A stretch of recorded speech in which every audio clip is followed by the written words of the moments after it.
Well, now that my microphone's on, I'll actually wish everyone a good morning again.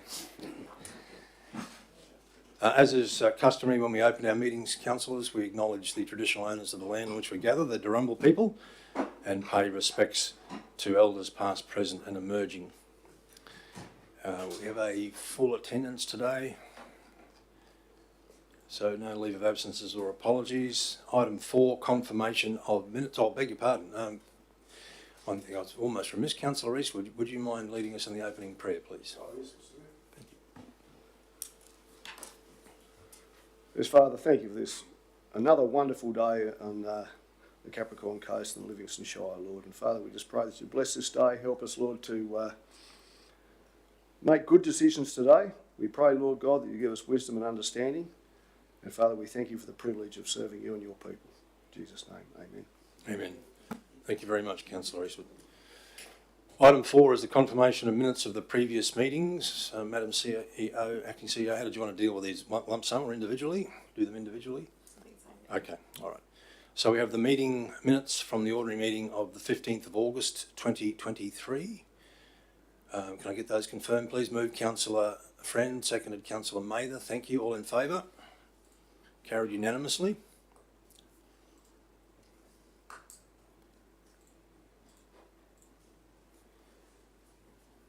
Secondly, the minutes of the special meeting held on the 21st of August 2023.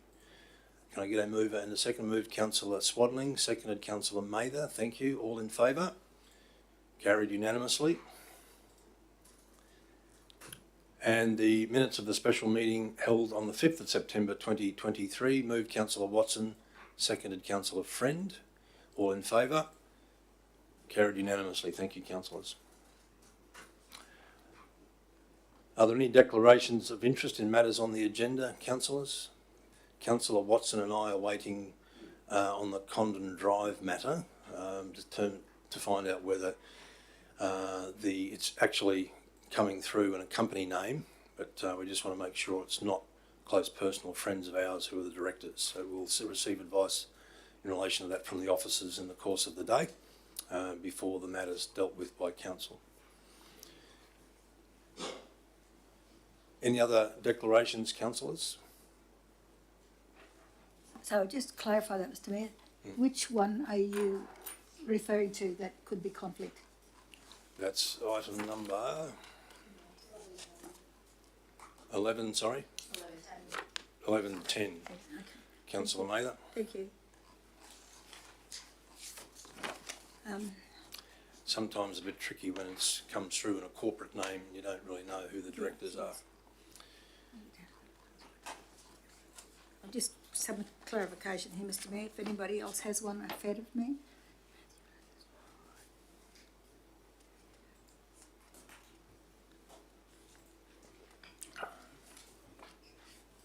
Number 14, Mr Mayor. We haven't got down there yet, Councillor Mather. Okay, we're still on item 5. Any further declarations of conflict of interest? Okay. Number 6, no deputations, Madam Acting CEO. Okay. Item 7, business arising or outstanding from previous meetings. As we've been wont to do in the last couple of meetings, councillors, rather than go through the entire list, we might deal with it by exception. Are there any particular matters that you'd like to raise or further clarification on? Councillor Mather? Yes, thank you, Mr Mayor. Number 14, Matthew Flinders Drive. I've just got a question here, is coming back to the table. On the 12th of September, it stated the current application to the state to convert to freehold has been amended to an application to convert to park res. Have we heard anything back from that? Would anybody know at this point in time? No, we haven't yet, Councillor Mather. Thank you, thank you. Councillor Watson? Through the chair, not CFO, Madam CEO. Number 16, have we had any update on that one yet? What When it might actually happen? I spoke with the investigator late last week and we have some dates scheduled for October for them to come up and meet with councillors and relevant officers face to face. So we haven't yet scheduled the individual appointments as yet. The investigator is still just working through the material. Thank you. What number was that, Rose? Okay. Any other questions? What, sorry, Mr Mayor. Councillor Number Knight. 16, I've just got a little note here. Question mark, costs, budget. Question, should 20,000 be included? If that makes any sense to you at the time? No, which I item think- number are you I talking think about? it was something obviously I had in my mind when I was reading it, but I guess if we're having somebody come up to have a look at the situation, they would take those things into consideration, I would think. If you're referring to We're looking at inquiries there, and I'm just thinking, are they going to take those things into consideration? they'll take into consideration all matters in relation to the Flinders Park transaction, Councillor Nathan. Okay, thanks, Mr Mayor. I just that I didn't know, when I wrote it, I knew what I was thinking, but 2 days later is another story. All right. Councillor Bello. Yeah, thank you, Mr Chair. 2 questions. The first one is number 6, just following on from our community consultation down at the southern end of Lammermoor Beach. The commentary there talks about council officers attended consultation with members of the Lammermoor community. Consideration for a master plan will be undertaken, including budget implications, internal resources. I guess part of my question is, what sort of response has been provided to certainly those that completed the survey that council undertook? Has there been communication relayed back to those people? And is there the potential for at least a time frame to be put on the outstanding matter there, rather than just consideration? It would be good if there was a time frame perhaps that could be applied to that. That's perhaps a question and an observation at the same time. Sure, just invite Thank Molly you. Saunders to the table.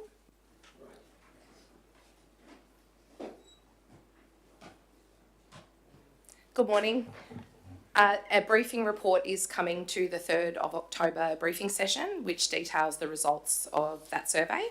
That survey result and overall will then be fed back to those that completed. I can answer further question around timeline, etc. Haven't had a chance to review the full detail of the briefing report as yet. So I'll take that part on notice if that's okay. But there is a report coming based on those survey results to the briefing session in October. Okay, so I guess from the time when the engagement took place, which was, when was that? That it actually happened. Can you remember the date of that, or where we held the End of July, I believe. 23rd. 23rd of July? And then we'll be able to provide feedback to those who participated by what sort of, I guess, time frame are we looking between from when there's engagement, there's communication, and then when does it get followed up by? So typically we would wait till after the results have been shared with council in Yep. case there's further information that wants to be included in that before we fed it back. So we Okay. can have a big picture, maybe even answer some of the questions that were asked in the survey. Right. So I would suggest after the briefing session on the 3rd of October, that will allow us to provide as much information back as possible to those that participated. Great. Thank you, Molly, for that. Much appreciated. And just the other one was in relation to the GKI wastewater treatment plant. We're all well aware of, I guess, the urgency or the concerns that relate to the facility over there that is subject to some much concern. Do we know, Mr. Chair, how that is going to be resolved, or what is the circuit breaker there that's... We have a visit coming up this Thursday from the Deputy Director General of the Department of Tourism, and we're hoping to, following previous meetings, we're hoping to have some outcome from that, Councillor Bello, because obviously everyone's well aware of the critical nature of the issue on Great Keppel Island. I think there are 2 matters to be resolved. First of all is the immediate issue in terms of the sewage treatment plant on Great Keppel Island, and then the longer term issue about what infrastructure is going to be placed there in terms of sewage treatment going forward, the community infrastructure, etc., whether there's jetties or what have you. But certainly the focus from our perspective is to try and get a resolution in the short term for the sewage treatment problem. So this Thursday, there'll be a meeting in relation to that. Correct. Great, thank you. Any other questions in relation to business outstanding, councillors?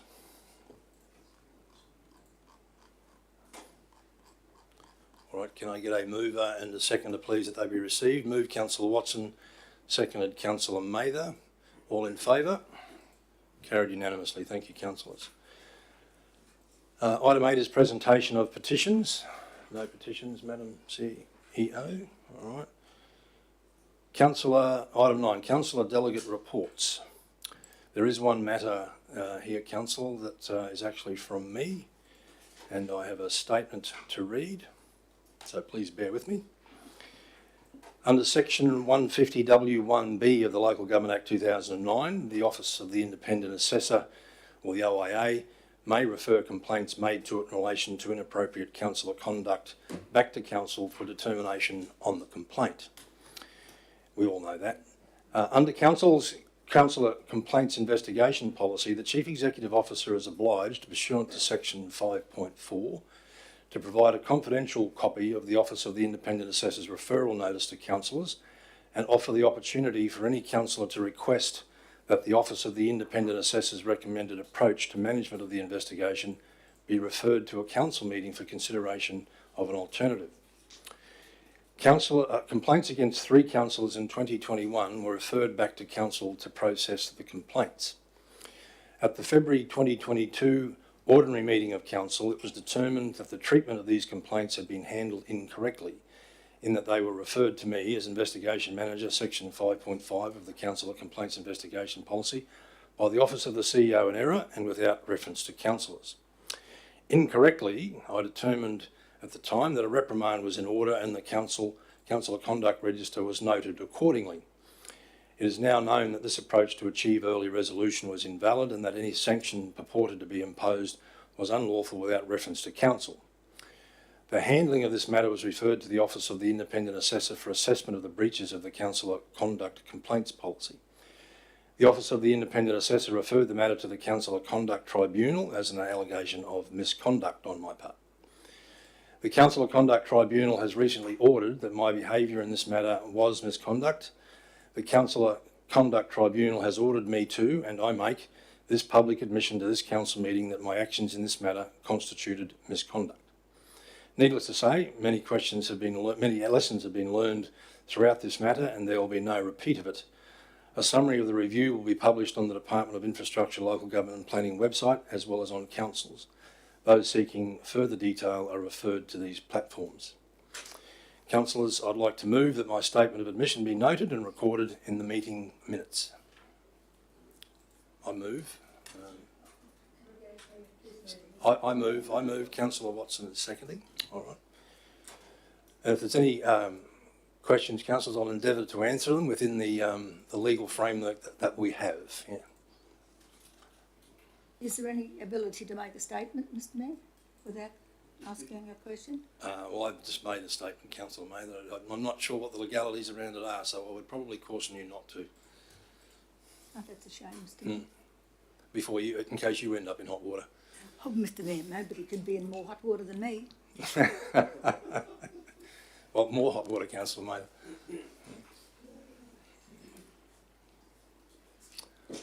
All right, well, on that basis then, I'll just call for a vote.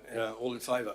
The vote is that the statement? We note and receive the statement. Yeah. Yes. Yeah. Carried unanimously. Thank you, councillors. Thank you, Mr. Chair.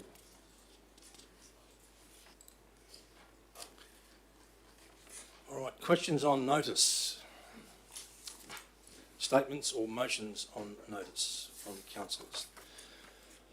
First one, councillors, is 10.1, a notice of motion from myself in relation to rates capping. And I just note there's one correction there in the summary, please. It's in the second paragraph, last sentence. It should be 24-25 financial year, not 23-24. But the recommendation has the correct time frame. So, councillors, we know that a lot of our ratepayers are hurting financially. We are in regular contact with them in relation to that, and certainly we're all very cognisant of the level of increase we impose on our ratepayers through the budgetary process.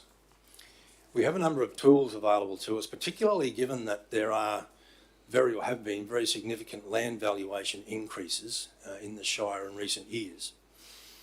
And we've seen that in the last 2 years, particularly in a couple of sectors, not the least of which has been the rural sector, where some of those land valuations have increased in the order of 60 to 70%.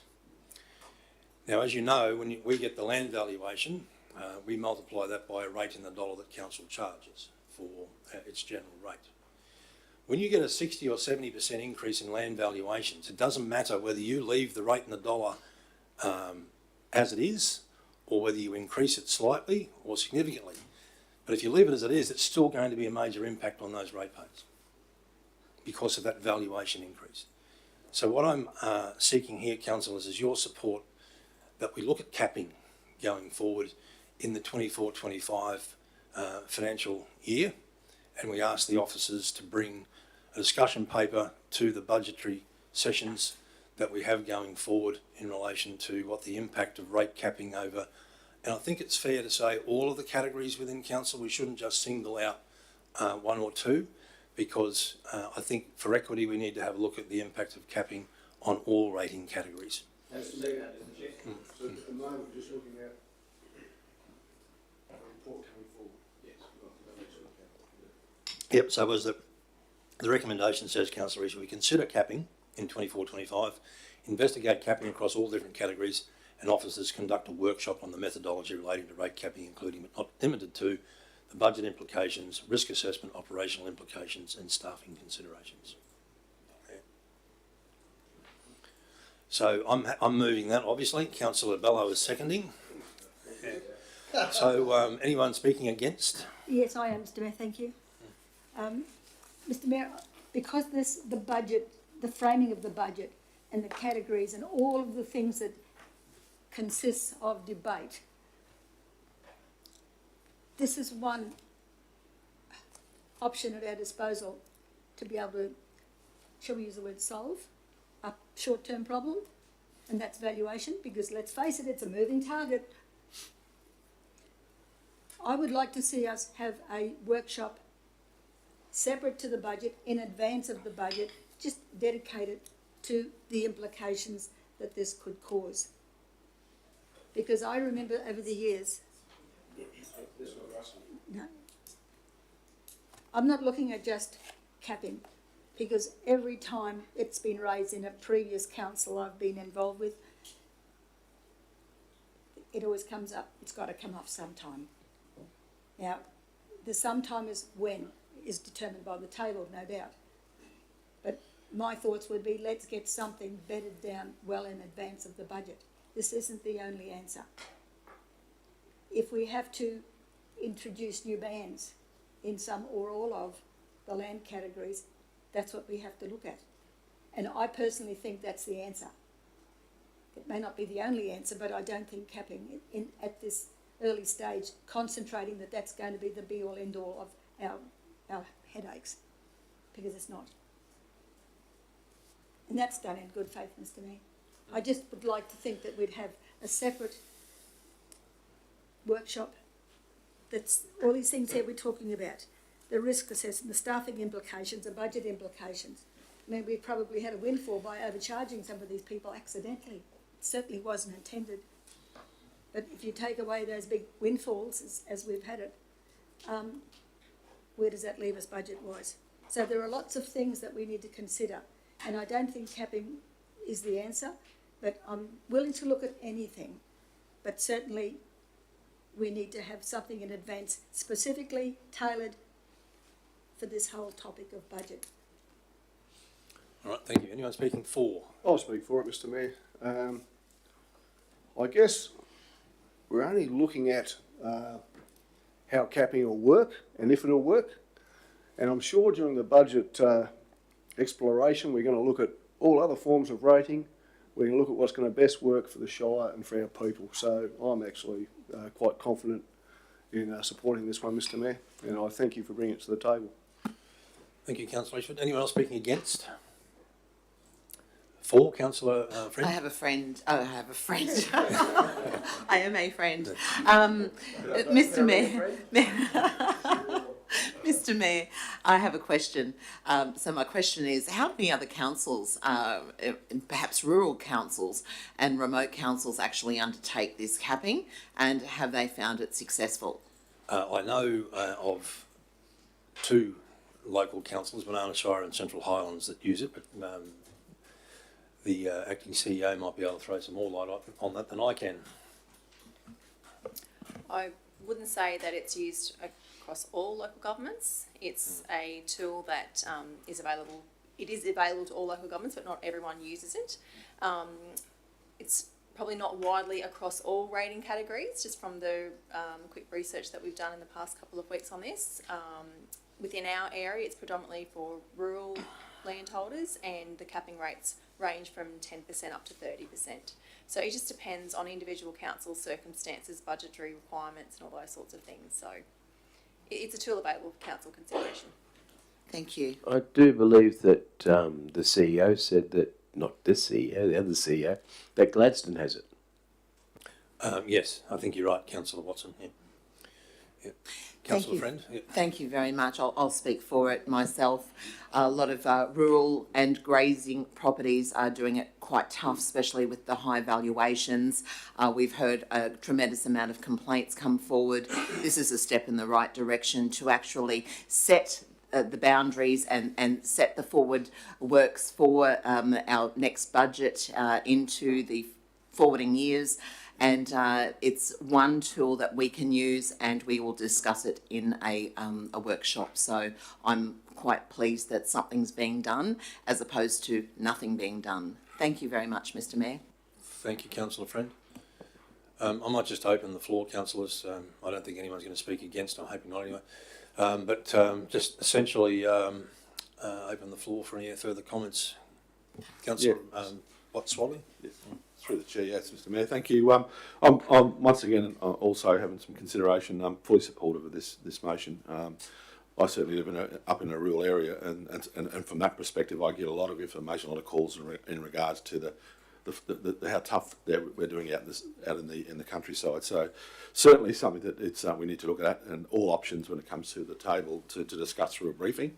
And I think it's a good motion, and I think it's about time we looked at this. So thank you, Mr. Mayor, for bringing it to the table. Okay. Thank you, Councillor Swadling. Any other comments, councillors? Thank you, Mr. Chair. Just in supporting this motion, I recognise that through the budget cycle, officers, especially the Chief Financial Officer there, provide the best support and advice that for councillors to be able to rely on. So it's probably not so much that we do nothing, but this is something extra that we can do that in the past we haven't done. And it's perhaps as really a result of the anomalies that have been existing in those rural properties as a result of the Defence Force buying out properties at significantly increased costs than what the market would normally pay. That's what's been occurring. That's what's driven the unprecedented valuations of these properties. Yes, we've had increases right across the sector, but nothing compared to what they have experienced. And so it's about looking at what extra levers we can and we may choose to, and to not include it in the mix. I think in some ways it's regrettable that we didn't do it earlier. I recall Nev Ferrier from the Banana Regional Council, the Mayor, they've been using it quite a bit. So it's not about being critical of not doing it in the past, but I'm encouraged that we are looking to have it as a consideration going into the future for the council that'll be here next year. It'll assist them to be more flexible, and it's almost like it's like we have a debt policy, so we understand how we deal with debt. We have all these different policies, but if you don't have capping as part of your toolkit, well, then it usually doesn't get factored into to addressing your budget challenges and the rating challenges. So it's encouraging to see that this will be central to budget discussions next year. Thank you. Thanks, Councillor Bello. Any other comments, councillors, before I wrap up? Observation, the members, if they have a look and at the banding for the rural sector, the last band for the rural sector was increased rather than decreased, and that's probably the answer to all your prayers. Right, thank you, Councillor Mather. Any other comments, councillors, before I wrap up? Okay, well, thank you, councillors, for those comments. There's nothing stopping any of you approaching the officers as a matter of natural business or natural course of business to ask for things to be considered within council workshops anyway. So, Councillor Mather, if you're looking for some more work to be done on banding, particularly within the rural sector, there's nothing to say that you can't approach the acting CEO and the CFO to have that work done within the budget workshops. All I'm essentially putting forward here is that we consider capping, because I know that it is operational within a number of our neighbouring councillors and appears to be working relatively successfully. In the past, I've certainly not supported averaging because of the difficulties of averaging.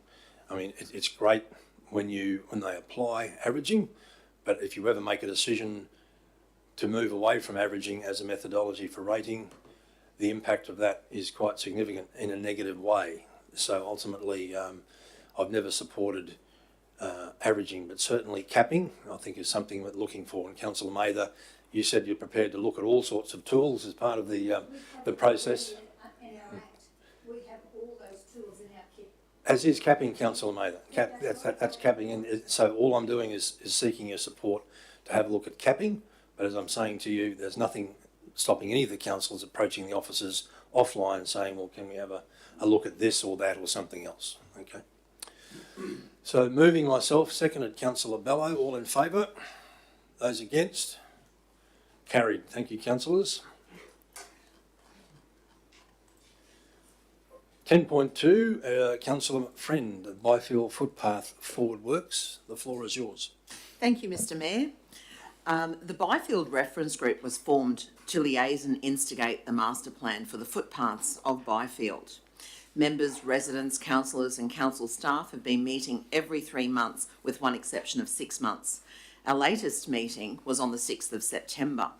In preparation for this meeting, I inquired of the master plan and the rollout of this. After spending 18 months on meeting and refining this plan, I discovered that this plan was not in the Forward Works program. I discovered that it is classed as a regional recreational route highlighted on the Department of Transport Main Roads Principal Cycle Network. And I discovered that typically a regional recreational route does not qualify for funding. Councillors, we need to finish this tenure of council with the satisfaction of knowing that the good people of Byfield will not be forgotten. We need to assure them that council is progressing in its promise of one Livingstone, one Shire. And we need to leave this a legacy of hope-filled residents, not of false promises. For me, I believe moving forward does not mean laying this on the table for extended periods of time, as once the process commences, we will all witness the results of a happier, healthier and cohesive community. Councillors, I urge you to make a stand for the Byfield people and agree with my notice of motion to implement stage 1 of the plan in the 24-25 budget to begin construction of the first stage of the Byfield footpath, noted from the school to the Raspberry Creek Library. Thank you. Thank you, Councillor Friend. Any questions? Move Councillor Friend, seconded Councillor Watson. Debate is live. Any questions of Councillor Friend?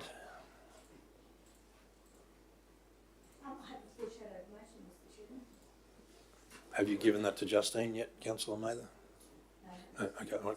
Would you mind reading it out then, please? And in doing so, Mr Mayor, I'd have to congratulate Councillor Friend on her notice. The council recognises the commitment to the Byfield community to progress the Byfield Footpath Master Plan, and council resolved to stage the project as funding becomes available. Further, a formal approach be made to member for Keppel to advocate for funding to assist as the Assistant Minister for Education. All right. Thank you, Councillor Mather. It doesn't negate the good work that Councillor Friend has put in, Mr Mayor.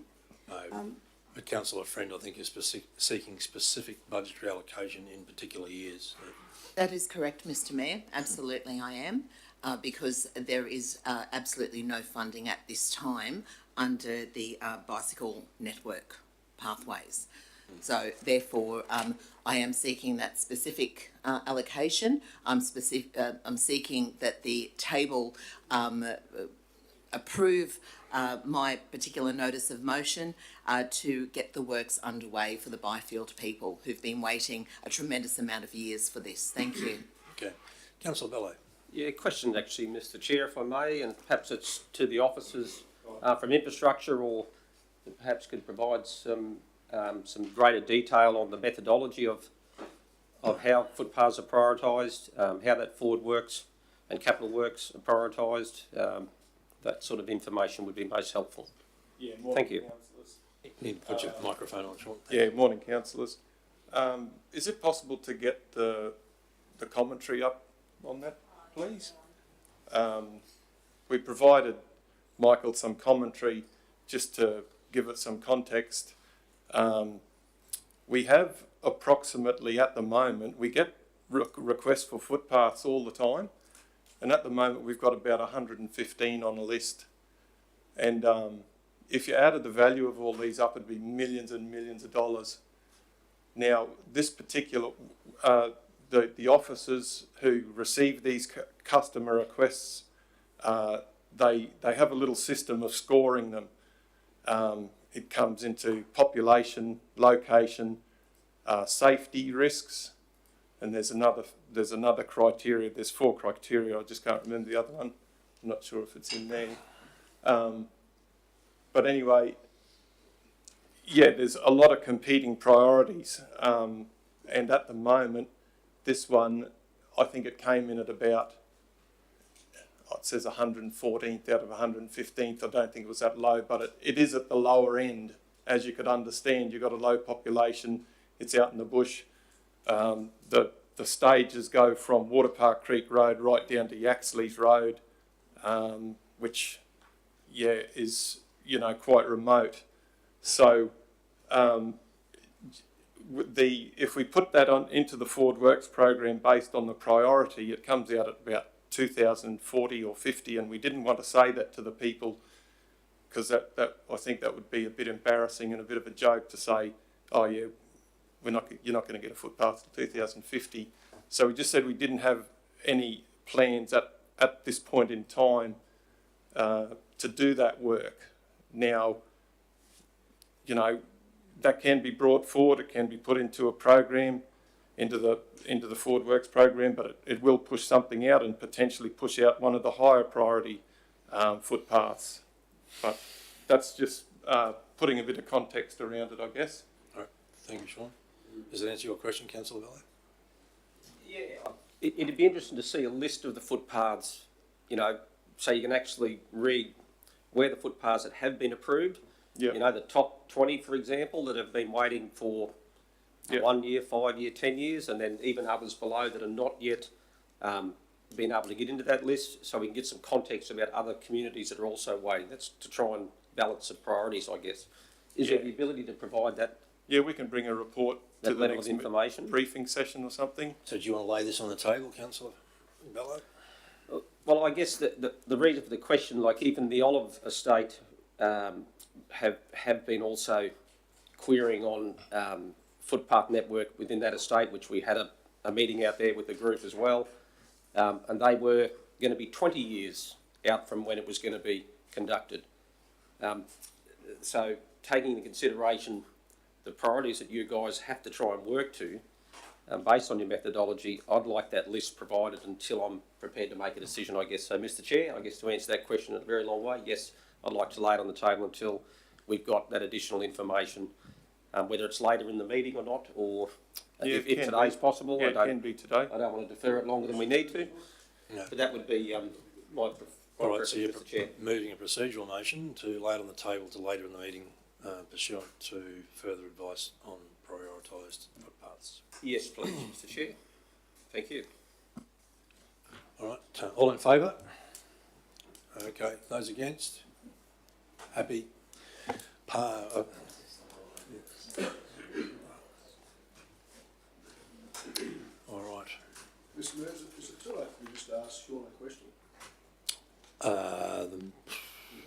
Probably offline, councillor, yeah. Thanks. Thank you, Sean.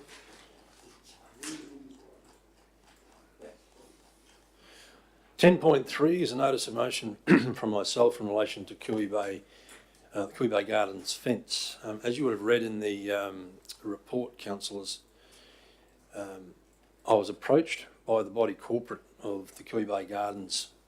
They came to see me in my office concerned at advice I'd received that the fence that separated their property from the reserve beside it was being deconstructed. And they have concerns about safety, about vermin, about trespass, all those types of issues. And they believe that council should actually, because of the Dividing Fences Act, pay 50% of the cost of completing a new fence or constructing a new fence. I certainly made no commitment on behalf of councillors. All I did commit to councillors was that I would bring this to the table on their behalf so that council could make a determination around it. They've spoken at length with the officers, and the officers have given the advice that Christine will provide you in a moment. But certainly I'm not taking sides on this one. All I did do was undertake to bring it to the table on their behalf so it could be discussed given their degree of concern. Christine, can I ask you to maybe provide some comment as well, please? Good morning, councillors, CEO. Yes, as the Mayor stated, there's been an ongoing customer request in relation to the fence and retaining wall situated on a reserve for drainage, which is adjacent to body corporate land for Cooey Bay Gardens along Scenic Highway on the back of their complex. Officers have communicated with the body corporate, including a site meeting with body corporate committee and residents, along with Jeff Carter, Sonia and myself, to explain, and we gave the corporate the aerial map that's included and up on the screen just to display that the retaining wall and fence was located within council reserve.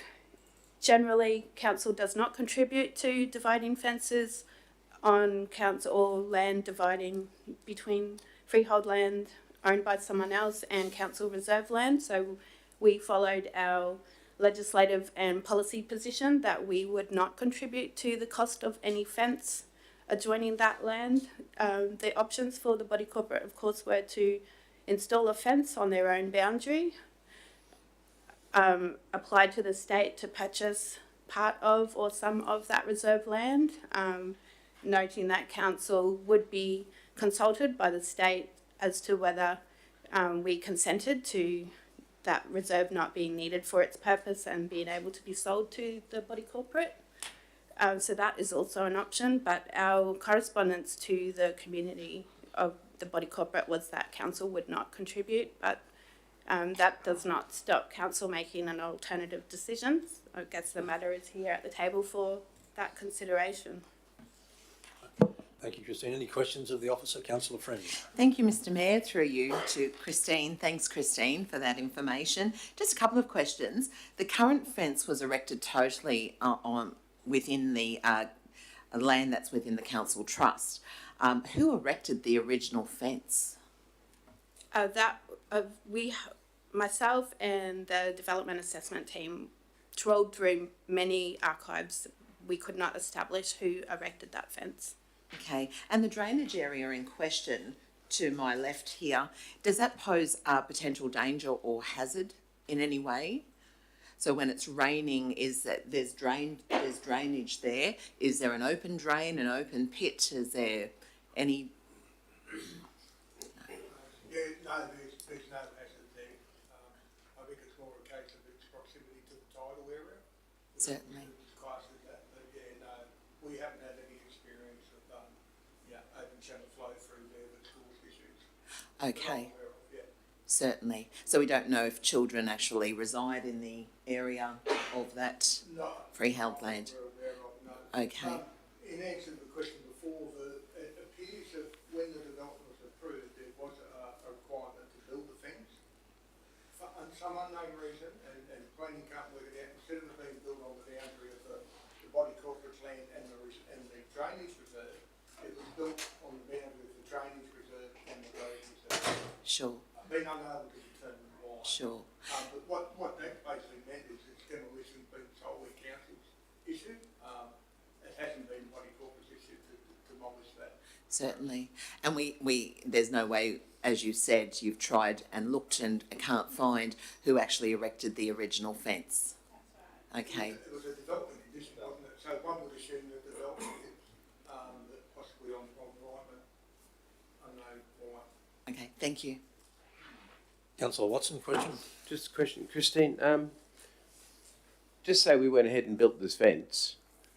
It'd probably be cheaper to build the fence than it would be for ongoing mowing from us to keep it down afterwards, wouldn't it?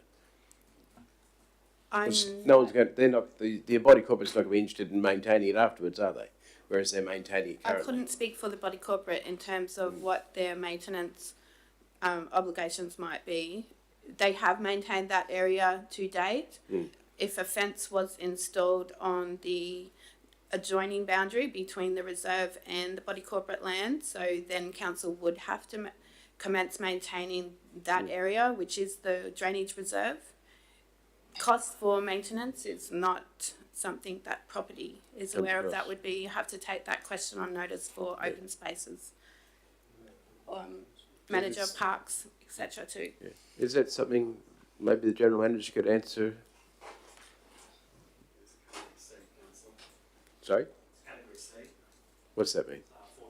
4 times So it ended up being a vermin problem with long grass. no more than there is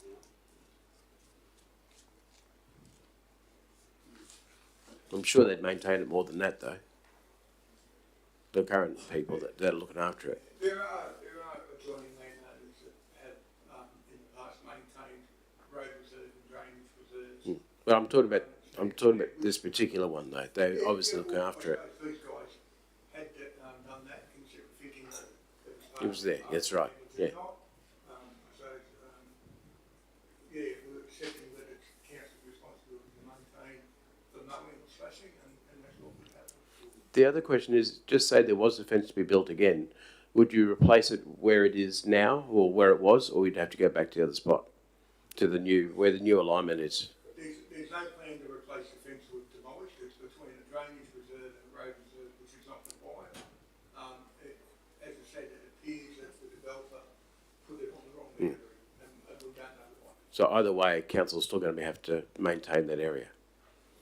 That drainage. And we'll get constant complaints that it's overgrown and there's things running through it and everything else. Okay. I suppose the important thing here is, as I say, with the legislation and council policy about freehold land reserves, road reserve alone, you're looking at 3,000 kilometres, that's 6,000 kilometres of fencing. That's unconstructed and constructed road reserve. Constructed road reserve, you're looking at 1,500 kilometres, that is 3,000 kilometres of fencing. So, question, is there a possibility that we could lease this land to the body corporate for $1 and put the fence back on the other alignment or something like that? I'm just looking at future costs, that's all. Yeah, I would not recommend that, no. And Thank you. The offer's been made to sell the land too. It's not our land, it's state land. So one of the suggestions to the body corporate when they talked about they'd had use of that land previously, and they said, yeah, we acknowledge that. You would have to apply to the state government to purchase that land. The council does have to offer recommendations, and that I know from a construction and maintenance point of view, I wouldn't object to it. I'm not sure what other sections of council would say, but I don't think there's too much of an objection to it. They would have to pay market rates for it. Councillor Maker. Jeff, following on from Councillor Watson, has any suggestion been made to the body corporate to approach the state government? Yes. And what was their response? we have had no response to that. That was following our site meeting. That was in the letter of advice in relation to council's position formed by officers at the time, that it was possible the body corporate could approach the state to purchase. How long ago was that? In June. Well, councillors, I believe we've got some representatives from the body corporate in the room. Would you ladies like to join us at the table? Sure. Just very quickly. Where would you like me to go? Stand here? Yeah. You're more than welcome to sit. Thank you. Hello everybody, my name's Annie. I've been in Coote Bay Gardens for 1.5 years now. I was the one responsible for bringing up to the body corporate that we have maintained on a weekly basis by our gardener that land and the boundary all the way round at our cost. I first approached the council with what can we do on that land, who owns it, where is the boundary, and what's our responsibility to it. It caused a little bit of a kerfuffle in the council because no one could go to any department and come up with an answer to who owns it, who built it, who maintains it, and at what cost. So we haven't really been told what we can use the land for. And yes, I understand it's a water runoff, but it goes into a ditch and pools the water, which is, I believe, your tidal water or something. I'm from Tassie, sorry, we don't have these problems here. So the fence was rotted. It's more so that because of the ongoing roadworks, the noise that's created with the increase in traffic flow along there, the look of the complex and from the roadside, from the scenic roadside, and with tourists and things, and so we have always kept it immaculate for the council. At your cost. At our cost. So would the body corporate contact the state to purchase that? That would be a no. We have lots of issues that we're dealing with in the complex right now, and this is just one that we want to sort out once and for all, get it off our hands, stop maintaining it at our cost, or the council come forth and put a higher fence on the existing boundary where it was taken off, so council land or state land, and then we are happy to maintain that. But if the council isn't going to come to the party, so for 23 years we have been maintaining that on a weekly basis with our gardener that we pay for. So, but if the council do not want to contribute to 27 ratepayers, when we have been looking after that, and there are children in the complex, there are elderly people in the complex, and we just want to build it up, make it safe, sort it out once and for all. Thank you. Well done. Thanks, Annie. I have a question, Mr. Mayor. Question, Councillor Friend. Sorry, you're not finished with yet. Yes. Okay. I have a question, thank you. And thank you, I'm not sure whether it's a question for you or a question for the acting CEO. So we're looking at considering your request to fund the erection of a new fence. Are we talking about the whole fence or half the cost? The report talks about half the cost of the fence. Can I clarify, Councillor Yes. Friend? Yep, the report discusses and proposes half of the cost of a metre rate as in accordance with our policy, which is calculated $99 per metre, and council pays half of that rate. Okay, so we're talking a cost of $5,940. Yes, Okay. that is the calculated, that is half of the rate for the approximate length of the fence. Sorry, approximate length of that boundary, and at $49.50. Sure. So the consideration is to pay half and half. Is this what you and your body corporate had in mind? Okay, may I request that that plan that you have there come back up on the screen so that I can just refer to it and show everybody what we're actually talking about? Don't touch it with your, don't touch it with your finger. No, I won't, I promise. It'll disappear, that's all. That's okay. So the green area here and the red line is our boundary. So what the council is trying to determine is they will, if they do decide to accept to pay half, is for where the red line is, not the original boundary. So, if the council pays half and that fence goes on our boundary line, you are still up for maintaining that land. We won't be mowing it.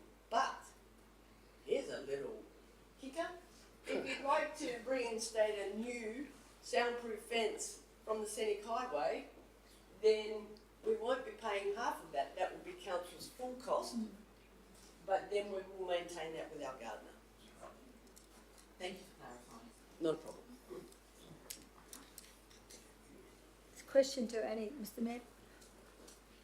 Which is the true property boundary to the property? Okay, the red line. So the red line, so we also have the vacant block there that goes out. If the council was going to pay half of the red line fence, I'll do it that way, we were going to put a gate in so that they could use our easement access to come in and slash. Or, if they are going to put the fence where the yellow line is and pay for it fully themselves, then we will continue to maintain that whole triangle, if that's what it's called, of green. And the reason why people, sorry, just one more thing, is we have had people that actually walk through and cut through our facility. We've had some things stolen.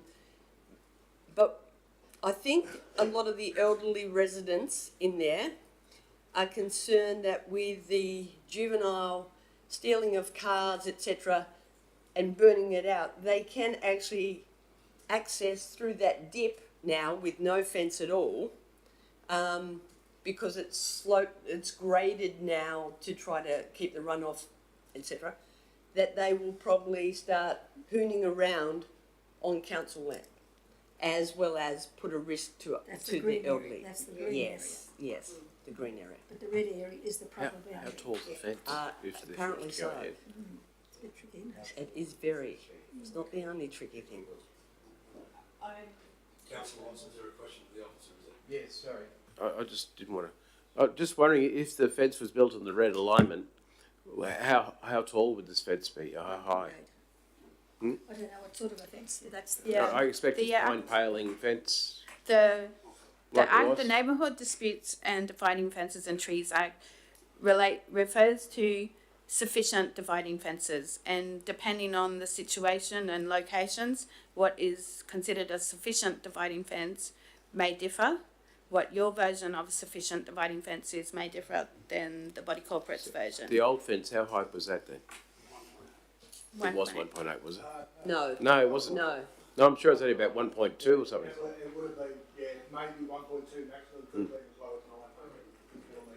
The question is, who's pulling down the fence Sorry, if you now? put the retaining wall in, Council it did. might be 1.8 on the roadside, but it would only be, yeah, maximum 1,200 on the other side.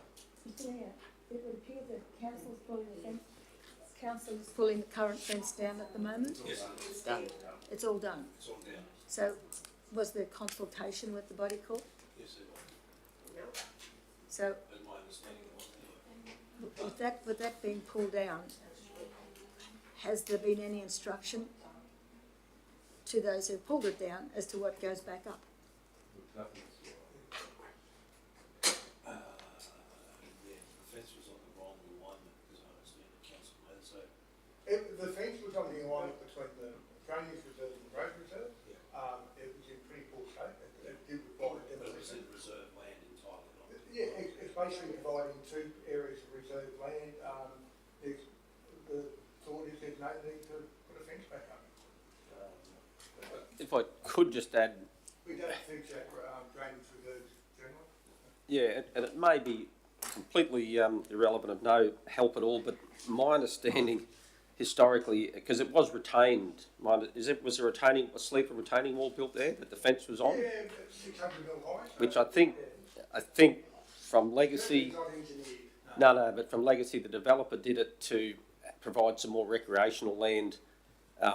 That was the purpose of retaining it, and then it's become part of almost sort of illegitimately, but part of, because I lived there, I remember riding my motorbike on the salt pen there as a kid, I watched it get built, and it became almost usable space as part of the complex, and that was the purpose of the retaining wall, which you guys have been mowing, and sort of, it's almost become part of your space there. That's how I interpret it. You know a bit more than I do about why the fence was put there then. Well, it was unusual why would they, a fence is one thing, but to put a retaining wall there as well, Yeah, it enabled for more level ground that, especially on the wrong boundary. exactly, it was just sort of probably someone being a little bit cheeky and, hey, no one's going to really care if we do this out here, it'll give more, more versatility to benefit their facility, but on council's land. That's really how I probably. I suppose similar to the recent looks at the boundaries along the coastal strip. Yep. Angley and that, where we've seen people take the opportunity to fence in public land. Yep. And we've reacted to that accordingly. Yep, that's true. But that's historically how I probably would have described it, I guess. Yeah, could be. Mr Mayor, were you going to move this? I was going to move it to start like this. Yeah, well, I'll be happy to second, Mr Mayor. Mr Mayor, I just think it needs a little bit more consideration as to what options we have and what's going to actually keep both parties satisfied. So you're proposing a procedural motion, councillor? Well, I haven't got one prepared, Mr Mayor, because I needed more information on the day. You can lay it on the table. Yeah, I'd be very happy to do that. They're simple words I can handle. Thank you, Mr Mayor.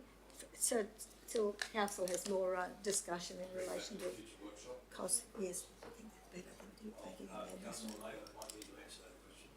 This is the acting CEO has asked what further information we require. Well, there have been If you want to bring it back to the workshop. to a workshop. Yes, please, Mr Mayor. What other information do you The require? other information, we've just had proposition put to us here, and I think we should consider that, whether we are prepared to put up a fence along the existing boundary that would give them not only the use of that land, but they're prepared to maintain that land that we would have to take over. That's an option that's been put to us today. So I think we need to have space to be able to discuss those. All right. We might, well, we've got to deal with Councillor Mather's notice of, Procedural motion. procedural motion, thank you, mental block, first. So, can I get an indication if you're prepared to support a procedural motion to lay this on the table, and we can give the officers some information in relation to what other information you want later. Right. But we're going to basically lay it on the table pending further consideration at a workshop. And costings that would go with that, those alternative suggestions. Yes. Annie, you got a question? Yes, may I ask a question? I think with that too is what can that land be used for? For example, we maintain it immaculately, but like, could we have a market day on it if the fence was on there, or otherwise it's just a waste of time for our gardener to do it. We want to spruce it up. We want to lift it to make the whole area look good. Well, I think going forward, in whatever consideration council has about this, and we need to engage with the body corporate, but certainly, and at the risk of sounding very blunt and brutal, I don't mean to be, but if you want additional access to that land going forward, then you are going to have to make some sort of contribution. And so, I think that's part of the consideration that Councillor Mather's probably thinking of as well. Looking at all the options. Yeah. All the options and the consequences of those options. Yep. All right. Thank you. So we've got a procedural motion to lay this on the table, pending further discussion at a workshop. All in favour? Carried unanimously. Thank you, councillors, and thank you to the body corporate for Kew Gardens coming in. Absolutely.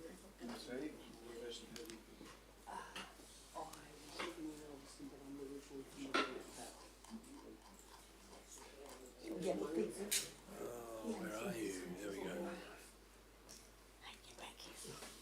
go. 10.4, thanks Christine. 10.4 is the notice of motion from Councillor Mather in relation to the speed limit at the Oaks.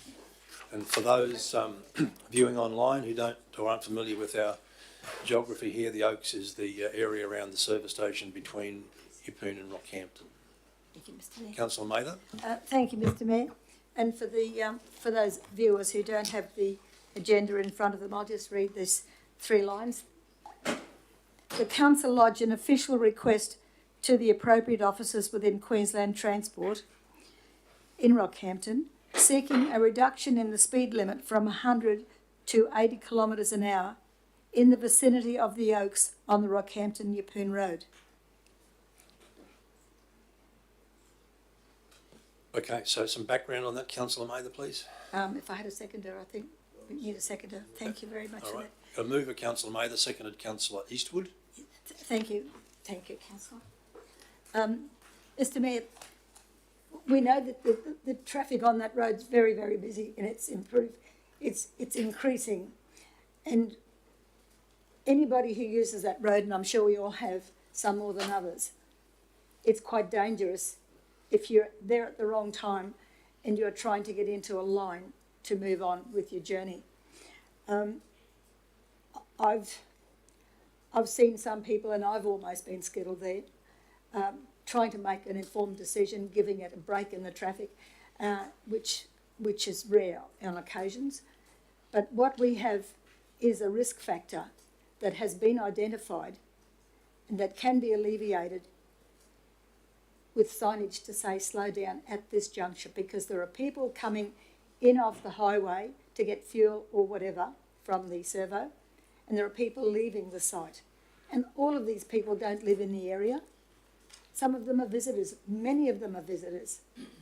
And they assume that we have done everything within our power to make everything safe as possible for them to exit and enter that facility.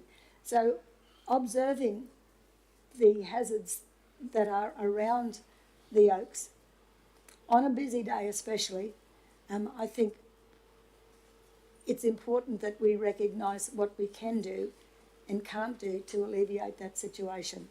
And I'm sure as TMR, Main Roads, upgrades the highway as it goes along, there'll be further changes all the way through. But at that location, it certainly is demanding something be done to save lives, basically. Thank you, Mr. Mayor. Thank you, Councillor Mather. Any questions of Councillor Friend? Thank you, Mr. Mayor. Through you to Councillor Mather. Last week, you and the Mayor, I believe, attended a meeting with TMR over a number of different issues. Was this matter discussed, and what was TMR's response? Thank you for the question. Yes, the matter was raised, and the Mayor rightfully reminded me that the notice of motion had not been dealt with by the table, and even though TMR was notified that it was coming to the table, we weren't able to discuss it because the councillors had first preference hearing that debate. All right. Any other question, Councillor Friend? Yes. In your notice of motion, Councillor Mather, you mention a buffer of 300 to 400 metres near either side of the Oaks.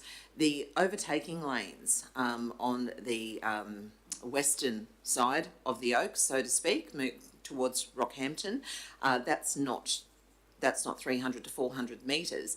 And I suppose my question then would be to Jeff, how would this impact the slowing of the traffic? Would we find that on the overtaking lane there could end up being bottlenecks? I assume there could be if you've got a merging of traffic and a reduction in speed at the same time, but that's a possibility, yeah. Councillor Watson? Just a quick question. Jeffrey, the only way really to fix this is put in an extra lane, isn't it, for them to allow to come onto the road, and because there's really no other way to do it, is there? Because, I mean, I've sat there many times myself for 3 and 4 minutes and thought, oh, when's my chance to get on the road, you know? I suppose the ultimate solution, similar to a lot of service stations between the Sunshine Coast and Brisbane, pull-offs, you can only access them from the side they're on, if there's an associated bridge crossing. But you're talking fairly extensive engineering there. This is a TMR road, although we have stewardship for it. It's their decision at the end. we, through the RMPC, where we do have our stewardship, we can approach Main Roads with a request like this. It'd be up to them to assess it. Possibly a formal request from council, with the mayor's signature, might add a bit more weight or might push it a little bit quicker than just a simple verbal request at an RMPC meeting. Any other questions, councillors? Okay. Maybe just to add, Mr Mayor, I don't know. I know when I've come out of Surf Lakes there, Gravel Pit Road, especially in the old truck, you have to wait, for up to say sometimes 7 or 8 minutes if you want to cross the road. And if we were going to bring something in, I just wonder how far back we'd actually bring the speed limit back if we were going to make a recommendation. How far is that from the Oaks? Still a fair way, isn't it? Yeah, from Gravel Pit Road. Yeah, still be a good half a K. Yeah. Probably too far. I was just going to add a comment. There is a minimum length of the speed zone as part of the MUTCP. I don't know exactly what it is. It does vary depending on the speed. So minimum length for a 40k zone will be shorter than a minimum length for a 60, subsequent shorter than an 80. It could be around about 400 metres. I'd have to check into that. Thank you, Jeff. Councillor Swanley? Yes, I'll just iterate on that. Having travelled that road, like a lot of us do, certainly of late I've noticed a couple of road traffic crashes on that road, and obviously comes with a lot of issues there in relation to people paying attention, all those sort of things. But certainly, I think it's something that as we increase, that road increases its traffic flow, it's certainly going to be the risk is going to be higher, but particularly in that area. And the solution around that is a traffic solution that TMR will probably come up with at some stage. But maybe and as we move forward, something definitely to consider around the speed in that area.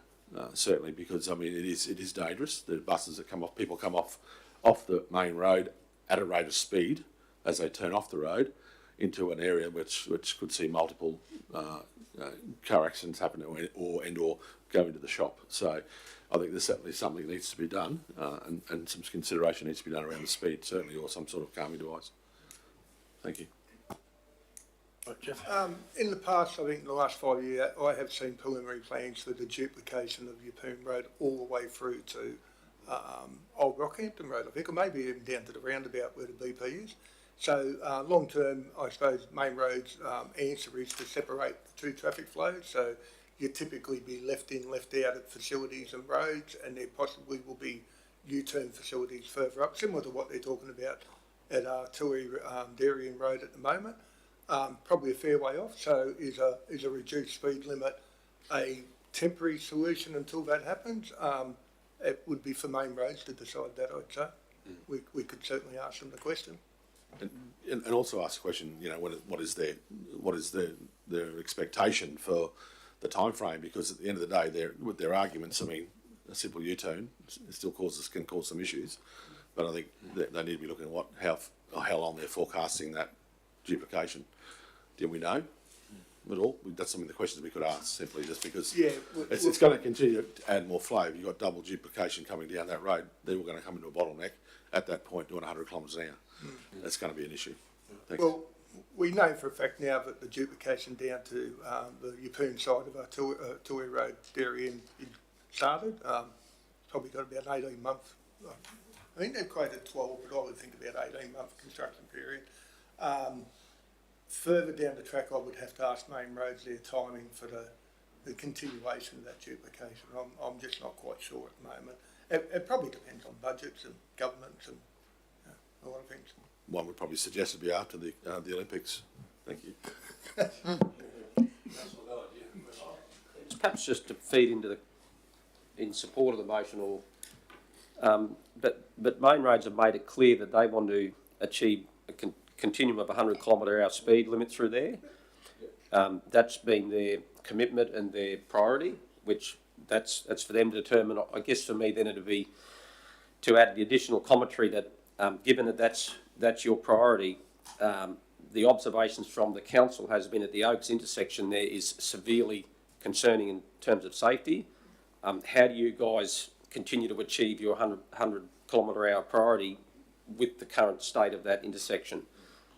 Because it's sort of inconsistent, I guess, is what I'm probably asking from a traffic engineer's perspective, which I don't have the qualification to do, but perhaps you do, Jeff, and can word it in a way, or Mr Mayor, if the council supports that. But that's really, I think, where they need to provide the community with the assurance that their commitment of 100 kilometres an hour is based on a suitably safe, trafficable road with intersections and what have you. And that, what Councillor Mather, I think, is identifying is we feel that is not indicative of what we have at the moment, if that's fair to say. Thank you. It's more than much, I guess, Mr Chair. Yeah, good point. If rather than just asking the question about would they consider, ask them what they propose for that. We could have our traffic guys help pen that sort of letter and look at the relevant aspects that we have to ask them. Yeah, that'd be no issue. We can do that. So we can amend the resolution then to make it two parts, Justine. That Council A. One.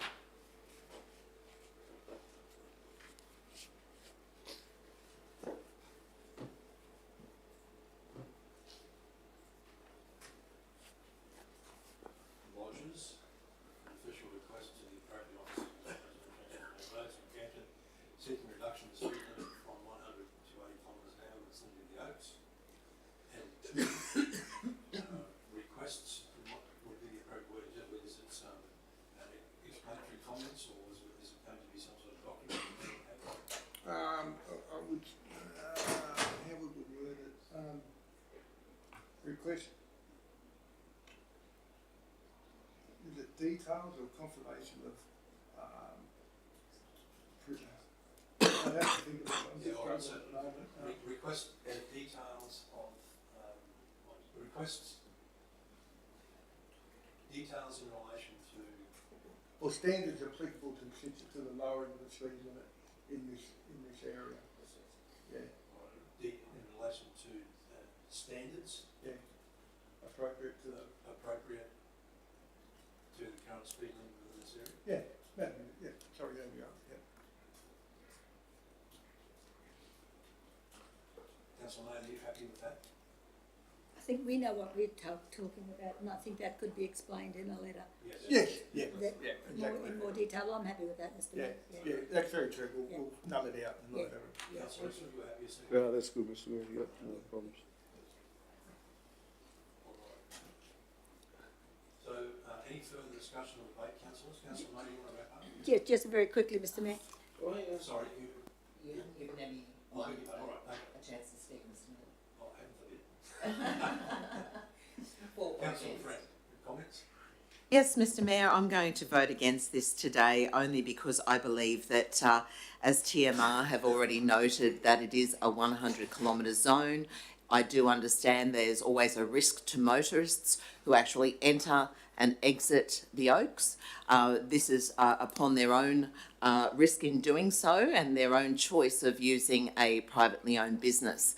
My concern is that the overtaking lane is quite close to exiting the Oaks and travelling to Rockhampton and vice versa, and I believe that it will actually end up with great bottlenecks within that area, and I believe that how many people actually utilise Yeppoon Road every day? Is it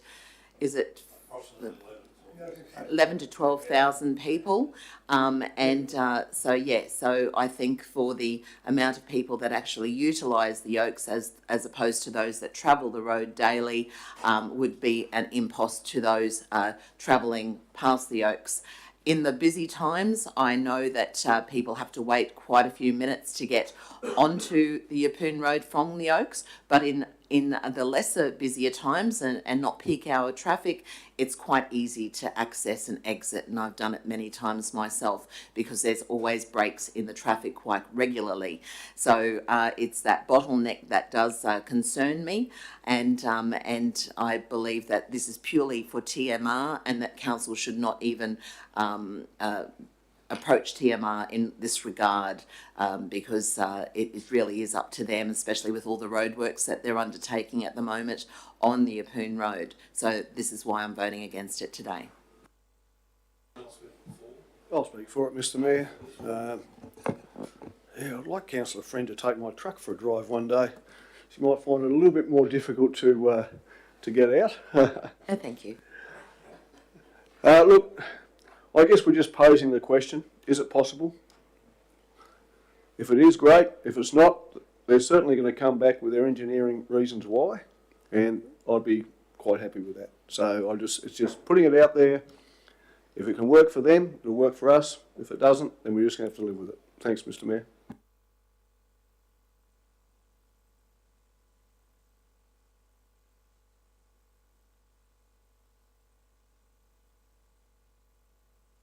Thank you, Mr Mayor, and thank you, members, for your comments, and including the speaker against. That's fine. It's important that we have all opinions on all matters, Mr Mayor. I'm not about to tell TMR what to do. They've got a job to do. They know the distances that they need to prepare between overtaking lane stop signs, 40 zones, 60 zones. We all know that. That's their job. But I'm in the business of looking after people, as we all are. And I'm about to prevent accidents and death. If you think there's going to be a slowdown and there's going to be a bottleneck, you haven't seen anything yet. If you have a really good look at the design that's proposed further down the line, or further west, you'll know what it's all about, banking. I don't know if TMR has thought this one through at this stage because it's concentrating on artillery.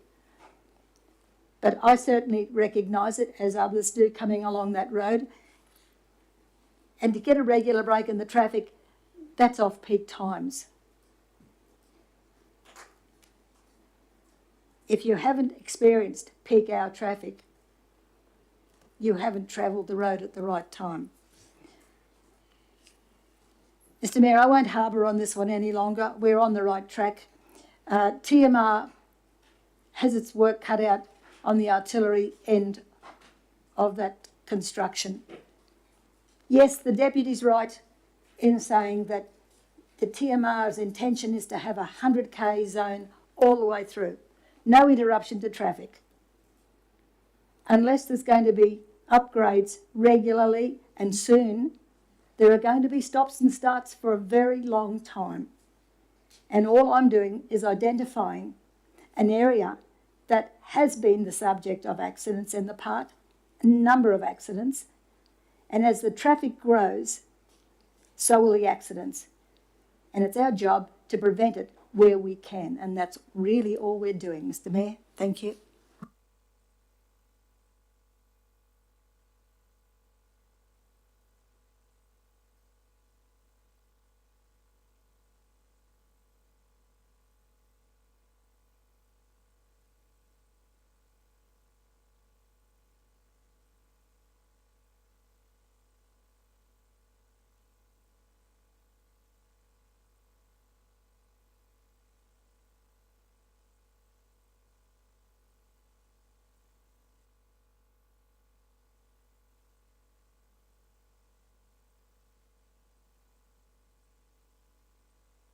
Notice of motion, Mr Mayor, because we had a little incident going back where a contractor found difficulty getting some answers as to what the conditions were on him as a potential contractor. So to iron that out and to identify the problems, just to make sure it doesn't happen again, I'm asking, and that this is the basis of the notice, that a comprehensive report be prepared by the relevant staff to explain how and why a contractor was, in his words, wrongfully hindered. Mr Chair, if I may ask, I may just suggest, perhaps is it 10.6 that we're dealing with, or 10.5? 10.5, my apologies. Okay, sorry, Councillor Mader.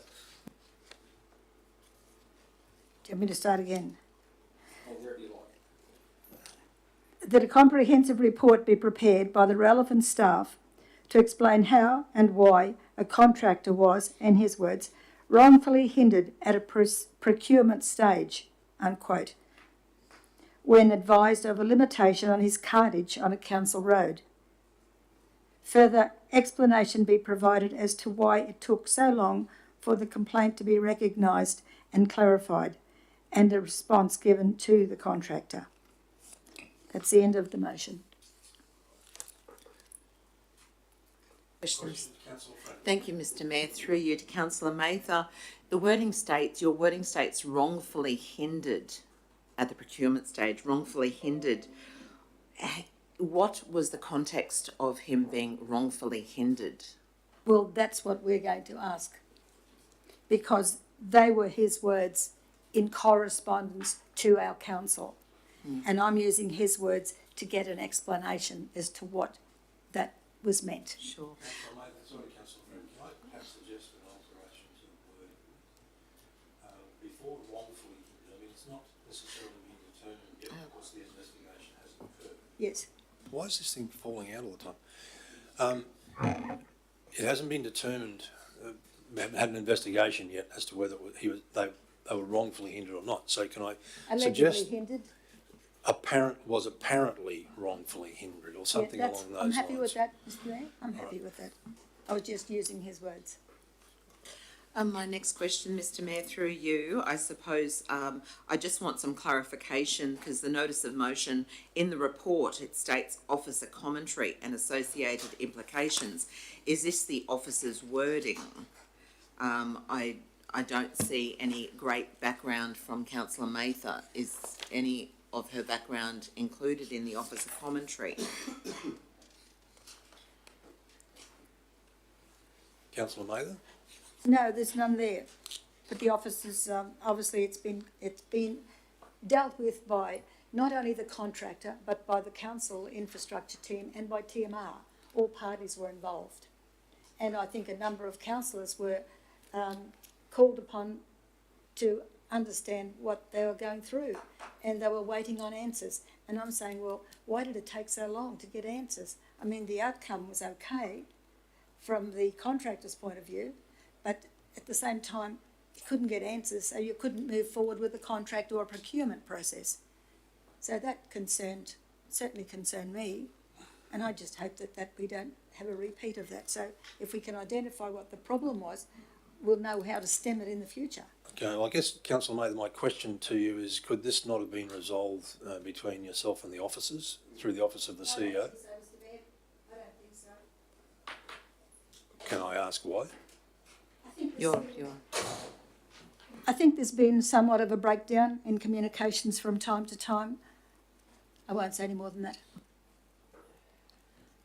Okay, Councillor Friend, yes, question? I do have a question. I just need to also clarify, was this a project run by council itself, or were council contracted through Department of Main Roads to undertake any construction along this vicinity of Artillery Road? Who was the lead on this? Was it TMR or was it council? The project is the duplication project for Yeppoon Rockhampton Road. It's a Main Roads contractor or private contractor. As part of the conditions in general around the state, TMR considers local roads and the possible damage could occur to them during major construction. So one of the clauses they put in their contract is that the contractor seek permission of the local authority for use of that road. In this particular case, it came down to, in the contract documents, the Main Road stated that if the extra traffic put on the council road was more than 10% of the traffic count, then the contractor had to seek permission of council. Unfortunately, Main Roads listed some very low traffic counts on Artillery Road. I think it was it was in the hundreds rather than up towards 1,000. The principal contractor who obtained the work for, or won the contract for Main Roads, approached council, not the subcontractor which Councillor Mavis was talking about, and asked what would be required. Our planning guy said that if you're over the 10%, you'd have to give us a traffic study and impact assessment on what it would do to our roads. That principal contractor then decided to not go down that track, but they would just use the TMR roads from their subcontractor to the job site. So they made the decision not to use the road. It was subsequently found that traffic count that Main Roads had provided in their document was a lot lower. If we used the traffic count that was in late 2022, then they wouldn't have even needed to approach us because they were suggesting 50 vehicles a day and 10% of 1,000 is 100 vehicles a day. So they basically wouldn't have even asked for permission. So some of the cause of the problem is that there was incorrect information in the Main Roads document to prospective contractors and that, which wasn't corrected to later on. But the correspondence was always between Main Roads, Council and the principal contractor, not the subcontractor that was supplying. There was no procurement between Council and the affected party. Thank you. Thank you, Jeff. Through you, Mr. Mayor. Now I'm just needing to get my head around this. So what we're saying is what Councillor Mather is requesting is a comprehensive report to be prepared by the relevant staff. And yet Mr. Carter here has actually just told us what has happened. So does this make the notice of motion superfluous because we now understand what's going on? How more can, I suppose I'm asking through you, Mr. Mayor, what more information can be given than you've already given? What would you class as a comprehensive? Well, the comprehensive report would cost some money to look into. I think the only thing I can think of is we would approach Main Roads and say, where did you get those numbers from originally that went into their contract document, and to see if there was an issue there. Were these contract documents put together 10 years ago when the volume was only 300? Because it's only in the last probably 6 or 7 years that we finished sealing Artillery Road. There was one stage that it was 2 or 3 kilometres of gravel. So once we sealed that, the traffic volumes could have tripled, quadrupled. Maybe Main Roads were using traffic counts from their intersection as well, not from the halfway along the road where you'd get a better idea. So that's the only thing I could think of. Not a report, but just a follow-up would be to approach Main Roads to see if we could determine where they got those numbers. So in future, not just for our local government, but for other local governments, TMR make an effort to ensure they get the latest traffic counts. That's the only thing I could think of. Well, I guess a question I have then is it feasible that the subcontractor has then been disadvantaged in terms of, you may not know the answer to that, John. I'm just throwing it out there because ultimately it's a rhetorical question. And this subcontract has been disadvantaged, I suppose, because of this error by Transport and Main Roads. That's the inequity I see here in this. Can I ask a question? Isn't that something then that should be taken up with TMR, not so much us? Well, clearly, and I think that's the questions Jeff has raised around the veracity of that data is probably a question that should be taken up with them. Yeah. Yeah, I would suggest that. Like, we can see there's been an issue that's caused a bit of a problem. Let's find out what happened, why it happened, to ensure both ourselves and TMR don't, it doesn't happen again, basically. Yeah, and get back to the subcontractor. I'm sure they would be interested. Yeah. Yeah. Mr. Chair, I'd be happy to second the motion. Perhaps if there was some additional action that's going to result from it. So it's more so, I think it's pretty fair to say there's an acknowledgement of some issues in the processes and from organisational informants. What has council learned through that in reflection on the impact of the subcontractor? And so it's not just about, investigating the staff, but it's what then staff can do to advocate to TMR or other entities that they're engaging with to ultimately end up with a better process that doesn't see subcontractors like that impacted. So that's probably my preference to second the motion with that additional action involved. I'm happy to test Councillor Mather's appetite. Well, just that based on the outcomes of a report, council, officers, provide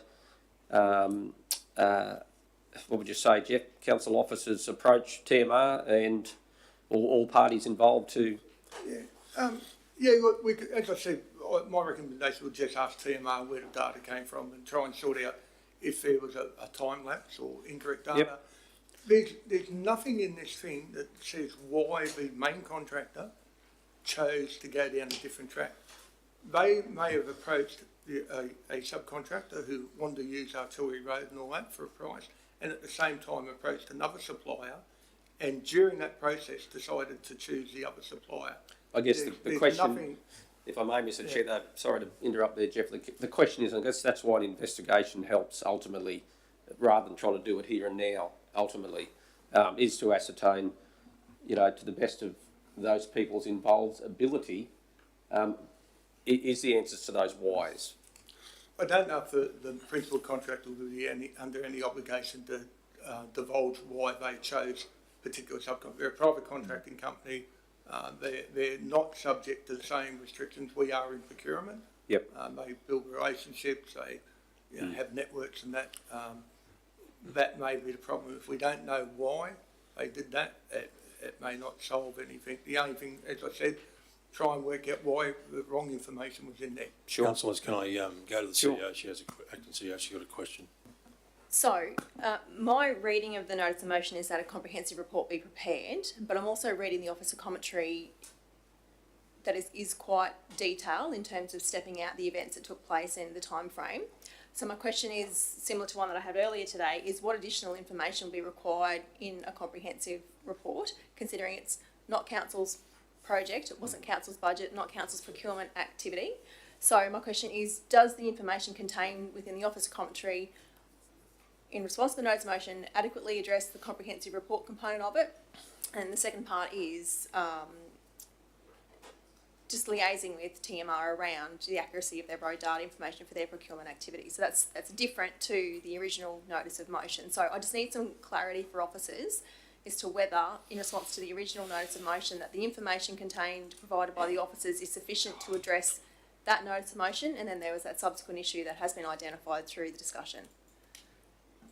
Can I ask a question? Is it worth that we, and nothing against Councillor Mather, but we stop this notice of motion and we take this offline and we organise a conversation between TMR and us to find out what it is?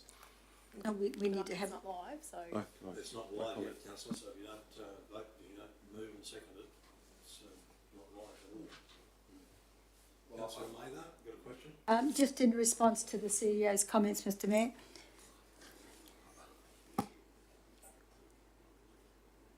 This has the potential, if we're not clear in what we want and where we're going or what we're dealing with, more the point. And I've never come across this before either, and it confused me. And I put it to my general manager, and he said, "Oh, I know nothing about it." So I thought, well, hang on, if he knows nothing about it, I need to sort of probe a little bit further. This has the potential to cause reputational damage if we are not clear in our directions and our communications.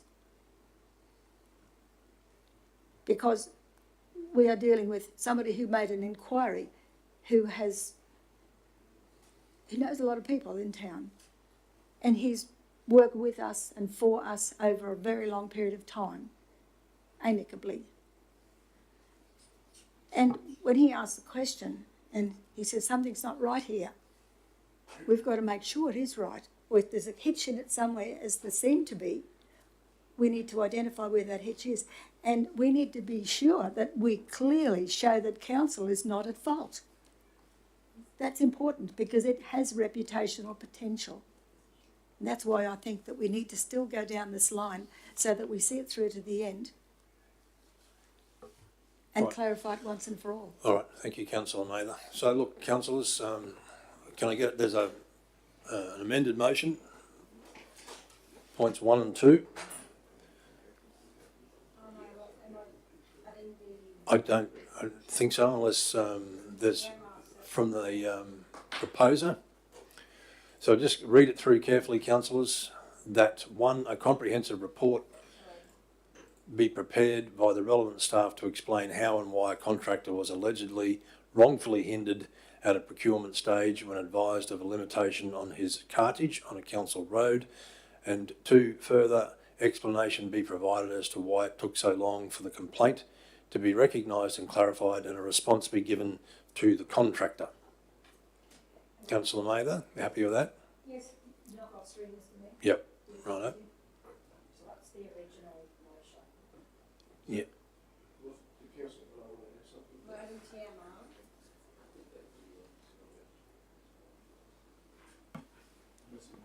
And that's the report that actually, we're dealing with TMR and they can contribute towards his Well, questioning. if you leave it somewhat open-ended as it is at the moment, Councillor Mather, it will encapsulate all parties, I would suggest. TMR Council. Well, we all know the 3 parties are involved, yes. Well, if the members are happy, I'm happy with that, Mr Mayor. All right. Councillor Bello, have you digested that yet? Yes, I have. I'm prepared to support and second that recommendation there. All right, okay. In Chesterton. So you've got a mover in Councillor Mather, a seconder in Councillor Bello. Councillor Mather, you want to speak to the motion at the moment or wrap up at the end? I think we could wrap up, Mr Mayor. Thank All you. right, okay. Anyone speaking against? Councillor Swadling? Yeah, I think we just need to take some caution in relation to this matter, particularly when it's a TMR road issue. It's an issue with a contractor. And particularly, where does council draw the line in relation to what side of the fence and who we support? Well, we support all our contractors in our region, and I always do them to go forward and move forward and to gain contracts within our community. But I just feel myself we need to be very cautious the way that we progress forward with this particular matter, because it's a business matter between 2 contracted parties, which is something that I've got some concerns about. Thank you. Anyone speaking for? Yeah, Mr Chair, as I say, from organisational performance, I'm very comfortable to support a review or a comprehensive report be prepared to really, go through this thing from start to finish and recognise council's role in the process, recognising TMR, that they're responsible for them, not us, but we certainly have a role in this process. If we can learn something from that, well, I don't think the time is wasted. It may cost some money, I recognise, and some time, but the best way, I guess, to build credibility is to demonstrate that you're prepared to be, as our CEO who's not here, Mr Cale Dendel, often tells me that council is the model litigant or the model service provider. If this is what it takes, and I believe it would be positive to do this, we will demonstrate that we are the model service provider, and we're not shy from investigating our processes. We've got emails there where we can acknowledge, or I think we need to acknowledge, that a subcontractor has really been compromised in his ability to be competitive because of inaccurate data. If at the end of this report council's got absolutely no part in those inaccuracies through no fault of anybody, well then we move forward with credibility intact. So I'm prepared to put ourselves through, I guess, that process, and I believe it's incumbent on us to do so on behalf of our ratepayers. Thank you. All right, councillors, anyone speaking against? Well, I shall ultimately, with respect to Councillor Mather's intent here, I think an investigation has already happened. I'm satisfied that the General Manager Infrastructure and the Manager of Construction and Maintenance have actually conducted an investigation into why this has happened. That's been explained to us at this meeting, notwithstanding the comments of Councillor Bello in terms of openness and transparency. I'm also conscious of not unnecessarily spending ratepayers' money on investigations that have already been conducted. I do, however, request that, and I'm sure will happen, that offline, the question be asked of Transport and Main Roads as to how and why this incorrect data was used. To me, that is the crux of this issue, and that is what is totally and utterly unacceptable. When you are a contractor of their magnitude and their size, and they are engaging contractors and subcontractors to do work on their behalf, it behooves them to actually provide correct data. And I think they've failed significantly in that aspect in this particular example. And unfortunately, one of our residents, one of our local businesses, has suffered as a result. And I can only hope that that particular business is able to recover and get back onto the preferred supplier arrangements or whatever they may be. Question, Mr Mayor. Councillor Friend, beg your pardon. Thank you. Will the subcontractor be contacted with the outcome of what's been happening with TMR and by a council officer? They've been responded to by TMR, and they've also been responded to by the General Manager of Infrastructure. Okay, so they are already aware of what you've explained to us today? Yes, they are. And even acknowledgement of the traffic counts that were found subsequent to the TMR document, the ones in 2002, we've even informed them of that. Okay, so at this point in time, we're looking at a notice of motion here, yet the subcontractor has already been advised of the outcome and what has happened. Yes. And is there any further information that we would be able to supply that subcontractor? Possibly, if we find out where Main Road's got their data from, we could supply that to them as well.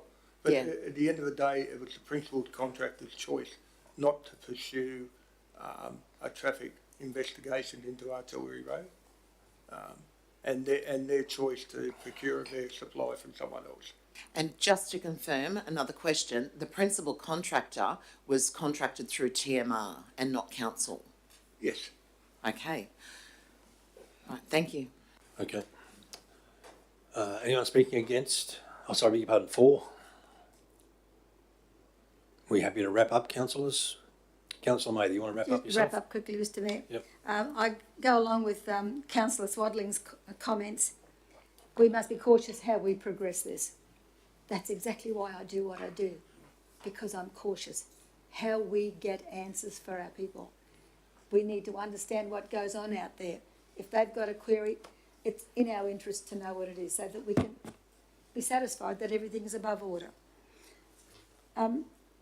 If the contractor or the subcontractor has been told, I don't know, I haven't spoken to him recently, but I think we deserve to know the outcome of an investigation. Yes, we do have some preliminary material here, but if the subcontractor has been told, then we haven't been told, and obviously there is still more information to come, according to what we've just heard.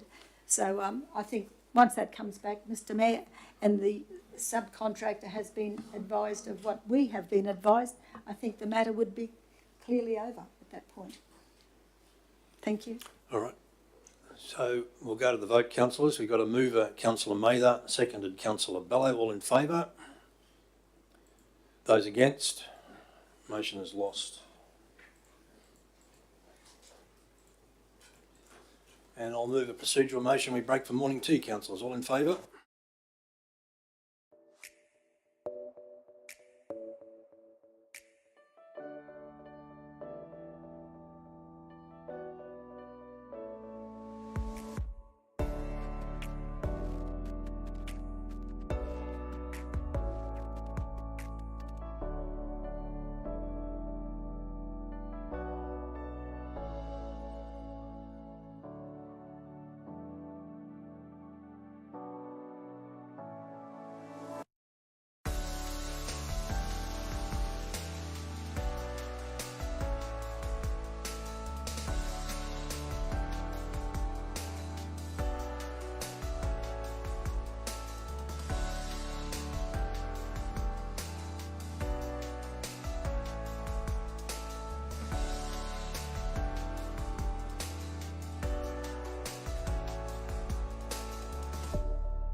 Mr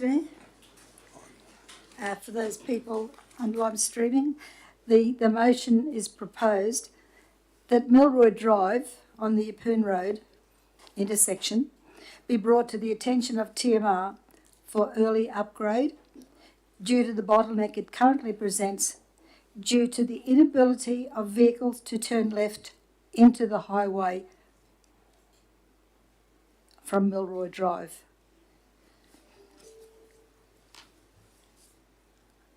I don't know if members have used that intersection very much, but they would identify what I'm saying. All right. Questions, councillor Friend? Yes, thank you, Mr. Yep. All right, so moving councillor Mather. I'm just going to questions at the moment, councillor Mather, but I'm happy to get a seconder for you. Is there a seconder for councillor Mather?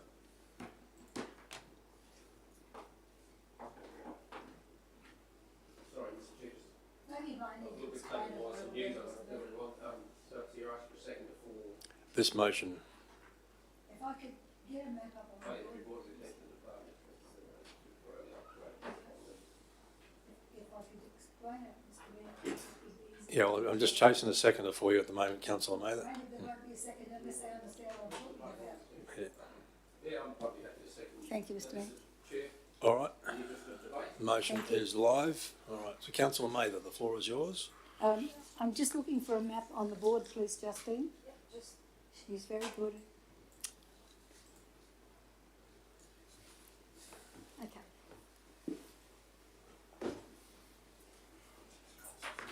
Milroy Drive, Yeppoon Road. For vehicles wanting to turn left to go back into town, they can't get past this intersection if there are cars wanting to turn right.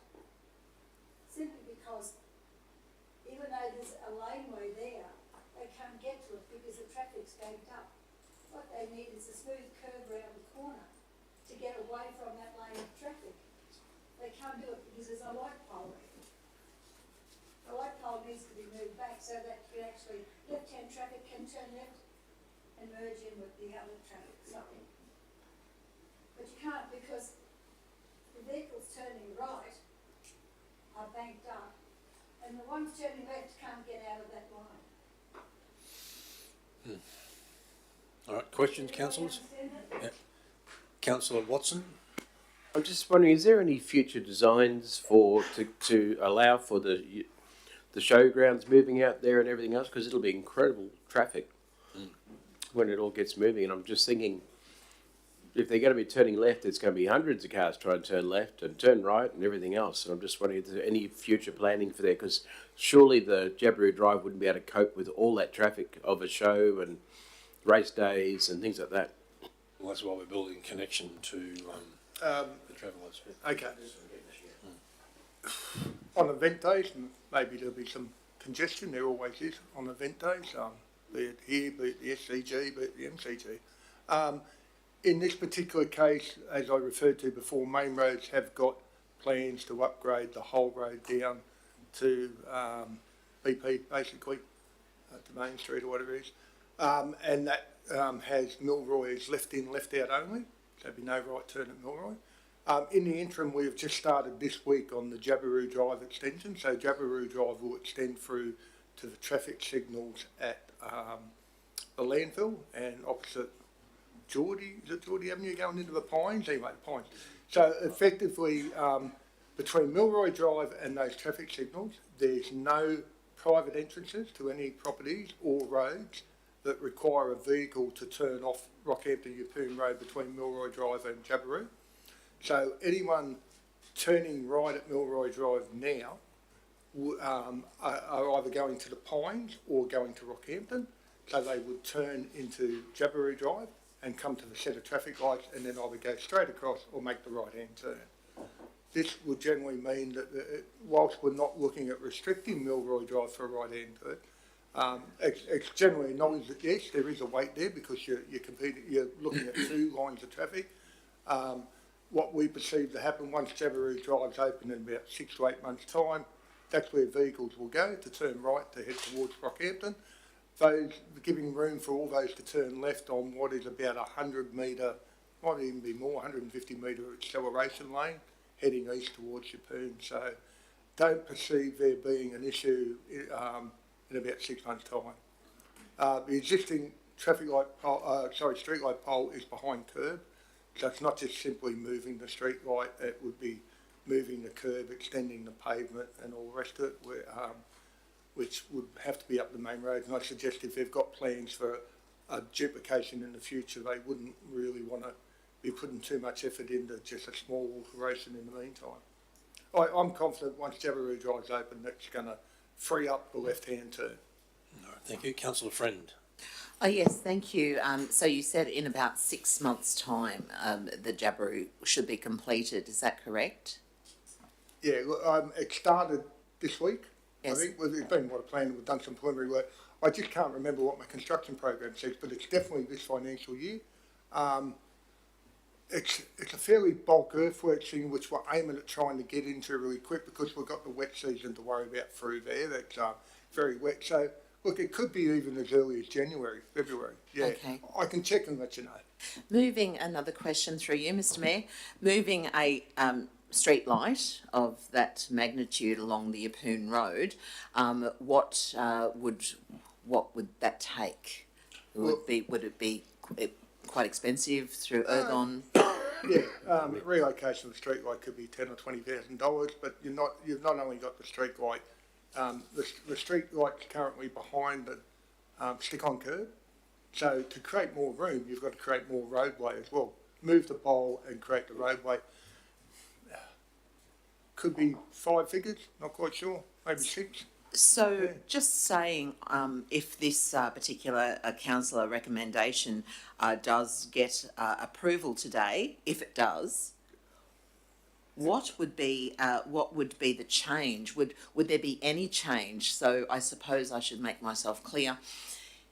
What's already proposed by TMR, will that be made any faster than undertaking a relocation of a street light and widening that curve? I wouldn't be confident main roads would agree to doing that sort of work, especially if they see there's an alternative for an access onto Yeppoon Road for vehicles wanting to head towards Rockhampton through Jabiru Drive. Okay. We'd have to ask main roads. It's their responsibility under the memorandum or the shared responsibility between local government and TMR. They look after all the infrastructure up to the boundary line of the side road. Yes. So it would be up to them to do it. We'd have to ask them to do. Okay. Would they contemplate doing that work? And I'm not confident they would be at this stage. Because they already have plans of making that a left-hand turn only Yeah. once Jabiru Drive area is completed. When they, no, not once Jabiru Drive, when they duplicate the Rockhampton Yeppoon Road, which is sometime down the track, that portion of it. So the duplication they're doing now to Arturi Road is meant to continue all the way to Yeppoon. As I said before, I'm not quite sure the timing of that, whether it's 10 years or 5 years, yeah. But once Jabiru Drive is completed to the traffic lights near the Pines, then traffic should flow more easily to the left, hypothetically. Yes, for sure, because there'll be one would imagine a driver's not going to pull up at Milroy Drive and we all know would wait for 5, 6, 7, 8 minutes. At times it could be longer when there's an alternative to go up to traffic lights and turn right or go into the Pines. So I can imagine anyone using that road consistently to go to Rockhampton would use Jabiru Drive once it's open. Yeah, thank you. Can I ask a simple question? Why don't we just put a sign there saying no right turn after you do Jabiru Drive? I'm not quite sure. It might be possible. I think the problem is, but the business across the road would have an issue, Capco Sand and Gravel, because people still go across there sometimes, so they may... They're not turning right, they just go straight across. It's still, they're competing against 2 lines of traffic, and that's the issue, yeah. I suppose you've got a little bit more time if you're going straight across compared to turning right, but most people turn right and accelerate fairly quick, so I would suggest you'd get some objections from that property across there. Because no right turn would be, I think, to some people would be interpreted as I can't cross the centre line. Yeah, and I think you'll find, I could be wrong, but I think you'll find that most people will use Jabiru Drive because they don't have to wait. There'll be a set of traffic lights. Okay, they wait for traffic lights, but they're not that long. I had a conversation the other day with the pedestrian lights on Park Street, and people saying, "Oh, it's 2 or 3 minutes." It's 20 seconds. It feels like 2 or 3 minutes, but it's 20 seconds from red to green. Sorry, I thought you said you were talking to the traffic lights. But anyway. I think I was. Yeah. It was Saturday night. Yeah. All right, any other questions of Councillor Mather or the officers? All right, Councillor, anyone speaking against? Councillor Mather's spoken to it. Councillor Friend? Yes, thank you, Mr. Mayor.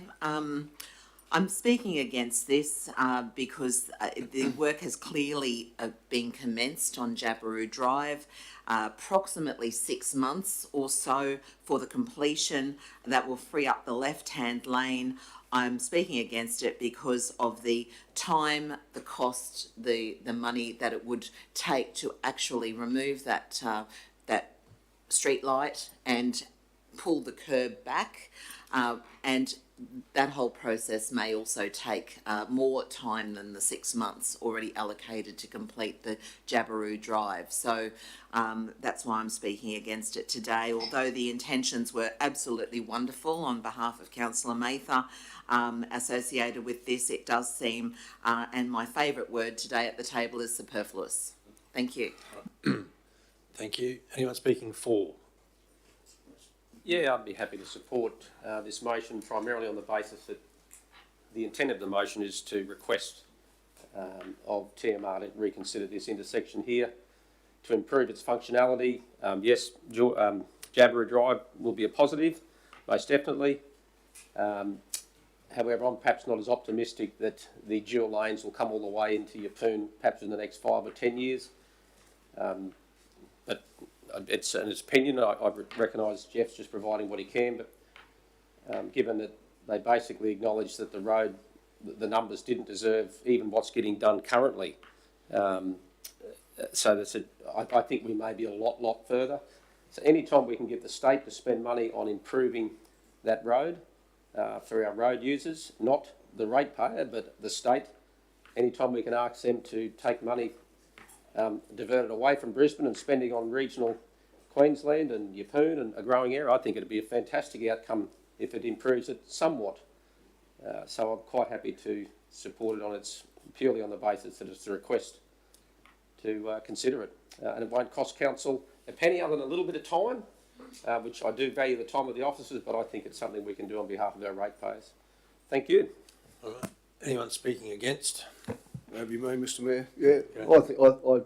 I believe it will be superfluous if Jabiru Drive is going to be continued on, and those vehicles that would normally turn right could use the lights, then that's going to free up those turning left onto the main road. This is regardless of whether it's a dual lane carriageway or not.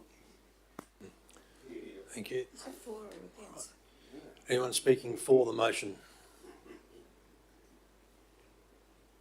Anyone speaking against? I'll speak against, for the reasons that the good officer has pointed out, and to support Councillor Eastwood's position on this. I think the construction of the Jabiru Drive to the traffic lights near the landfill site will alleviate that particular situation. At that Transport and Main Roads strategic planning meeting last week, Councillor Mather and I attended. It was brought up unofficially. There was no council position espoused, but the conversation around that particular intersection did occur, and the feedback from Transport and Main Roads was that they would be unlikely to change it. So on that basis, I'm going to vote against this, councillors. Councillor May, do you want to wrap it up? Just very quickly, Mr. Mayor, thank you, members, for your comments. If you'd only just go back and have a look at the motion, the proposed motion, I think you're all off the track. That Millroad Drive, Yeppoon Road intersection be brought to the attention of TMR for early upgrade due to the bottleneck it currently presents due to the inability of vehicles to turn left onto the highway. I didn't tell them to move the light. I didn't tell them to go to Jabiru and extend it. I didn't tell them to take a right-hand turn only to alleviate the bottleneck. I don't do anything that's superfluous to my mind of thinking. My portfolio takes me to many places and I see many things, and I see many things that need fixing. I look at the big ones, the ones that will save time, the ones that will save lives, and the ones that will make it easier for the traffic flow. Because the more traffic we have, the more problems we're going to have. And I may not be here to make all the changes that I'd like to make. These intersections came about when we didn't have half the traffic that we've got now. And they served us well. With the showgrounds, yes, it's going to make all the difference. I'm just asking TMR to have a look at this for early upgrade. They can do what they like with their design. But let's not get off the track and start supposing they can't afford it, or it's too much work, or it's going to put them out of pocket of anything. That's their job, to work it in with their progressive constructions all along that highway. This is just one of them, and it's the beginning of a number. Thank you. All right, I'll wrap up debate. We've got a mover, Councillor Mather, seconded Councillor Bello. All in favour? Those against? Motion is lost.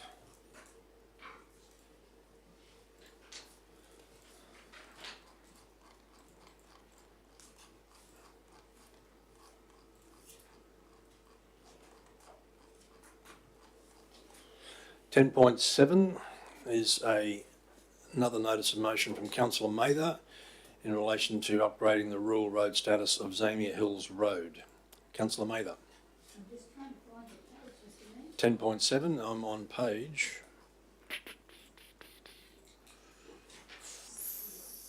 45, thank you. Yes, I've got the report. It's not my notice. That's what I was looking for.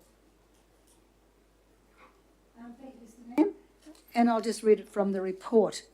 The proposed motion is that in view of the history surrounding the rural road identified as Zamia Hills Road, currently included in Council's road register, Council resolve to upgrade its status to a rural road, which would entitle it to a sign and rural roads maintenance as necessary, in line with every other official rural road in our shire.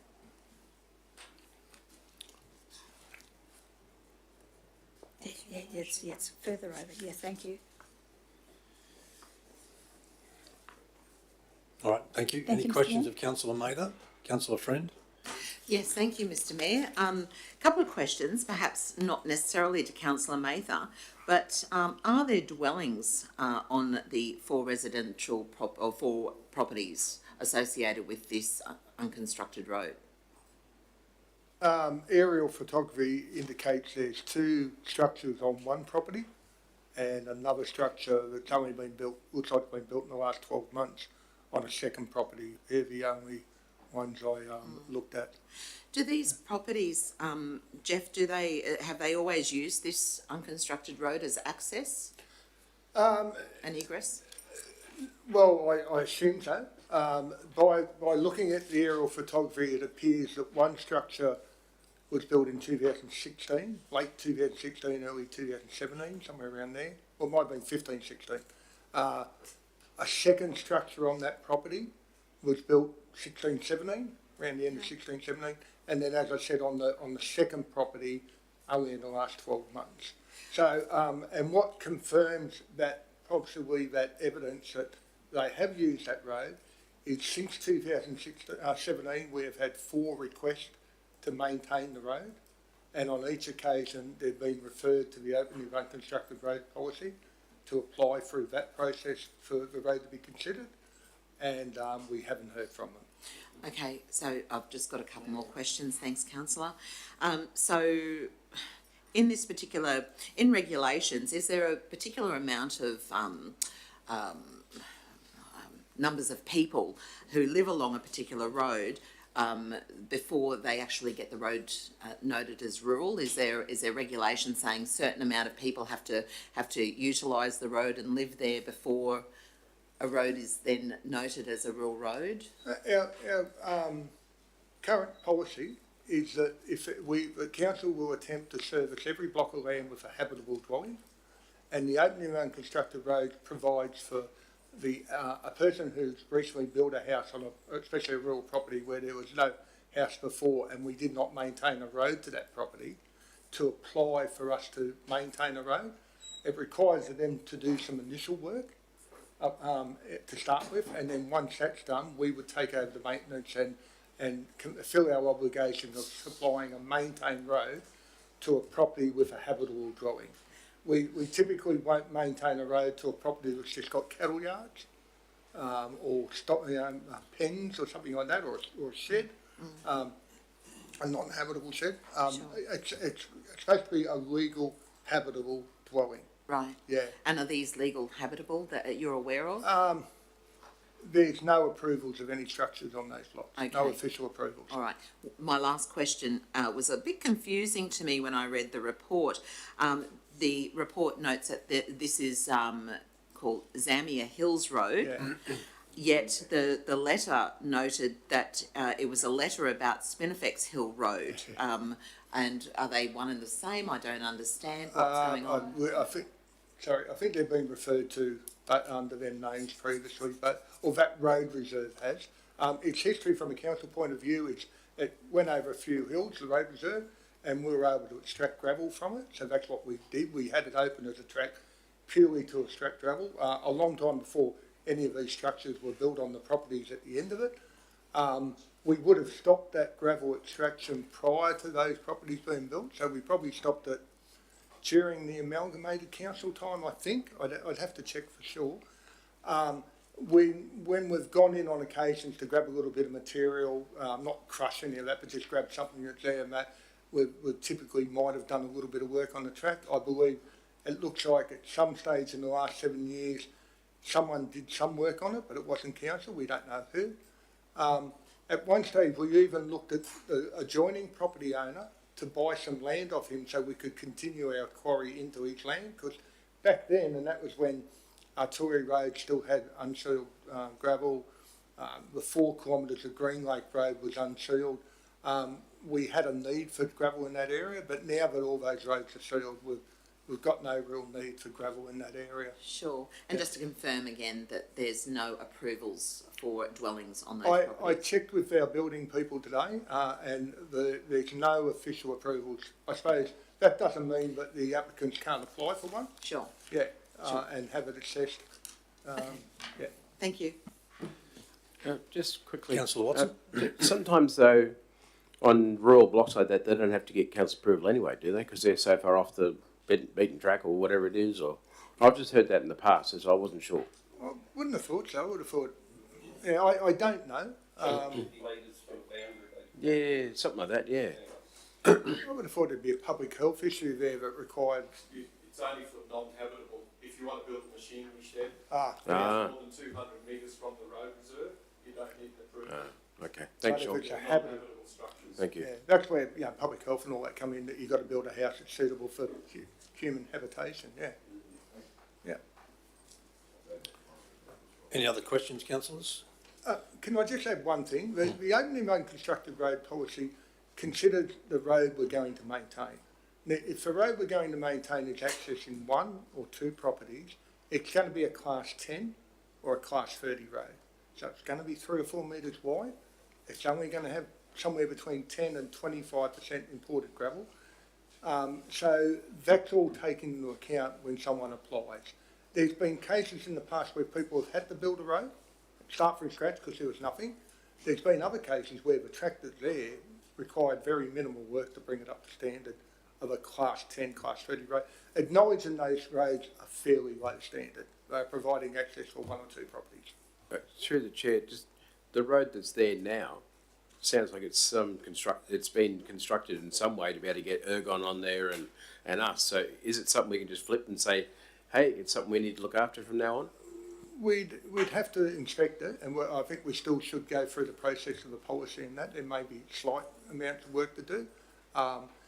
Some people have the perception it should be gravel all the way. That's why we've mentioned something like $75,000 in the report, because that can happen. But from my point of view and from the way the policy is written, we would be building it to the standard of a class 10, class 30. Yeah. Some people might, people are quite entitled when they open an unconstructed road to build it to the full standard and put gravel all the way along. Doesn't necessarily we would maintain that gravel for the, for its entire life. We would grade it to our service standards and maintain it to the gravel coverage for the service standards. So we haven't been out to have a look at it to see if it's even at a standard that can be, that it's at a class 10 road? Haven't gone on site. I haven't gone on site to have a look. Looking at the photos that Councillor Mavers brought in the notice of motion, it looks reasonable. That's what I was thinking. Could we lay this on the table pending Jeff go and have a look at the road and then come back? If you want to move that procedural motion, Councillor Watson. Mr Mayor, I was going to suggest that somebody would be smart enough to move for a procedural motion to lie it on the table. And I'll Could we be have very... a procedural motion laid on the table pending and have a look at the road? Thank you. Absolutely. All right, if you want to move that, Councillor, that's Yes, your please. prerogative. So we've got a procedural motion to that effect. Councillors, all in favour? Because Carried unanimously. nobody at this table has ever seen the road, Mr Mayor.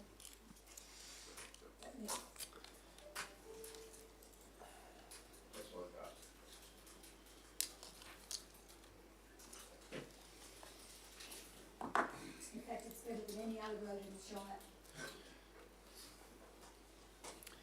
Okay. 10.8 is a notice of motion from Councillor Bello in relation to delegations, land planning consultancies. Councillor Bello. Yeah, thank you, Mr. Chair. Just obviously seeking a seconder to allow debate of this matter. Happy to take any questions beforehand, but otherwise look forward to it. Thank you. Everyone read the recommendation. Can I get a seconder, please? Councillor Eastwood. All right, motion is live. Councillor Bello. Thank you, Mr. Chair.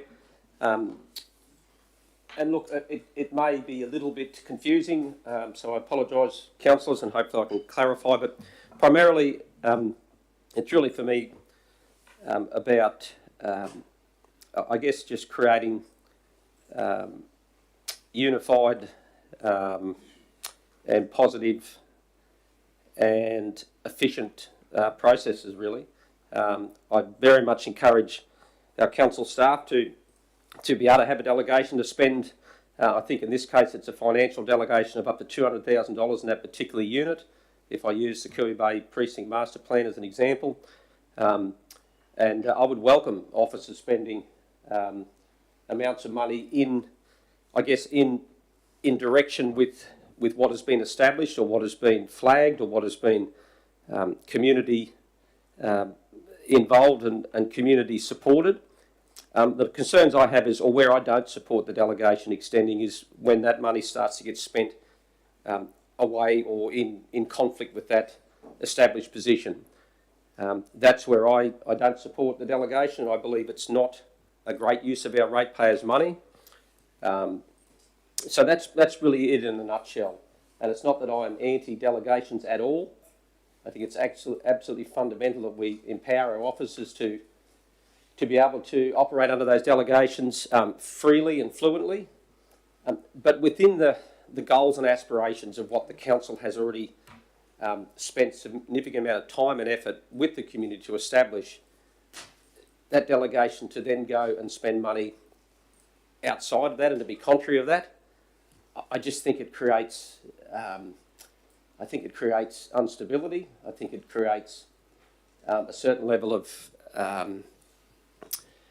trust issues with the community, that they're sort of saying, hey, hang on. And for 8 years we've been, say, pursuing, say, the Kirby Bay Master Plan, for an example. And the community's excited by it. We've got a whole scope of information. We've got a dream and a vision to realise.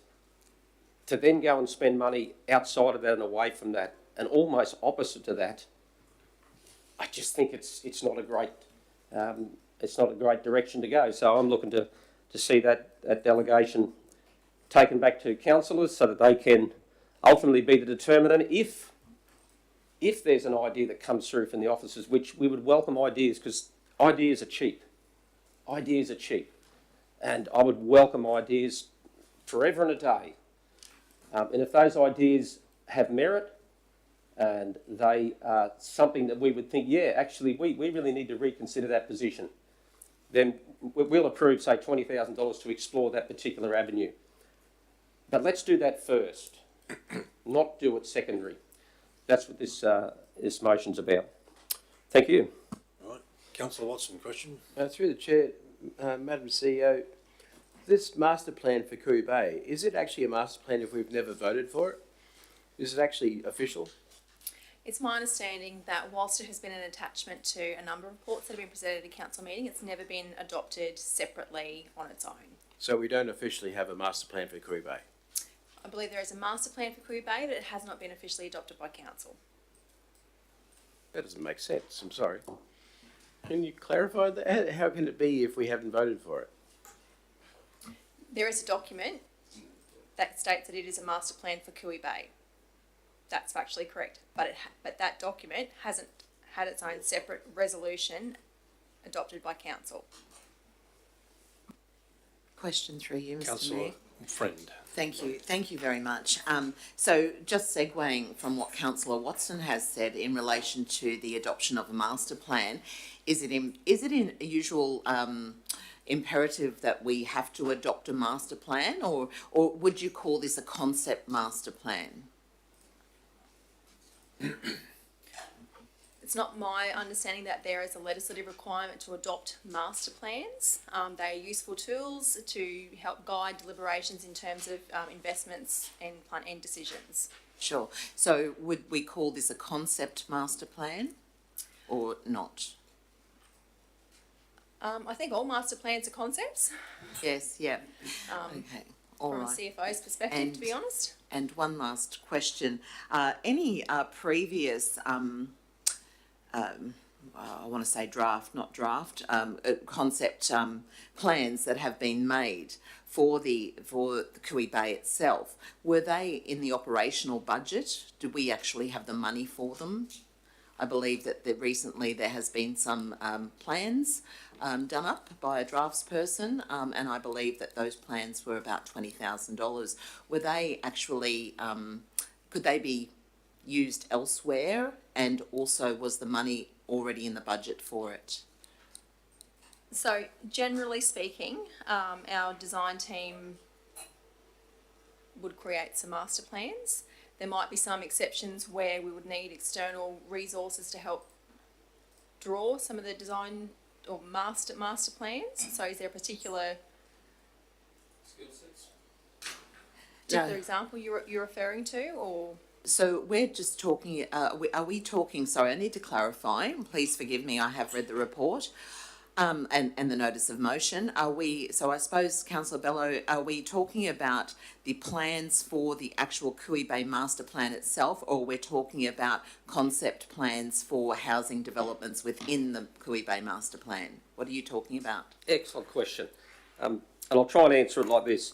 This is not just specific to the Cooey Bay scenario. This is much broader than that. It's where we have an established position or an agreed position, whether it's been voted at a resolution or not, or it's been informed from community consultation. What I'm saying is the delegation need be extended to support expenditure being spent on that subject, on that that goal or aspiration or vision or plan or whatever it may be, not to go over here and spend something completely contrary to what we've already identified is the aspiration of council to deliver. So if we use Cooey Bay as an example, because I think for me it's the one that is most tangible, it'd be great to have that up there on the screen, which is the Cooey Bay Precinct Master Plan, and perhaps Justine may be able to find it. That's from the September 19th of October ordinary meeting of council, where that would be great if we could just have that on the screen, because that'll help us understand. This was a community-inspired, council-led precinct plan for the Cooey Bay area. And it, as a result of years of community consultation, and if I read the report here that this council voted on, it says, officers have prepared a master plan for the Cooey Bay precinct to plan for future infrastructure needs. As part of the master plan, officers considered the various attractions and destinations in and around Cooey Bay in order to ensure better connectivity between each site for all forms of transport such as vehicles, cyclists and pedestrians. And that's primarily what this report was about. However, by working in collaboration with other business units and incorporating previous engagement results with sporting and recreational groups and the community in general, the following master plan was drafted. So to answer the question, what we see is there's something that's come out of years of consultation with the community and the workings of council within their various departments. The end result is this plan here, which would be great to see on the screen in a colour format. And it shows the Daniel Park extensions over the old Cooey Bay tennis court sites. That's what the community have seen. There was 179 people surveyed as part of this report of council. 67% of those people responded when they were asked the question, do you support the current Cooey Bay precinct strategy? Yes, we do. To then go under delegation and spend money away from that aspiration or vision or goal, here it is. If I could, Mr. Chair. This is the area I'm talking about. A fantastic overall plan. It's only aspirational, it obviously hasn't been funded. That's what the community and council have put out there. I'm saying the delegation, I don't want to see the delegation extend to spend $20,000 on unit designs on top of that. It's a great idea. It could be really good and it may be what the community wants. All I'm asking is that delegation doesn't extend that far, and it would come to the table and say, hey, we've got a different vision for that which we'd like to take to the community for whatever reason. That, you know, ideas have changed, the demographics changed, people have changed, that's fine.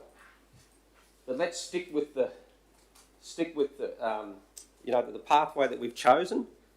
If we're going to deviate from it, come to the office councillors first and you may find that councillors will be happy to provide that delegation or that approval to spend the money away from the goal that we've established initially. It's really about the delegation is what I'm probably focusing on from an organisational performance perspective. I believe it would. Anyway, I've probably answered the question, so hopefully I have Councillor Friend. Thank you, Councillor.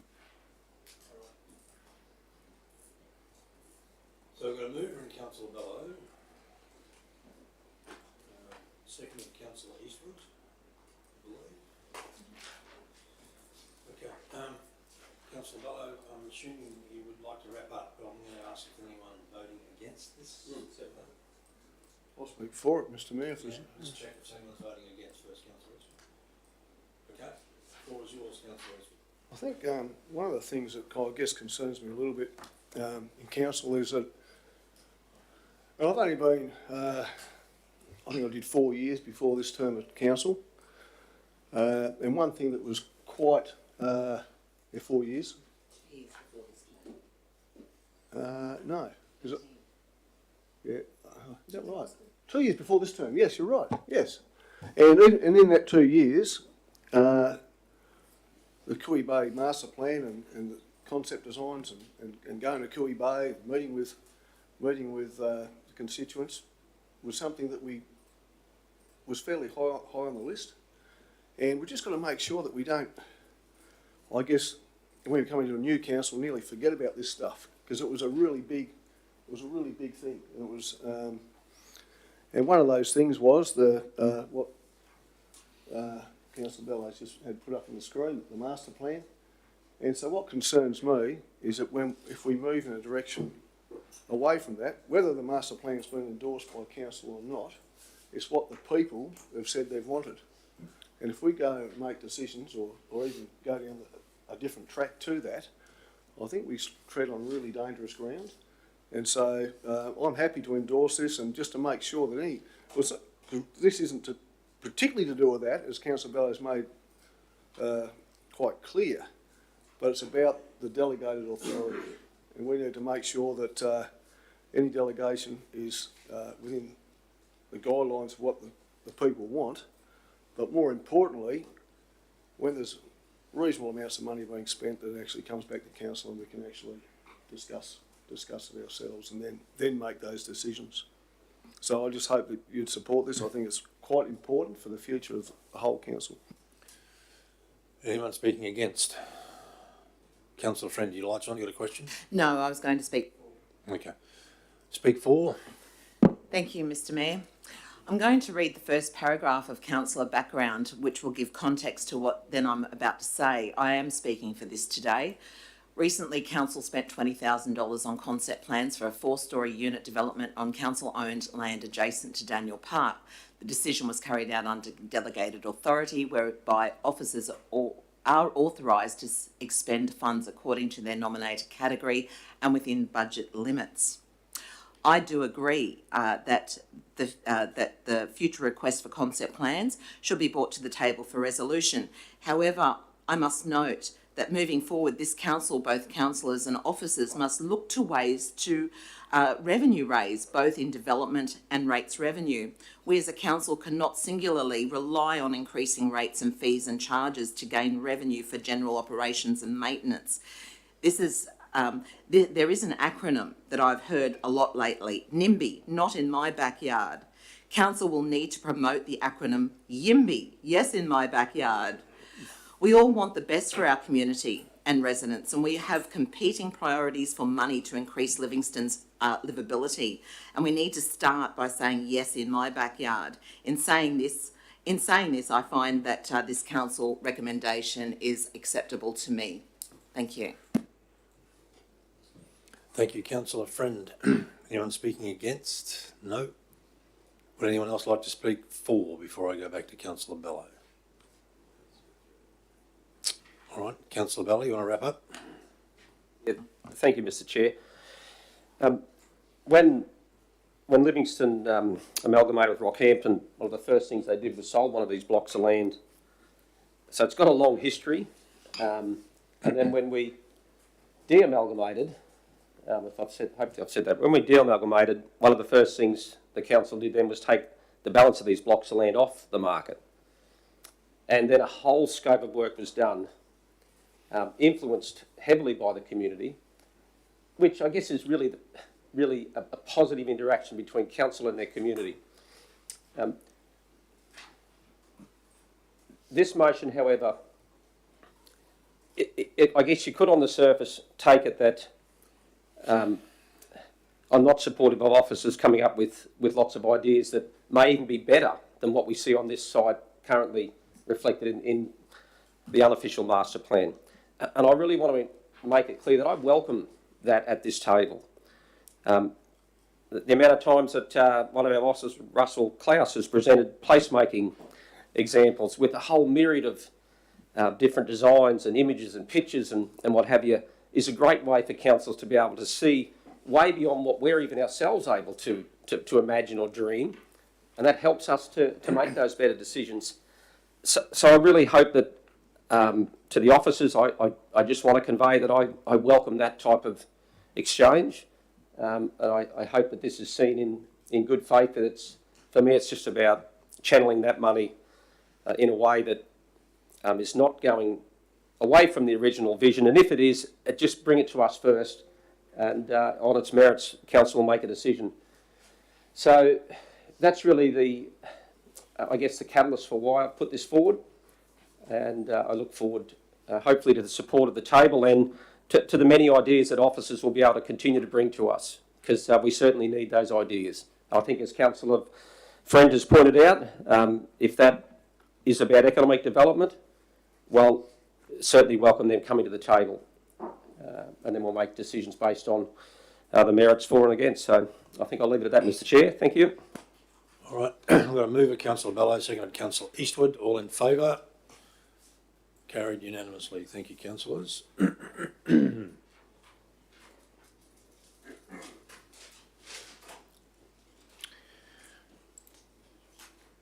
10.8, pardon me, another notice of motion from Councillor Bello in relation to the Emu Park Surf Lifesaving Club seawall and clubhouse. 10.9, beg your pardon. I knew that. Councillor Bello. Yeah, happy to seek a seconder for this, Mr. Chair, for this very important project. Councillor Watson, thank you. Thank you. Look, there's quite a bit of information in there already, and sort of happy to entertain questions, but really for me this is, I'm seeking support of councillors so that, councillors, we can start to collaborate with the Emu Park Surf Lifesaving Club, who have identified a big challenge down there with a failing revetment wall. They've done a fair bit of work themselves, and it's a credit to the club for stepping up. I believe now is the time, though, for council to also step up and shoulder shoulder this project, hopefully with support from a funding provider that may well become available again in 2024. The Queensland Disaster Resilience Fund, I believe it is. That opportunity may present again. It has presented in the past. Unfortunately, council wasn't in a position back then to get involved in the project. I hope that whilst that problem's still there, and I guess the big challenge for the Emu Park Surf Club, Lifesaving Club, to be able to pay for it, the challenge is perhaps greater than their capability, that the council can get involved and we can seek funding in partnership with them, and who knows what we can achieve if we work together. That's what it's about. Thank you. All right, thank you, Councillor Bell. And just a point of clarification, councillors, I know there's been a fair degree of work going on behind the scenes between our officers and the Emu Park Surf Lifesaving Club. I think we've probably all been approached in relation to this issue from time to time. Jeff, I'm just wondering if you can update us perhaps on what your experiences with the Emu Park Surf Lifesaving Club has been, please. Yeah, my experience go back a few years. I think it was maybe just before Master, 2014, a local storm event, high seas, that did do some damage to the wall and took the ramp out. There was a concrete ramp. At the time, we asked the surf club about the ramp, which they said they'd prefer not to put that concrete ramp back. So we constructed a timber ramp to the south, which is subject to very similar ramps all over the place on bad seas and bad winds and bad tides. They do get affected, and we do our best to get to them as early as possible to rehabilitate them so they can be used, particularly by the Surf Lifesaving Club. At the time, we did do some minor repairs to the stone pitch seawall, including putting a cap across the top because it was starting to undermine. And there was a preliminary design done for south of the old ramp down. I think at the time it was fairly expensive, so it didn't meet the budget of the day of that year. So we just used the money to secure what was there. And I'm not quite sure why it dropped out of the forward works, or maybe it just didn't get in the forward works. It was assumed that what we did at the time in far as repairs and go was the full scope. The shoreline management plan says that we do look at that wall in about 2050, which is a fair way out. When was that? Sorry, when? 2050, I think, the shoreline management plan. 2050, yeah. okay. Right. I think it's got to do with rising sea levels. Oh, okay. As well, yeah, I'd have to have a look at that. I'm not aware of too many problems right at the moment, apart from the fact it would be nice to have the wall extended and that. I haven't had any dealings with Surf Lifesaving Club for about 5 years, but maybe it's a case of going and talking to them a bit. Yeah. Thanks, Jeff. All right, thank you, Jeff. Councillor Friend. Yes, I have a question. Well, actually, I'd like to see the map. I'm looking at point 3, investigate land tenure options adjacent to the south of Emu Park, the clubhouse. That would be beneficial for the functionality of the club, as in access in and out of the club, and on the southern boundary is directly, what does it say, reliant on utilising this land. So the other 2 points, no issue with that. I am concerned about, I'd like to see where this area is in relation to the land tenure for access. Do we have a map? Thank you.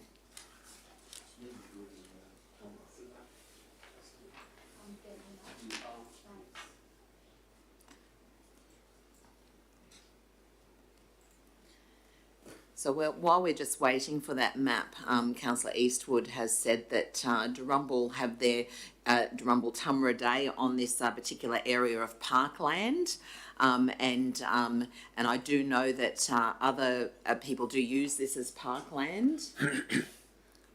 And so I see that, Councillor Bello, you're suggesting that we use this parkland and turn it into a access road and remove it from Thank you. parkland. No, thank you Is for the that question.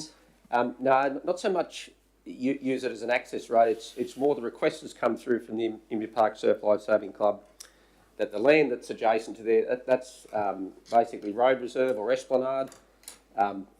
Council, for example, could apply to the state on behalf of the Surf Life Saving Club even, or we can let them do it and we'll provide our Form C with our attitudes towards it or opinions, so that it can be space that they can utilise not primarily for themselves, for the community as well, but allow them to be able to actually exit their building, which has got roller doors now on the southern wall, and they virtually have to drive onto the road reserve to even perform that function.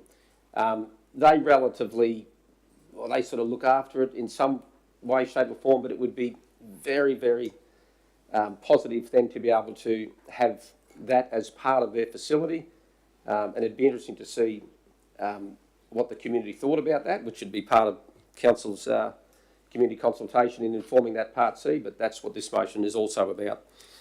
So my next question then would be to you, Jeff. In constructing an access and egress on that particular parkland area, how much space would that take up or would need to take up approximately? I'm putting you on the spot, but perhaps you might be able to give us a guesstimate. Assuming that they'd be towing jet bikes or something like that, wave bikes, whatever you want to call them, 10 metre out from the wall, I would think, something like that would allow them to turn in appropriately, or it might be a little bit more if they want to reverse it in, not quite sure. I do remember some time ago when they had a rather large regional carnival, they made use of that area for things like beach sprints and things like that, but it was a one-off event type situation. Certainly. I've actually visited there over the weekend and I have seen families picnicking in that particular area as well. And as a parkland, it would basically be lost if there was an access and egress on that parkland. So is it possible with your approval, Councillor Bello, that we can look at point 3 as a separate resolution? I'm happy to look at all scenarios, but just in response, I guess, to that Pat's question, it may even be beneficial for us to even invite the Emu Park Surf Life Saving Club to come and explain, what the intent is that they're describing. The purpose of this, of point 3 is. My understanding, it's not to block it off to anybody, and currently they're actually performing the function of what they just want to be able to continue to do legitimately. Because they don't actually have legal tenure to go on that land. Councillor Bello, you probably read my thoughts, because ultimately I was going to move a procedural motion that we lay this on the table and we invite Emu Park Surf Life Saving Club along to a workshop perhaps to discuss what options there may be. Yeah, it may be simply they just want hard stand out there so that they can drive in and out, like a concrete driveway basically, but they want tenure before spending the money. And can I say, sorry, in addition to my procedural motion, invite a member for Keppel as well, because she is their patron. Yes. Can I just say something? I've been talking to a National Parks officer about that area for some time. They have great concerns about the erosion there that's been caused by the lifesavers now. And they're worried about any further use will make it worse.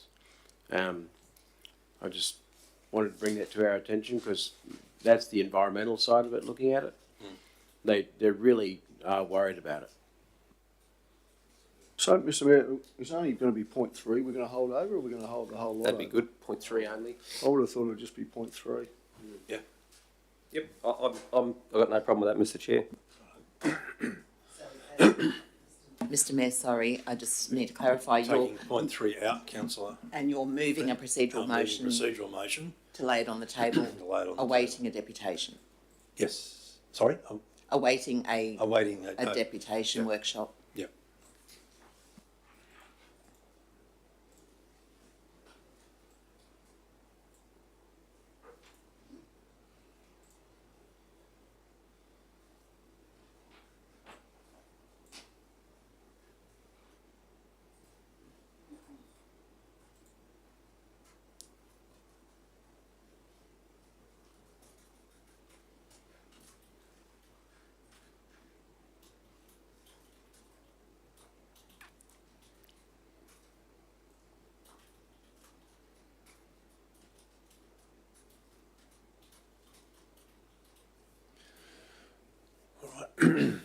Thank you. So we'll deal with them separately. We've got to move Councillor Bello. Sorry, have we wrapped up debate on the first two, councillors? Happy to proceed with those? Wait, not yet. No, we haven't voted yet. No. All right. We'll have Any further commentary on the first two? I'd like to speak to it, Mr Mayor, that's all. Yep.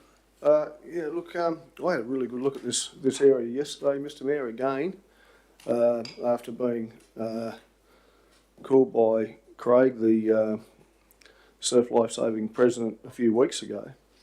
And it's interesting, you know, when I see that 2050 is on the cards for it to be looked at and redone or whatever. And I looked at that wall, and I think the existing wall's been there, I think, since about 1940. So it's a pretty good chance that 2050, the remaining wall's still going to be intact, I would have thought. Okay, but the wall that has actually subsided and collapsed is in very poor state of affair. And talking about, I guess, a public asset, our public asset, the Surf Lifesaving Club public asset, you can see where the ground's being undermined and it's actually falling into the sea. And if we're coming into cyclone season, there's a pretty good chance we're going to have some fairly big swells, big tides. In fact, it's definite that will happen. And we're not going to be able to do anything about it this year, but we should be able to do something about it in the very near future. And if we don't, we're going to have some major issues along that foreshore. Now, the Surf Lifesaving Club have gone off their own back to actually do some work themselves, and I think they've put in an application, etc. But the problem is, it's not going to be substantial enough. This needs to be something that's done bigger than Ben Hur. It's got to be something that lasts the distance, and it's also in keeping with the wall that's already there, so that it maintains its visual amenity. So it's really important, councillors, we get behind this. Our Surf Lifesaving clubs bring a lot to our community.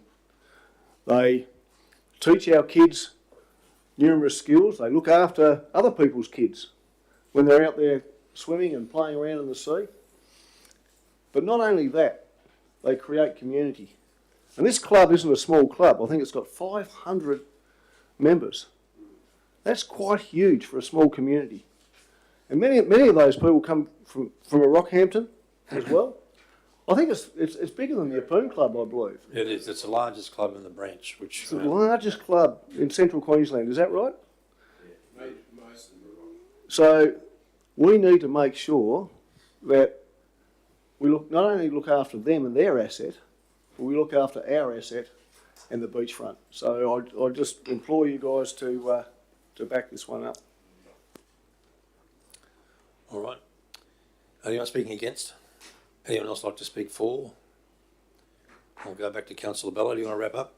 Yeah, I guess just the urgency and the importance of this. In the last round, councillors of the Disaster Ready Fund, Queensland Reconstruction Authority, for example, Moreton Bay Regional Council got $4.5 million to deal with their park seawall renewal. Noosa Shire Council got $275,000 for design. Mooloolaba got $8 million. There's big money out there for this type of resilience projects, and it's critical that this council puts forward a project, because my concern is the Emu Park Lifesaving Club, they have, as Councillor Eastwood said, they have put in their own operational plan and submitted it off their own back, their own costings, their own design. This is a public asset that they have been prepared to do.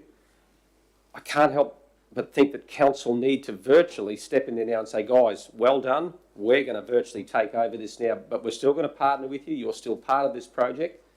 But we recognise, because otherwise they'll be selling a heck of a lot of sausages to pay for this wall over a long, long time. And whilst there's funding out there that we can tap into, it may be 50-50, but it's better than paying 100%. And the Emu Park Lifesaving Club, the design they put forward is constructed of Barlow blocks, which is very different to what's currently there. So this council will have to assess that application and say, is that what we want on our public beach? Or actually, do we want a slightly different design, but we recognise, you know, if we're going to initiate that, well, we'll have to certainly step up to the plate to achieve the ultimate outcome in the end. Or we let those guys put that permit through, that application in, build it as per the specs that they've come up with. You know, if that's what we're prepared to accept, well, that's the two scenarios, I guess, in some regards. But either way, I hope that we can work through those issues in terms of what the final build will look like. And with support of this motion, we'll be seeking, you know, a funding partner to at least spend 50% of that. And we'll work out the balance between the council and the Emu Park Surf Lifesaving Club. But it is a vitally needed project, so I look forward to your support. Thank you. Righto, you're going to move it, Councillor Bello, seconded Councillor Watson in this part. All in favour? Carried unanimously. Okay, and the procedural motion, which is, let's quickly read that. Pursuant to section 218 1D and 11 of Livingstone Shire Council's meeting procedures, Part 3 of the council recommendation as below lay on the table pending inviting the Emu Park Surf Lifesaving Club and the member for Keppel to attend a deputation workshop to return to a future council meeting. If is that going to be here, or is, you know, it may be difficult for them, is there the scope for us to go down there, or is it just better to say we're going to have it here? I'm just probably look, happy either I think I'd much rather have it here rather than take officers and all the resources down to Emu Park. I'd much rather have it here. All right. So, can I get a vote on that one? Thank you, councillors. All in favour? On the procedural motion? Yep. Carried unanimously. Thank you.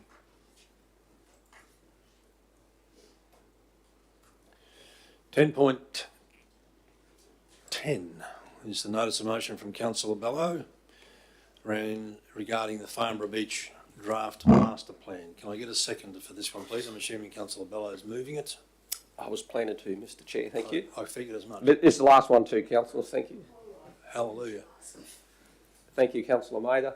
Righto. Yeah, look, councillors, as you know, the Farnborough Beach reference group's been going now for probably nearly 2 years.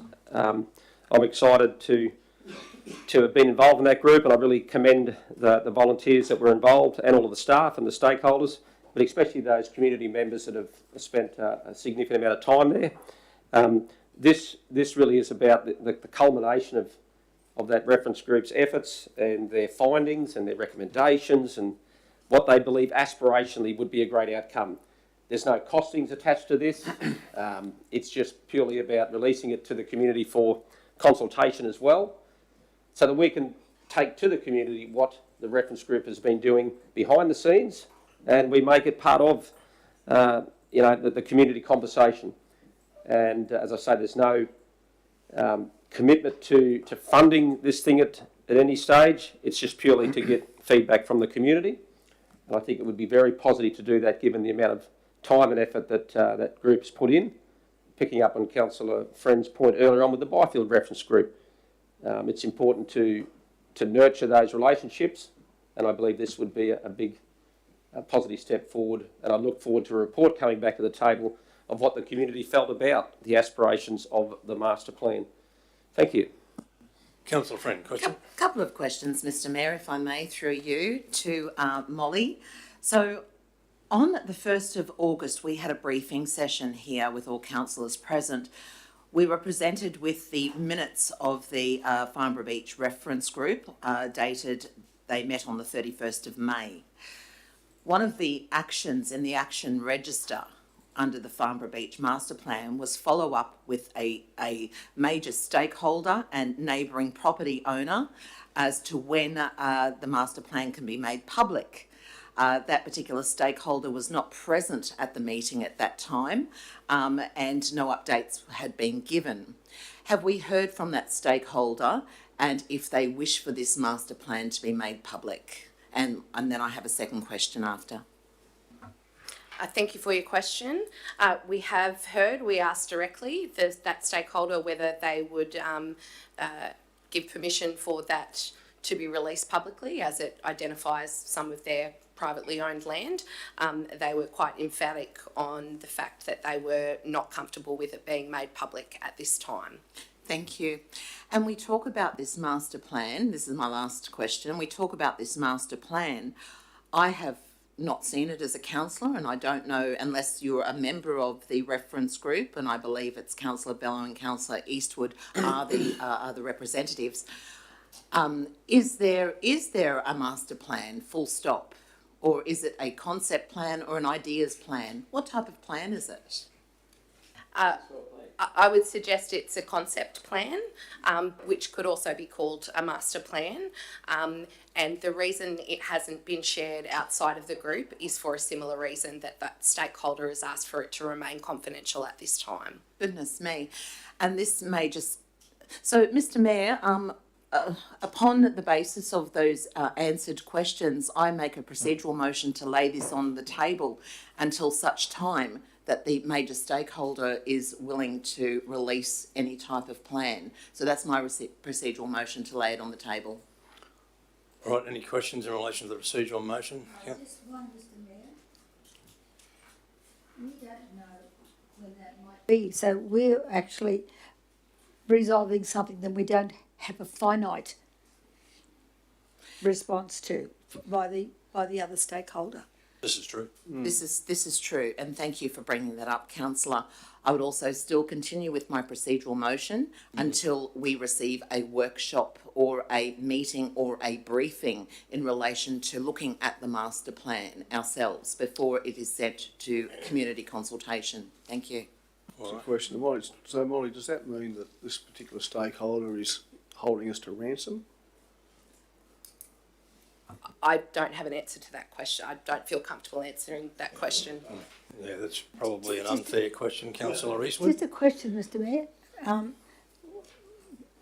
Is there any secrecy amongst all this, or is there something that we just have to work through because of the type of stakeholders that they are?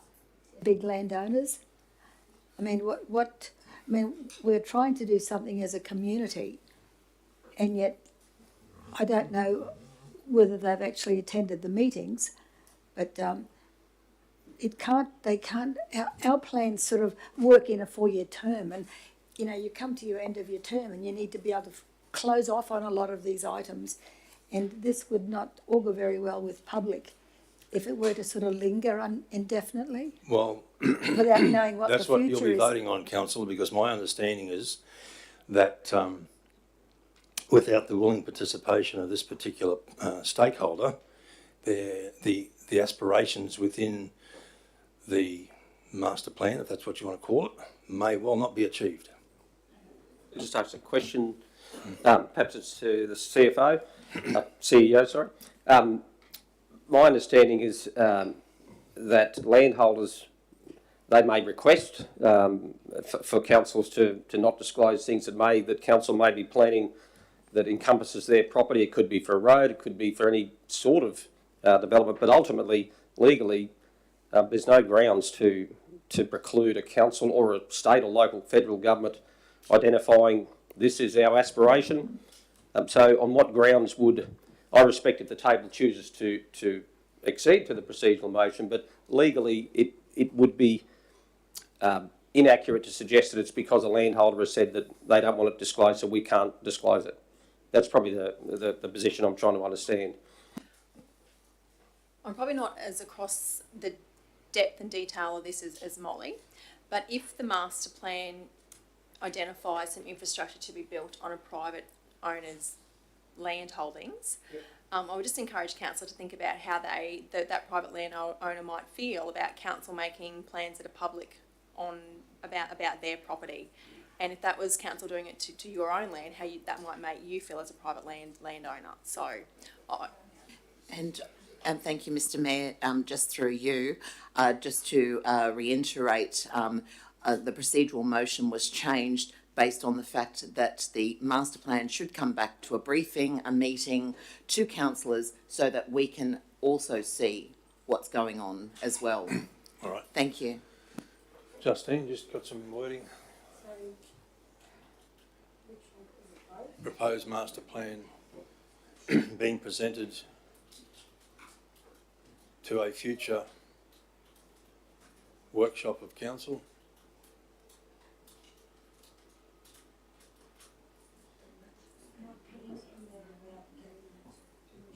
Yeah, and agreement of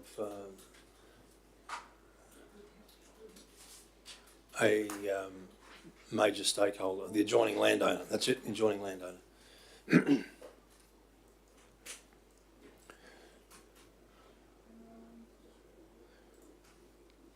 To release the details of the master plan publicly.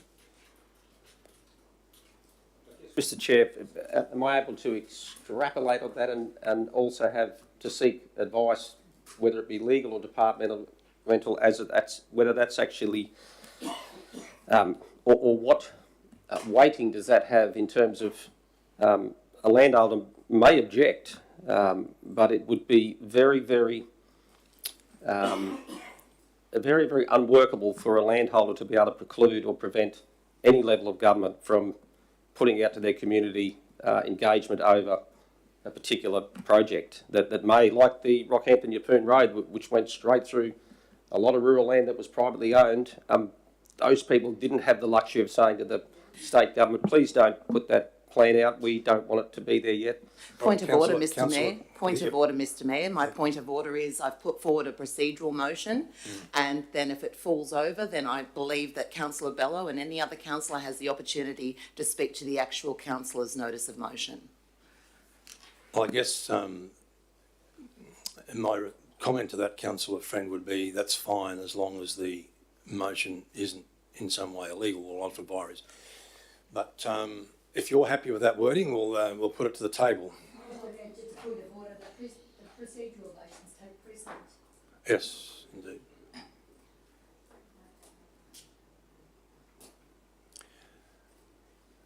And ultimately, I guess,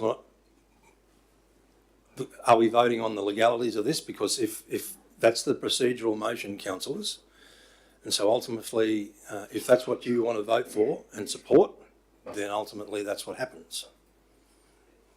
Mr. Chair, it would be incumbent on us to ensure that we're voting on something that is within, the correct legal process, and it's not ultra vires, or so. I would think we would need to get some clarity on whether that last sentence there that basically refers that the adjoining land. All right, Councillor Bello, during the break, I will ring King and Company and get advice. That would be fabulous. Thank you, Mr. Chair. Okay. So, Mr. Mayor, would it be... Just at the moment, councillor friend, I suggest we lay this on the table pending receipt of legal advice later in the meeting, and we'll bring this particular one back. Thank you. Right. And pending legal advice, the procedural motion will then Return proceed. to the table. Yep. Thank you. Thank you.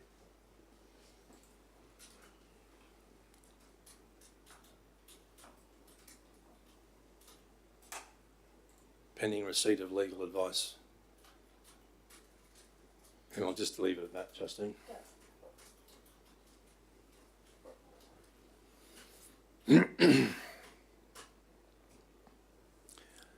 Now, councillors, are you going to be happy to take my word for the legal advice, or do you want to put it on phone speaker or whatever? I'd like to hear the advice, absolutely. Okay. That'd be great. Thank you. Well, you can come to my office, Councillor Bello, and make the call.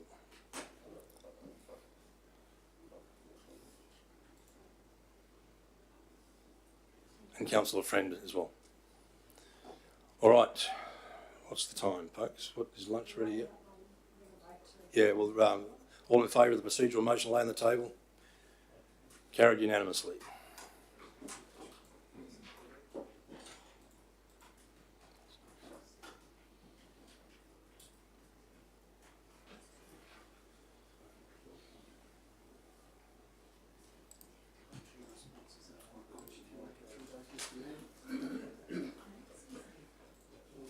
(11.1) Councillors is a response to a notice of motion from Councillor Watson in relation to Bungendara wild dogs removal. Thank you, Mr Mayor, and good morning. Good afternoon, Councillor. It's just a response to a NOM, and you'll have to excuse me. Coordinator of Public Environments is on annual leave today, and momentarily our Manager of Development Environment had to leave due to illness. So I know that councillors were briefed during the briefing session. In response to Councillor Watson's question, we will keep our eye out for grant applications for this, but we take this report to be read. Happy to answer any questions. Councillor Friend. Thank you, Mr Mayor. Thank you, Mr General Manager. Almost called you Mr Director. So previously we discussed the wild dog scan. Would you please explain how this works for those watching online? Yeah, we'll have to take that on notice. As I said, I'm not the expert with the scanning app, to be truthful, so I'll take that on notice. I'm sorry, I can't answer that. Sure, thank you. And from what I gather from the report, we had 22 responses out of 240. So that's not a great deal of residents that were involved, but 80% of those 22 responses have seen 1 to 5 dogs. If I'm correct, that equates to 18 people. And 70% of people that responded to the survey said that they did not wish to contribute to the cost of removing the wild dogs. Does this leave council in the fact that council cannot, we're typically hamstrung then? Is that correct? Yeah, through the chair, I suppose so. We can look to build it into future budgets should councillors want to see that. As I did mention, we will continue to keep our eye out for grant applications through our Natural Resources Department that have been quite fruitful in past times. So we're confident that we might be able to achieve something through those avenues. Thank you. Councillor Watson. Sir Chair, could we put some media out saying that it is the responsibility of the landholder to look after this situation, that we're here to facilitate, but we need their help to do this? Please. Through the chair, yes, I'll double check on that and take that on notice again, just for legality reasons. Any other questions, councillors? Councillor Mather. Yes, just stand back so you can see my red light. Through you to the manager, Mr Mayor. Why don't we just put out a couple of cages on private property where they agree, where we know the dog's frequent? They'd usually have a given path where they know that they can hook up with the next neighbour, and I would strongly suspect that these dogs are domestic dogs, that when they get off the chain in the afternoon they all go for a whoopee. So if we knew which part of the bush that they were travelling in, they could smell. The issue we've got is the wild scan tool is what allows to map where the animals are going, where they're where they're joining up or meeting or whatever it happens to be. And without that information, we're sort of blindly going out and putting a cage out. And this was part of the reason, was to find out where these animals were so that we could capture them efficiently. And without actual data to find out where they are, we can't do that. What's the data that you've got to get? Well, the scan app, the idea of the scan app is whenever someone sees a dog, they put it on the thing and register where they saw the dog. And the idea is you get enough people registering that, it then says, this is where the issue is. You know what I mean? And without enough people getting involved and being part of it, we can't do that. But the other thing is, we've got a majority of people saying they don't want anything done, which means we can't throw money at something when we don't have the money to do it. If they don't want anything done, we have a responsibility to make sure that they're tied up. Because these dogs, when they get on the loose and have a few friends join the party, Yeah, but they're not they get into calves and young animals as well in the domestic scene. They're not all domestic dogs. There are wild dogs involved. Well, we could pick the lot up. Right. Maybe we just need to go back and reinforce what you're trying to do, because it's very worthy. problem sorted out, they'll be grateful. Yeah, Well, These are the ones that cause the problem. They start tearing cars apart and everything. well, that's what's happening, yeah. Yeah, and I see, I've had lots of it in my time over there, over even Glendale. Well, councillor, if you've got a recommendation in front of you, if you want to propose an alternate motion, Maybe Councillor Watson and I could put our heads together for after lunch, Mr Mayor, come up with a motion. I'd like to pursue it. I'm happy with this as long as we keep looking for funding, which is what we've said. And I think we have to keep pushing the line as we move forward. Because see, we've only picked on one particular area. Yeah, that's right. Yeah. Thanks, sorry, Councillor Bell. I'm sorry, it's sort of in debate, but we've only pictured one area for this as a trial. The idea was to spread it out once we got it going, because you can't look after everything. You can only do a bit first, and that's what this was all about. all right, we've got a live motion, councillors. Got to move Councillor Watson, seconded Councillor Bello. Councillor Watson, do you want to speak to it at all? I think I just did. Yeah, I think you did too. Anyone speaking against? Councillor Mather. Oh, no, Mr Mayor. Right. Are we happy to go to the vote on this one, councillors? All right. Moved Councillor Watson, seconded Councillor Bello. All in favour? Carried unanimously. Thank you. And we might sneak in 11:02 before lunch. Thank you, Mr Mayor and councillors. Again, this is a response to a notice of motion for a LSC name change. As you can, again, we were briefed in briefing session. The main point of, there's been some great work there done by the officers, but the main outcome of this is if a name change is to be carried out, the Change Commission requires a minimum of 18 months. So there would, if there was a desire to progress a name change, council must wait till after the 2024 local government elections. However, there's some great information in relation to costs, procedure, and ways forward for this council, should that be the appetite of a new council. Happy to answer any questions. Thank you, Councillor Friend. Thank you, Mr Mayor. Always questions from me. Thank you, Mr General Manager. Page 89 states in the report that the suggested name changes are Capricorn Coast Shire Council and the other is Capricorn Coast Regional Council. In stating this, I find having the words coast would be too divisive, as we would be discarding all other areas north of our coastline. I understand we could not be a regional council. Why is this? That's due to our, through the chair, that's due to through the size established by the LGAQ. Okay. Through the department, actually. Yeah, department. Yeah. So page 90, the estimated costs can be up to $200,000, but this does not include stationery or uniforms. Is that correct? That's correct. And if this report is received today in stating that the officer's recommendation, and to be clear, we are just receiving the report today and not voting to change the name, is that correct? That is correct, councillor, yes. I have been speaking with the Yeppoon Historical Society, and lovely Mary O'Brien has passed me some information about the name of Livingstone. And with leave at the table, may I read what she has sent to me? Mate, you may. Oh, So- actually, we might just get a move and a seconder first, because we're not in debate, councillor. So I'm happy to move, seeing it was originally my motion. Seconded, Councillor Eastwood. Thank you. Councillor Friend. Thank you. There was a gentleman called Major Sir Thomas Livingstone Mitchell, and he lived from 1792 to 1855. Thomas Livingstone Mitchell was born in Scotland in 1792 and he died in Sydney in 1855. His parents were of modest means, however he was taken under the wing of his uncle Alexander Livingstone, who owned the Rumford Colliery in Scotland.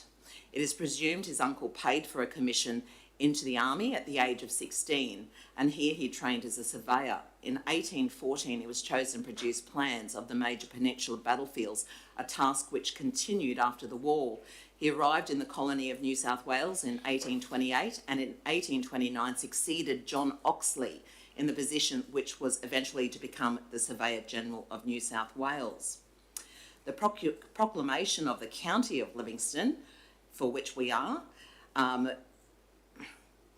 the county was created on the 1st of September 1855 by royal proclamation under the Wastelands Australia Act.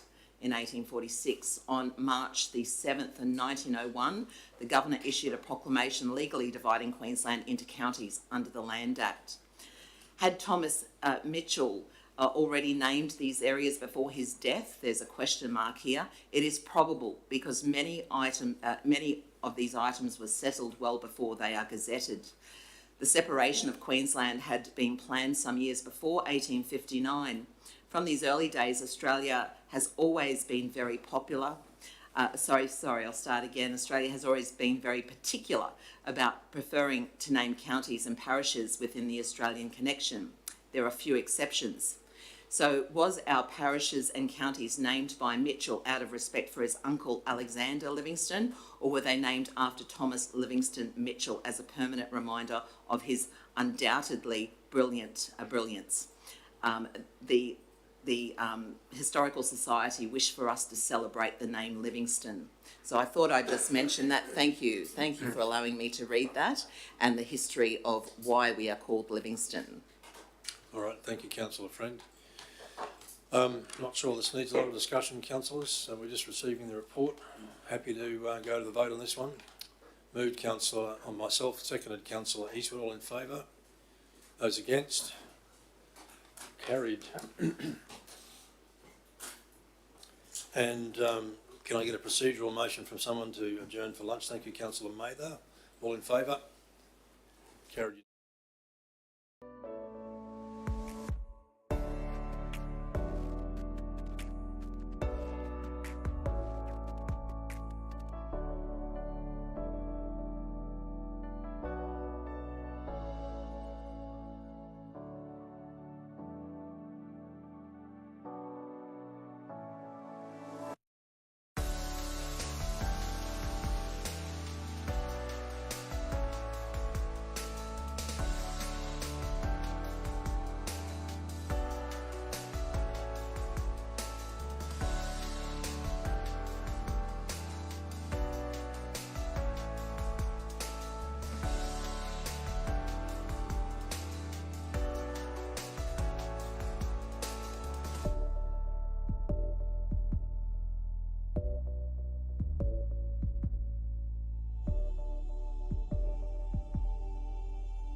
Thanks, councillors. I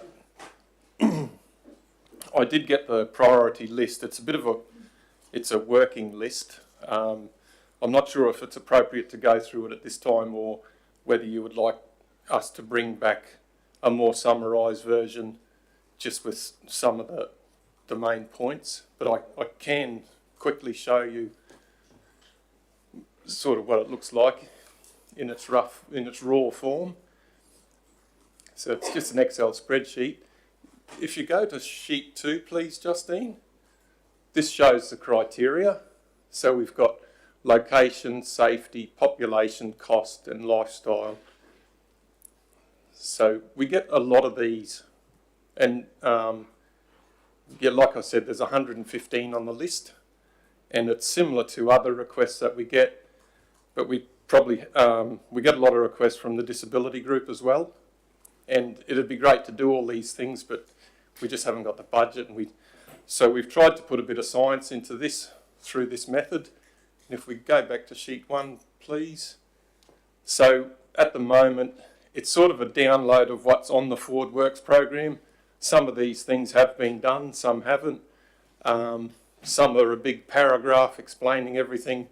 Some are like one-line items. So it'd be good to come back with broken down to one-line items with a bit of a priority. It's a bit small to you. It's hard to see at the moment.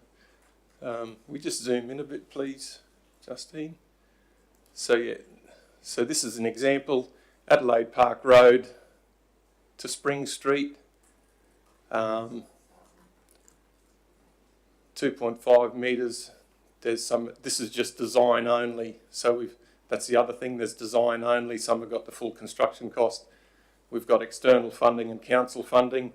That comes into the score for cost. If we've got external funding, the costing score is a bit higher. Just scroll down to another one, a simple one maybe, a one-liner. Keep going. There are some there. Yeah, so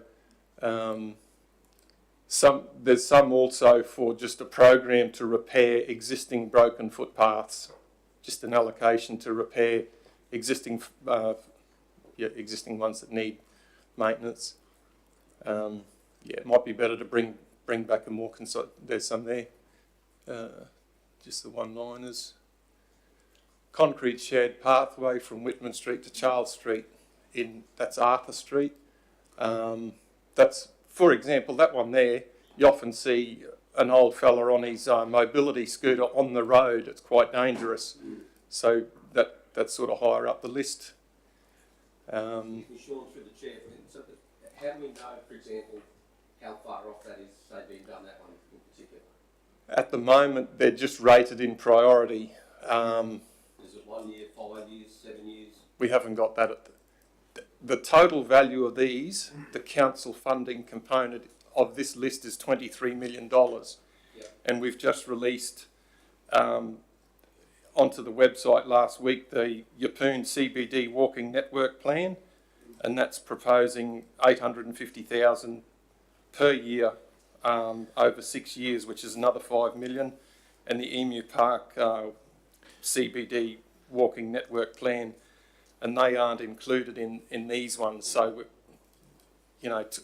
we've just got the magnitude of this is just huge, and we're trying to prioritise them as best we can. And there may be times where, for other reasons, it might not fit the priority that we've got to do something, but that's just to give you a bit of an idea. Yeah, sorry, Councillor Friend, I just want to jump in if I can. Council, I think my preferred position, and I'll seek your support in a minute, is that I'd like to have a much closer look at this, because I think there are a number of questions I have around it, and I'd like to sort of lay this on the table for a future workshop, because if our criteria are around things like location, population, cost, to me that means the smaller communities like Quarrel, Marlborough, Byfield, are never going to get a look in. Can I just say this is the whole great southeast problem we have with us in southeast Queensland? Yeah. So, Councillor Friend, sorry, you have your microphone on? No, well, thank you. I was going to ask a question, but I think predominantly you've actually asked it in a different way. My point was that most of these footpaths are going into the heavily populated areas, which are needed, and I completely get that. But I do agree with the Mayor. You know, places like Byfield, who have been screaming out for footpaths for almost 3 decades, still continuing to miss out because of the population, etc. But we must always remember that Byfield draw a tremendous amount of tourists as well, and there are children in that school that require to walk to the library. So, Mr. Mayor, are you going to put a date on the workshop itself? I will go to the acting CEO on that one. When can we do that?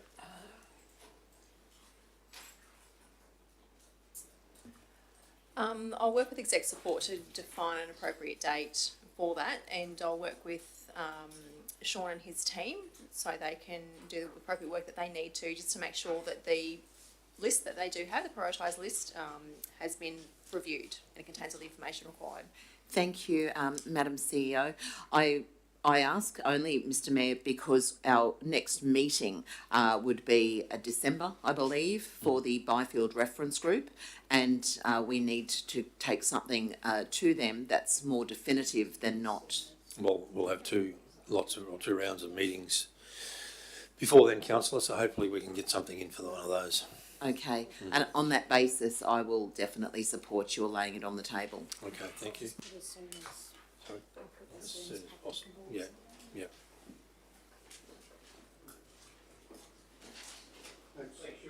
Thank you, Sean. Yeah.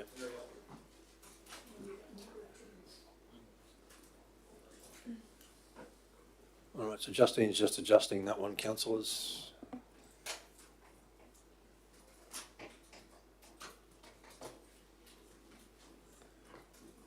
Should I put prior to this? Actually, yeah.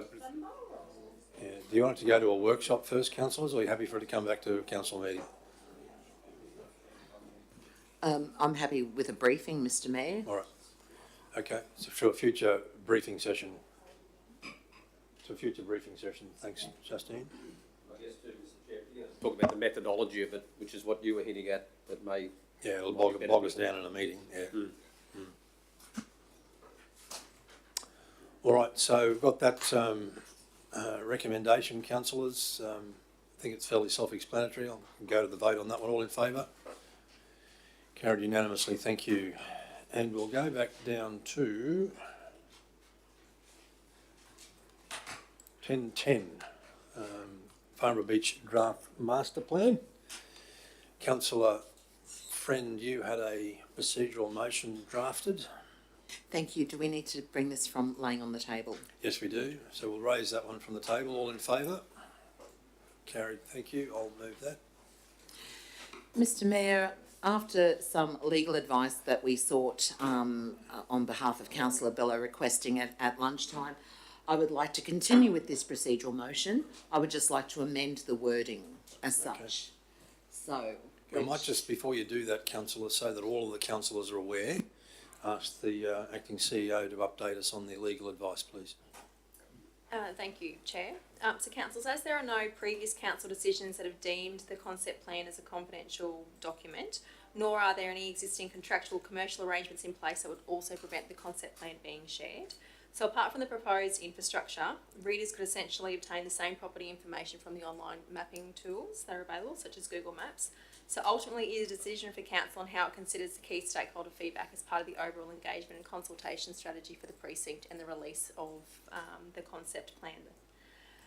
The engagement and consultation campaign would need to be carefully crafted and properly resourced to make sure that it provides the meaningful feedback that is being sought through this. Assuming that the motions are recommendations of the reference group, our staff should be able to work with them to get things properly collated, and this would all obviously include involving councils in the discussion and finalisation of the consultation plan prior to any public consultation proceeding. Thank you, Madam CEO. Councillor Friend, you're going to amend your... yes, thank you, Mr. Mayor. Justine, just if you can remove the words future workshop of council. So from and agreement down, if they can be removed, yeah. a future workshop of council pending the completion of a consultation and engagement plan, or the presentation of a consultation and engagement plan. Or you can put and the complete and rather than pending, because you've got two pendings in there, councillor. Sure. Yeah. Completion or presentation? Presentation. We want councillors to see what goes out.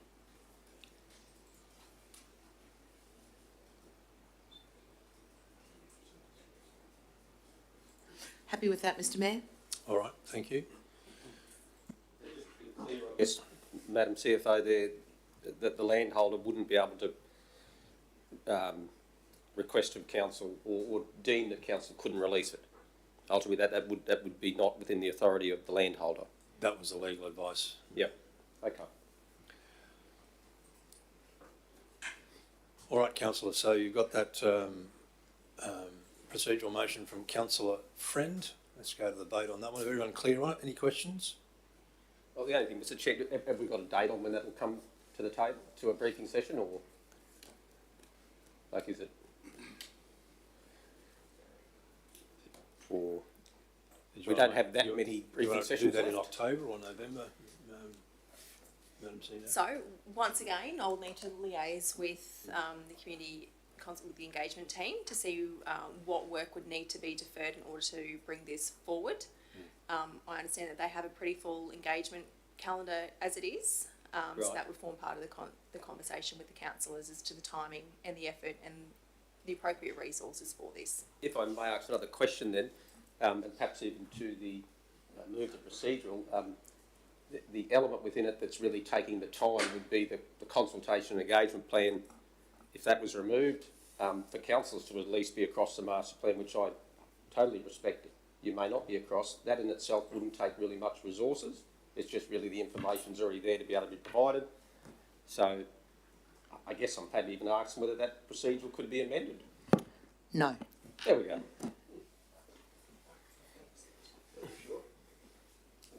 Okay.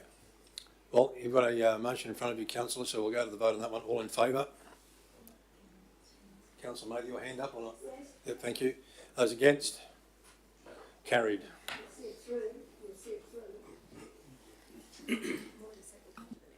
The next briefing session? Right, thank you.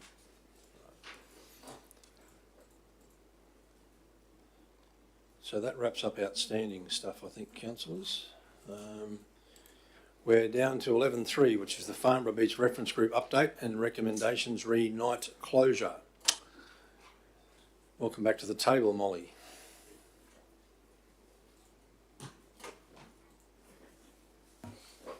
Thank you, Chair. Councillors, this report details the Farnborough Beach Access Group most recent recommendations, which Councillor Bello alluded to earlier. So the two key recommendations that also Councillor Friend mentioned were around releasing the master plan to the public for consultation, which, as we've discussed, has been resolved today. And secondly, that the nighttime closure was reinstated from 8 p.m. to 4 a.m, except for the launching and retrieving of vessels. So overall, internally, council officers support that recommendation. However, there are limitations to council's power in this circumstance. So it is suggested that further community consultation can occur to determine whether a mechanism to restrict access is supported by the community. If so, the relevant local law would need to be amended, and then council will have the authority to enforce that restriction. So the overarching recommendation for this report is that council makes an amendment to local law 4, council controlled areas, facilities and roads, that specifies a mechanism for council to restrict vehicle access, for example, signage indicating times access is not permitted, and that this proposed amendment is included in the upcoming local laws review community consultation. The local laws team are currently getting advice on what mechanisms are possible, hence the general statement in the recommendation. Happy to take any questions. Thank you. Councillor Friend. Thank you, Mr Mayor. Thanks, Molly. On page 117, under Parks and Facilities, it notes that further community suggest that further community consultation should be undertaken. Have there been steps to undertake further consultation in relation to the closure?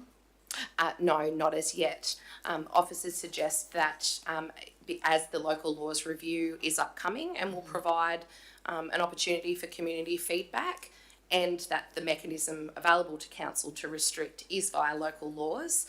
Two birds with one stone. Yeah. However, happy to take advice otherwise. Thank you. Sorry, I will just clarify. Parks and Facilities didn't make that recommendation. That's a separate statement underneath their recommendation. So that's an overall summary of the report. Can I get a mover and a seconder, please, councillors? Moved Councillor Eastwood, thank you. Seconded Councillor Bello. All right. Any other questions of the officer, councillors? Councillor Eastwood, did you wish to speak to the report as mover? Yes, Mr Mayor. Yeah, look, I mean, being part of the reference group, Mr Mayor, I think it's important that I stand by its members and what they wish to occur. It's a move in the right direction. We can sort of we've seen, I guess, with the establishment of the Access Reference Group, we've already seen some really great things happening on that beach, or not happening, I should say, in that we've seen I think I mentioned this the other day, we've seen less damage, we're starting to see less vehicle movements, and people are generally realising that it's a place where you need to behave and need to adhere to not only local laws, but you need to adhere to the state laws, police laws. So we're starting to see people behave themselves, and that's, I guess, the whole crux of this is to make things better for our community, particularly the residents of Mangalee. So, yeah, I've got no problem moving this, Mr Mayor, and see where it heads. Thank you. Anyone speaking against? Anyone else like to speak for? Councillor Bello? Yeah, just briefly, Mr Chair. The whole impetus for this group coming together was because we had a problem occurring there at Bangalee, in an urbanised community close to a beach access that was seeing on a busy day maybe 800 to 1,000 vehicles accessing the beach and enjoying what is one of those wonderful recreational activities that we love about living here in Livingstone. This council's taken it upon themselves to tackle a fairly challenging issue. It provoked a lot of controversy in the community. I recognise that even this decision here will perhaps reignite some of that concern that council's coming in to close things down. But we feel actually this is the responsible balance to strike to ensure that we can actually keep it open. And that's what it's about, is to keeping Farnborough Beach open to vehicle usage in the appropriate times. We recognise with the 3-month trial that was done to close it completely to all traffic, that there was those legitimate beach users that were enjoying fishing with their tinnies down there. That's a great activity. Our intention was never to damage them, but we've learned through that process, and that's why they'll certainly be allowed full access, which is proposed in here. We've still got a long way to go. This is not the end of really the decisions that will need to be made around Farnborough Beach and the usage and the accesses. The ramp itself is still very problematic, and the pedestrians walking down the ramp, as Councillor Eastwood has pointed out, it's a real concern, and it should be to this council, like a really big concern. I'm not exactly sure that has been captured in this particular resolution, or it maybe Molly's putting a line on to say it has, and that would be fantastic if it is. It's not covered in this resolution. However, at the next council meeting, you'll see a full report that is around the pedestrian access, as well as the ramp condition. Magnificent. So those comments there, thank you from the Officer Molly, and Molly's been really instrumental throughout this process, picking up from Megan Armstrong, who was very instrumental as well. So a great effort all around by the community and the council, and I think this is just part of the difficult decisions that have been needed to be made around the Bangalee beach access, and I guess I'm proud of the council and councillors for their preparedness to push in that direction in a fairly challenging space. So I hope that the community sees this for the right reasons that we're doing it. It's not about shutting down, it's actually about making sure it stays open. But that nighttime usage is where we see the antisocial behaviour happening most. It's great to see. So thank you.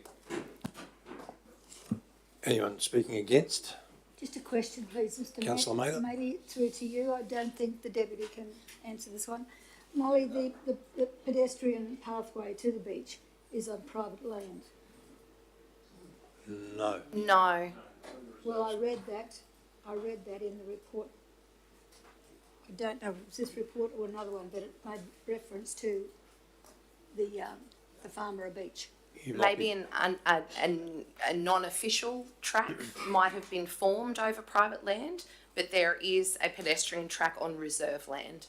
Reserve land. Which is publicly accessible. I read public land and I thought, we need to have a look at that. So the next meeting, there's a full report discussing both the pedestrian access and the ramp condition. I'll find out where I saw it, Molly, and let you know.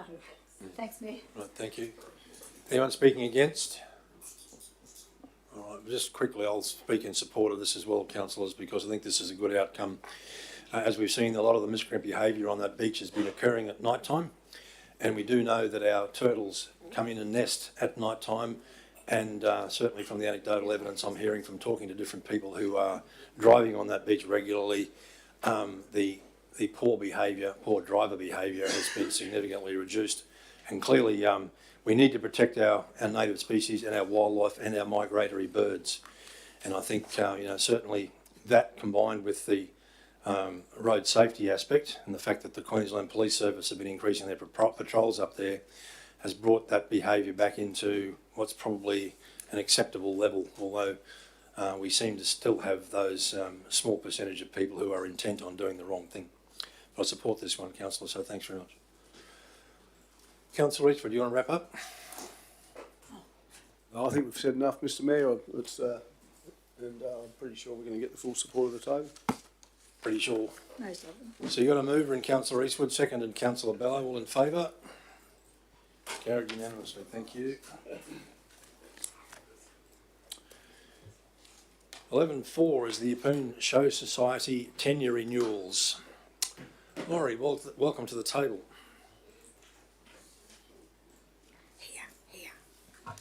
Good afternoon, councillors. This report is related to the requests by the Yeppoon District Show Society to have new leases over both of their lots, so lot 11 on Stanley Avenue, which is the proposed new site, as well as the areas at William Street, which is their current site. I'm happy to take any questions. Councillor Mather, your light's on. Have you got a question? Oh, no, Mr. Okay, all right. Any questions, councillors? Fairly straightforward. Can I get a mover and a seconder, please? Moved Councillor Swadling, seconded Councillor Watson. Councillor Swadling, you want to speak to this one at all? Not really, Mr. Mayor. It's pretty self-explanatory. I think it's the officer's done a great job putting all that together, so thank you. Right. All right. We're happy to go to the vote on this one, councillors? All right, so we've got a mover in Councillor... Councillor Swadling? Seconded Councillor Watson. All in favour? Carried unanimously. Thank you, councillors. 11.5 is community group request for tenure, the Capricorn Conservation Council. And again, Move, Laurie? Mr. Mayor. That was quick. Okay. Moved Councillor Friend, seconded Councillor Eastwood. Laurie, any comments, please, from you? Before you were so rudely interrupted. No, I'm happy to be interrupted. This has come to a briefing session previously, and I believe the majority of councillors also attended a meeting that the Capricorn Conservation Council presented at, so I don't have a lot to add, but again, happy to take questions. I have a quick question. In relation to the location of the site, I mean, particularly in point 3 of the recommendation, it says that council resolves to provide a trustee lease to the Capricorn Conservation Council. I'm just wondering, do we need to be specific about having an agreement on the site between council and them? Sorry, do you mean a specific location within lot 41? Yeah, I'm not saying we should identify one now, but ultimately there will be a location, and that Yes. location needs to be a matter of agreement, I'm suggesting, between council and the conservation group. Yes, definitely, yeah. So that's part of the formal process for getting tenure, is there'll be a survey plan done that's done in negotiation with council and with the other users of that site So that's as well. part of the process? Yes. Okay, all right, thank you. Councillor Watson? May I ask a question? If we give them tenure and they're unable to get funding, what happens to the tenure then? Nothing that I'm aware of, councillor. So they're not required to pay a fee to have this type of tenure. So if they were unsuccessful in finding funds and weren't able to establish it, then we would find a way to, I suppose, dissolve the agreement. And yeah, that's okay. Any other questions, councillors? Yes, Mr. Mayor. Councillor Mather? With this little area, which obviously is very popular for various reasons, it's very serviceable for various reasons, and there's obviously competition in there. With all of the traffic that's coming in and out of that area with the additional uses, that's creating an awful dust problem for the residents that live on the pathway in. We need to address that. How we address it is something for the future. But the day we were down there, it was horrendous. And I think, well, I know that we have a responsibility in addressing that because of the activities we're allowing to happen past their door. Thank you, Councillor Mather, good point. All I would say too, Mr. Mayor, is that the turtles will know where they want to live, so they will determine where their little lot's going to be. Could I just say that might take time seeing them move so slowly? I have no words, Councillor Watson. All right, so Councillor Friend, do you want to speak to this one? Yes, thank you. I didn't realise Councillor Eastwood seconded it. Good move. Great move, Councillor. So along our coastline in 2022, there have been a total of 570 turtle tracks confirmed with 478 nests. These have included flatback, green and loggerhead turtle species. Nests have been found on Konomi and Whopper, Farnborough, North and South, Lammermoor, Molumban, Tamby, Fisherman's Beach at Emu Park Main Beach, Muskers Beach and Zilsey. These nests are vulnerable to predation by foxes and goannas. They are in danger of vehicles and particularly vessels and watercraft. Dedicated volunteers who rescue these turtles from damage caused by fishing lines, vessels and sickness are working against the clock to transport them to the Turtle Rehabilitation Centre at Coyne Island, located in the Gladstone Harbour. This whole process may take up to 16 hours, which causes great distress to these turtles. This proposal for a turtle rehabilitation centre located at the Causeway Lake is a decisive positive move forward. This would ensure that the turtles obtain the necessary care immediately. It would assist in the education of our community, and after rehabilitation, our local turtles would be released from where they call home, our Capricorn coast. I'm fully supportive. Thank you. Thank you, Councillor Friend. Anyone speaking against? All right. Anyone like to speak for? Councillor Eastwood? Oh, yes, Mr. Mayor. I guess this furthers on from the last one in that we, the nighttime closures of Farnborough Beach. One of the reasons we do that is to protect the turtles. And this is just another way that we can help the Capricorn Conservation Council in doing their bit to look after injured and distressed turtles. And I think that when we live in such a beautiful area, when we've got such amazing wildlife and sea life out in our waters, and we need to make sure that not only we protect them, but we also have the rehabilitation services available when things go wrong. Thank you. Right. Thank you, Councillor Eastwood. Councillor Swadling? Yes, I'd like to definitely speak for this. I think it's an absolute great thing that we're doing here, particularly in my portfolio as Reef Guardian. It sits all in together, particularly, our turtles are important, our reef is important, and Southern Great Barrier Reef and places as well, but also opens it up to a unique opportunity for Livingstone Shire Council to have this in our region, not only just to the education aspect of it, but also the point where we actually get to put hands-on in our region of something that we can call our own, instead of having to ship it down to Gladstone. I think that's significant, particularly for us. Particularly in the area where I look at as Reef Guardian, is put these animals back in the place where they came from, as opposed to letting them find their way back. So I think it's a fantastic idea and fully support this. Thanks, Councillor Swalling. Any other further comments, councillors, before we wrap up? Councillor Friend, do you want to close? No, I've said enough. Thank you, Mr. Mayor. All right. So we've got a move of Councillor Friend, seconded Councillor Eastwood. All in favour? Carried unanimously. Thank you. Thank you, Laurie.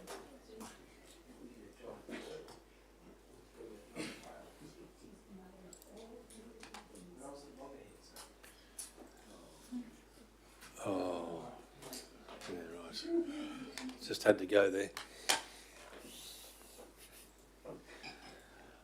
All right, welcome back to the table, Christine. We're up to 11.6, councillors, which is the telecommunications facilities plural on council land policy. Thank you. Good afternoon, councillors and mayor. This report presents version 2 of the telecommunication facilities on council land policy. It's a community policy. It hasn't had a review since its first adoption in 2017. The policy review was conducted by Property in consultation with Water and Waste Operations, and following councillors' input at the July briefing session, we have included amendments which impose an additional information requirement from telecommunication carriers when reporting to council for consideration of applications for a new telecommunications facility, which includes measures. They must provide measures proposed to minimise residential amenity impacts from the construction, operation and maintenance activities associated with their facilities. Happy to take questions. Thank you, Christine. I'm happy to move this one, councillors. Can I get a seconder? Councillor Swaddling, thank you. Councillor Friend, question? Yes, just a couple of little questions. Thanks, Christine. We talk about council-owned free land and state land held in council's trust. What about privately owned land? Do these telecommunications companies enter into legal agreements for these particular areas? I would have to take that question on notice, councillor. This is a policy in relation to council-owned or controlled land. Sure. Sorry, Councillor Friend, I think Councillor Swaddling can answer that one. Yes, that's correct. I have a couple of communication towers on my property at Glengettis. Yes. And they come into a contract arrangement with you on the property land. They do the legals and everything and set up a contract over a period of time. That lease is every 10 years. That's reviewed and it goes over that period of time for the lease, and there's a percentage of that cost goes up. So yes. Yep, thanks for answering that. I appreciate that, councillor. Also, I noted in the report it talks about perhaps as a last resort, placing the installed towers within a reservoir complex. Has this ever happened within our shire, within a reservoir area? I believe there are some telecommunications facilities on reservoir sites, or maybe one also attached to a reservoir, but that is being discouraged in this policy review. Might go to Sean on that if I'm one. happy to go to Sean. Yeah, there are at Lemonmore, there's mobile towers actually attached to the reservoir, which is probably something we should discourage. I think that happened during amalgamation. There is a reservoir site at Malumban where there's a lease, where there's a Telstra tower or an Optus tower, and yeah, there's a Taringa bar also, there's a tower. So yeah, it's quite common because the reservoirs are typically in high on tops of hills, so it's a good spot to put towers. Thank you, Sean. And just to confirm, within this policy review, we're trying to discourage these towers near water reservoirs. Yes, but I would probably add for new facilities. I'm not sure in the policy direction when the leases come up for renewal. Certainly as part of that process, internal stakeholder engagement would be undertaken, and then collated and brought to the table as to whether council was willing or not to dispose of the land in that location to a telecommunications carrier.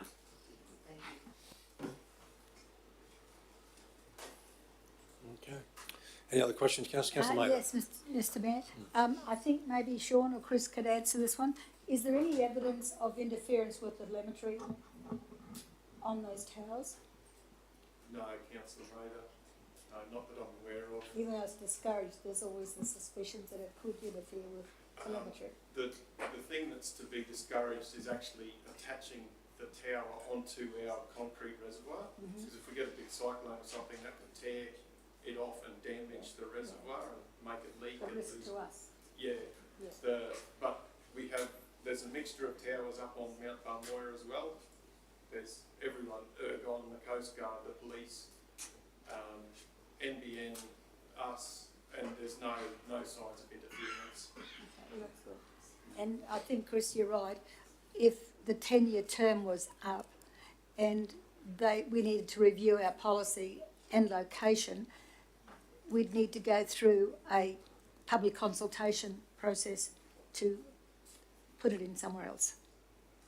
And that can be quite painful processes because nobody wants it near their house or in their area. Yeah, one of those NIMBYs. Yeah, just an observation. Because I've been through a few of those and it can be very hostile, yeah. Thank you, Councillor Mather. All right. Councillors, anyone, we happy to go to the vote on this? This is pretty straightforward, I think. All right, so I'm going to move it myself, seconded Councillor Swaddling. All in favour? Carried unanimously, thank you. Thanks, Chris. 11.7 is the policy review for the library. Welcome back to the table, Molly. Thank you, Chair. As discussed in briefing, the library policy has been reviewed to be updated to reflect current standards and practices of library services. Can I get a move and a seconder, please? Move Councillor Watson, seconded Councillor Friend. Thank you. Any questions of Molly on this one? Councillor Friend?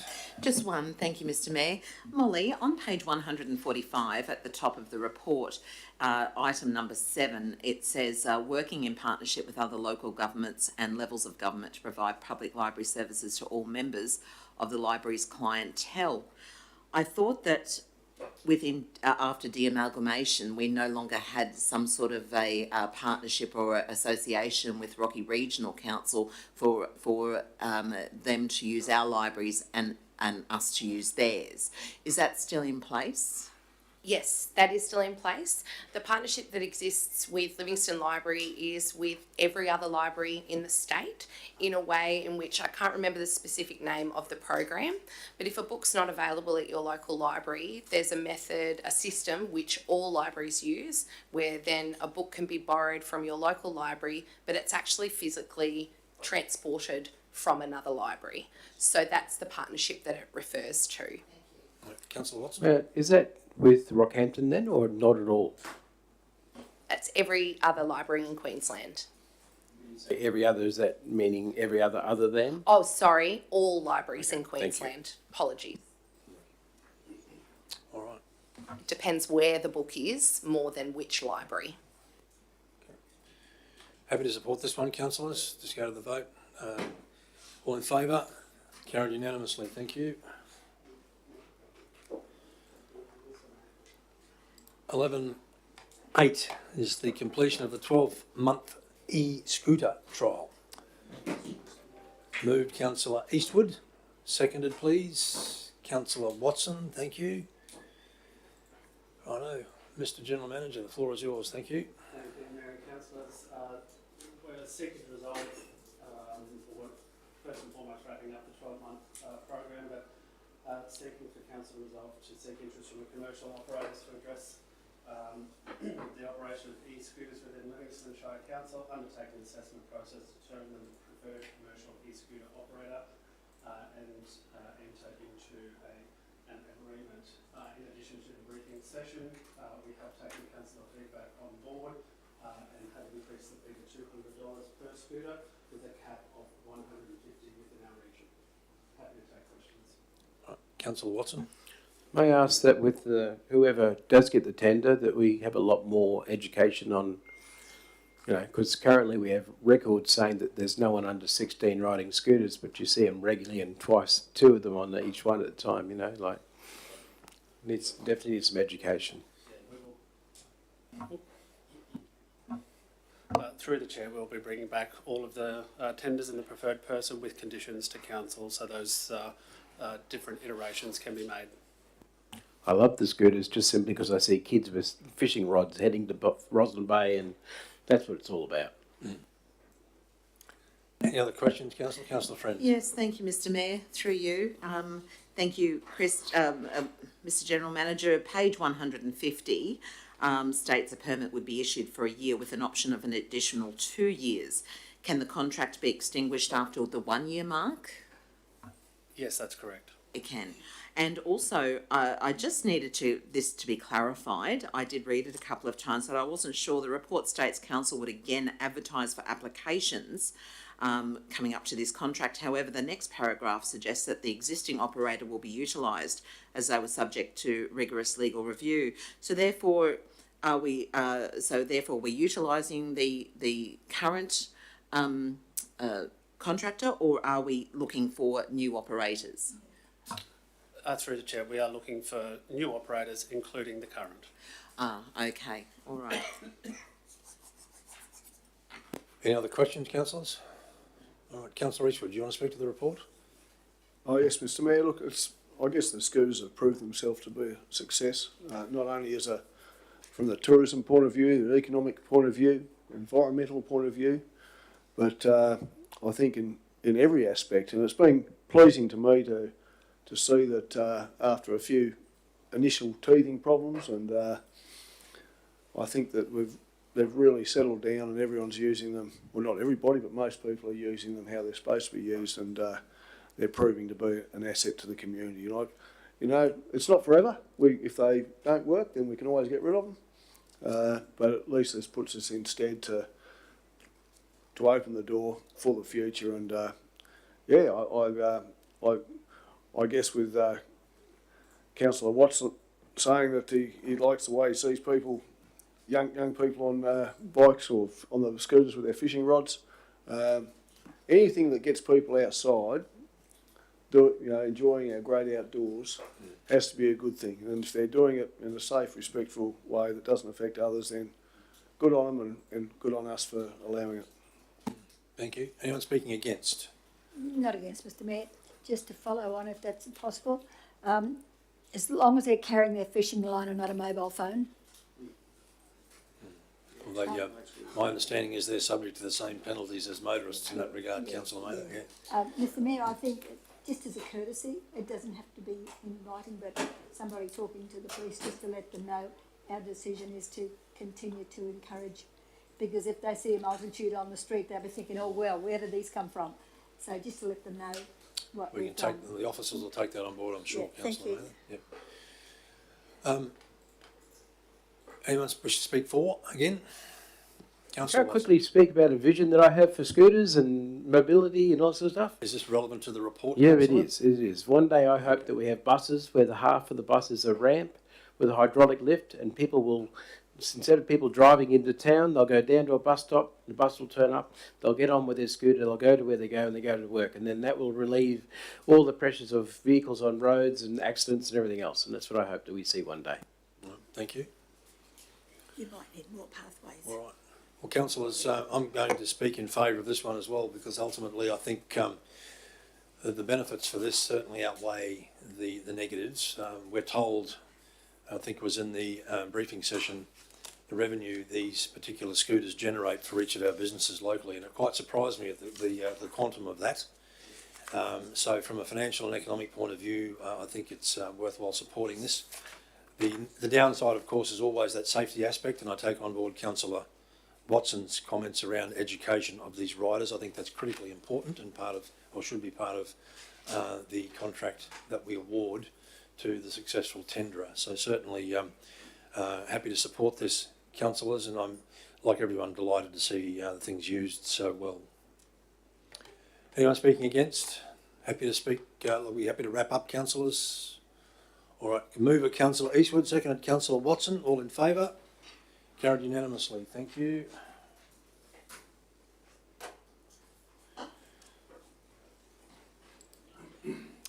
(11.9) is the naming of the road reserve off Stockyard Heights Drive.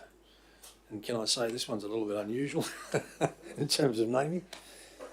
Can I get a mover and a seconder, please, before we go to the officer? Move Councillor Swaddling, seconded Councillor Eastwood. Thank you. Sean, can you give us the background on this one, please?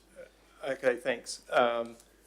Yeah, we've run this request through our naming procedure, and the naming procedure does say that it shouldn't be offensive, but it also says it should suit the locality where it's being applied. So it is a light. The other names up there are like Thong Avenue and things like that. So it is in fitting with the community up there, and it did receive quite a few nominations. So we're happy to.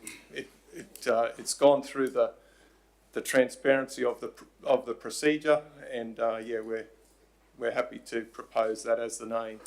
I'm not sure who it's named after, but hopefully a plant. Question through you, Mr Mayor. It's a twofold question. Thank you, Sean. First of all, was there a background to why it's named Pigface? And the second, like for example, is this a person's nickname? I'm sorry. And although there were 4 responses who agreed to this name, how do we know that it's not derogatory for somebody else? As far as I know, it's already called this, and it's to do with a little flower or a weed that gets a flower that's got a head like a pig's face in the flower or something. Cilantro, isn't it? Yeah. So it's named after a flower? Yes. Okay, thank you very much. I have a question, a relevant question. We're talking about protecting the asset, Mr Mayor, but nobody has told us what that asset is. I'm sorry, Seeing Councillor. infrastructure is going to be looking after it. Right. I've lost the parking context. That asset? Or the road? Well, I don't know. Nobody has identified what the asset is. Oh, it's a little piece of road reserve, sorry. As far as maintenance of that road goes, typically every couple of years we provide the local community of Stockyard Point with a supply of hardwood sleepers, and chain, which they use as similar to beach access and that. They use it on their little roads around there, and about every 3 years we give them a few to replace the ones that are broken. Well, obviously they'd sink into the sand then, wouldn't they? Sorry? They'd sink into the sand otherwise. Yeah, they would. It's the best solution. They're happy with it. They're happy to partner with council and actually lay the product down. We supply it. And yeah, the community has got our point. We've had a good working relationship with them for years now doing it that way. Well, we never go there. That's why they get on well with us. All right, councillors, any other questions of the officer? Thanks, Jeff. All right. Councillor Friend still recovering. What are you laughing at? All right, so Councillor Swaddling, did you want to speak to the report? Yeah, I think the community have certainly come up with a good name. It suits what it is up there. It's a lovely little community, and you know it's a bit of a fun community, and it's and a delightful name, I believe, but to suit the flower that they've picked for that. So I think it's a great naming, and I certainly support it. Thank you. We happy to go to the vote on this one, councillors? All right. So we've got a mover, Councillor Swaddling, seconded Councillor Eastwood. All in favour? Carried unanimously. Thank you. Oh, sorry. Oh, Councillor Eastwood was blocking you. I'll go. So 6-1. Righto.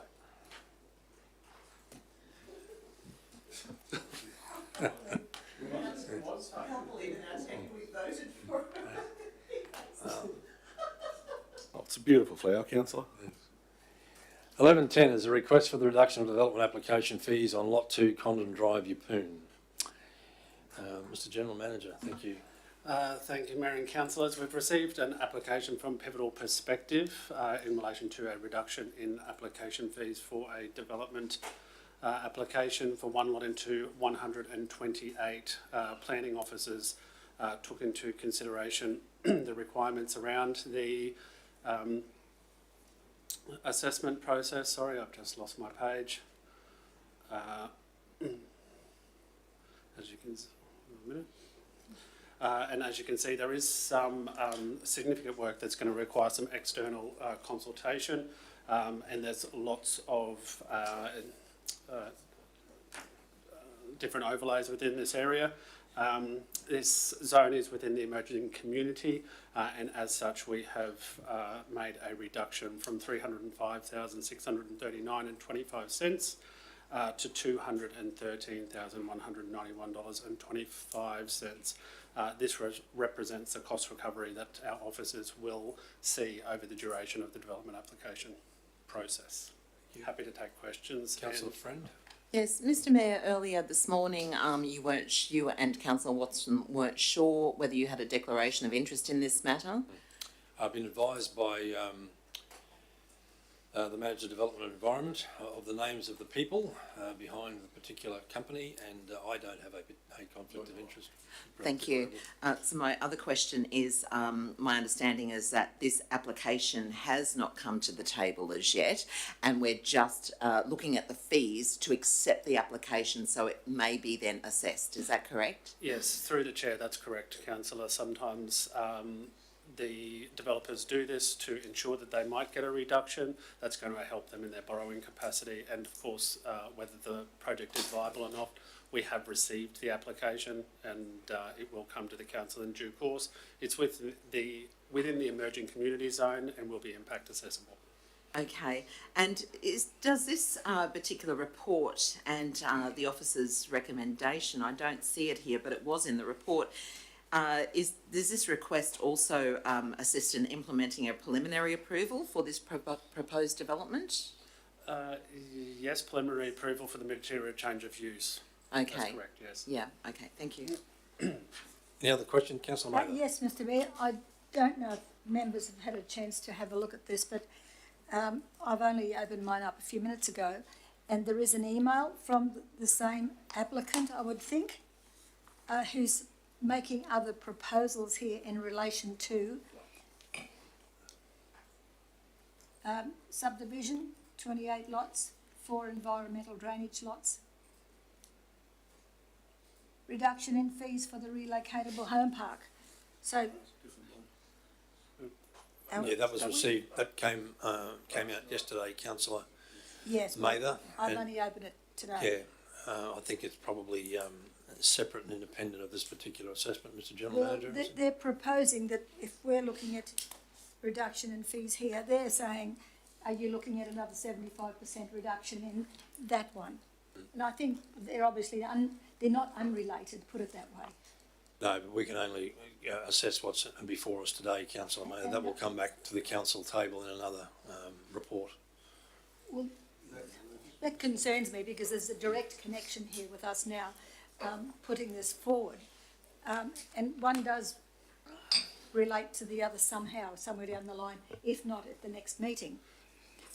Through the chair, Councillor Mather, we do, and you can see within the previous decisions that we do take into consideration other applications that are similar, and you can see where we have reduced those fees. So we will be reviewing those different applications as they come to hand.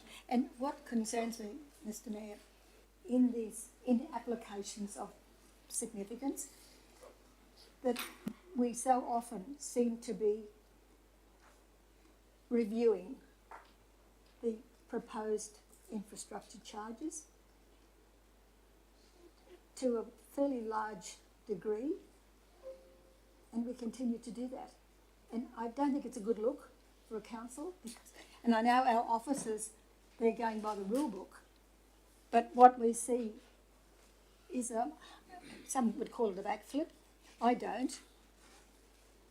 If the proponent can mount a case that would cause us, a council, to reconsider those fees, they would have to be based on good reasoning.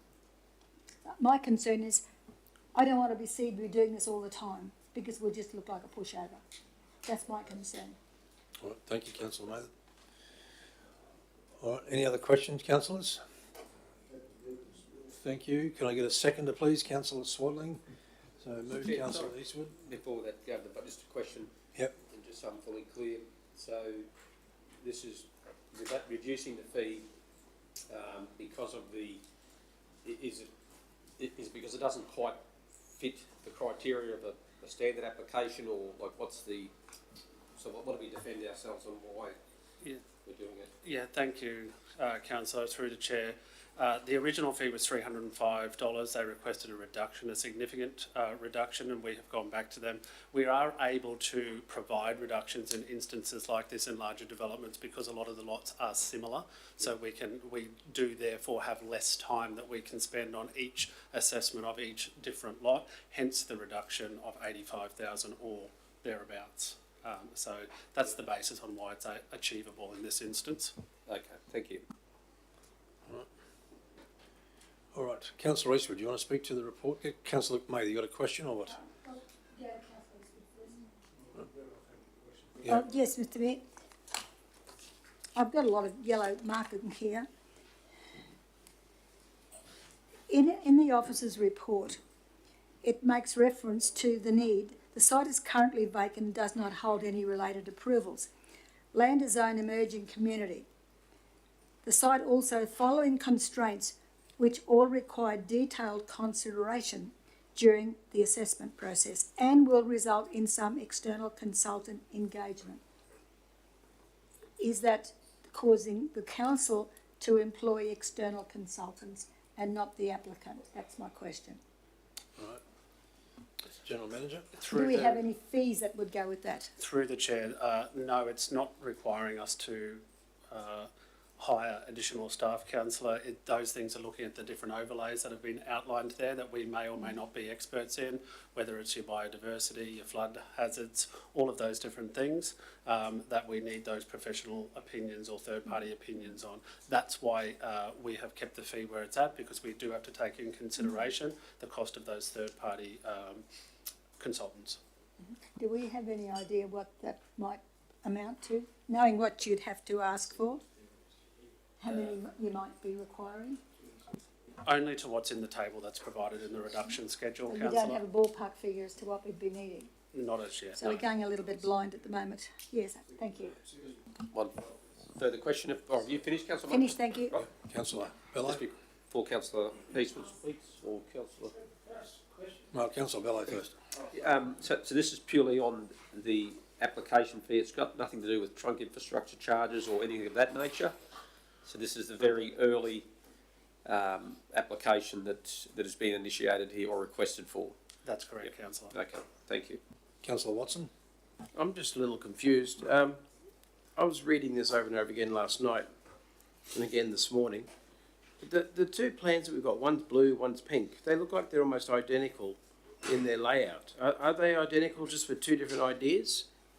Like, because one says they're 600 square metre blocks, the other one says they're 250 square metre blocks. Yeah, one, my understanding is that one is for the retirement village and the other is for more residential accommodation. That is correct. Yeah, but The smaller ones are for retirement village. which one's the smaller one? That's what I'm trying to Your understand. 250 or your 200, 250 square metre ones.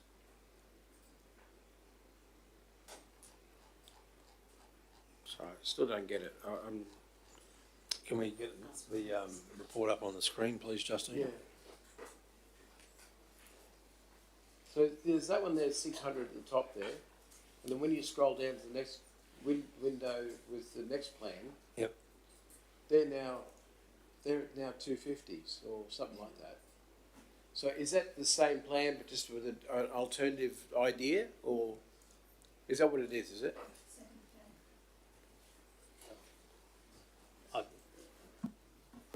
They're both on the same bend for the rail trail and everything else. So I'm trying to understand, is there one idea and then they've got another one as a backup, or? I'll just wait for our coordinator of Sorry? planning.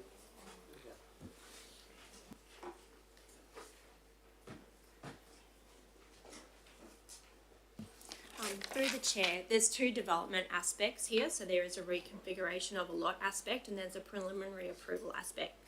This fee reduction, the only aspect or the only item, fee items that are being reduced is specifically around the assessment for the dwelling houses. So the fee for a dwelling house where you lodge one dwelling house is approximately $1,200. I'm just having a look. $1,213. Because this development we are going to be assessing 128 lots with one dwelling house per lot.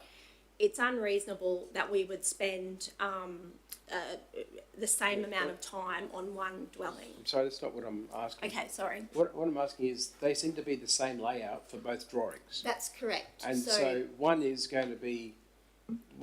So there is a preliminary approval over the entire that's the site, blue one at the and then moment? there is the subdivisions as well. Okay. All right. Okay.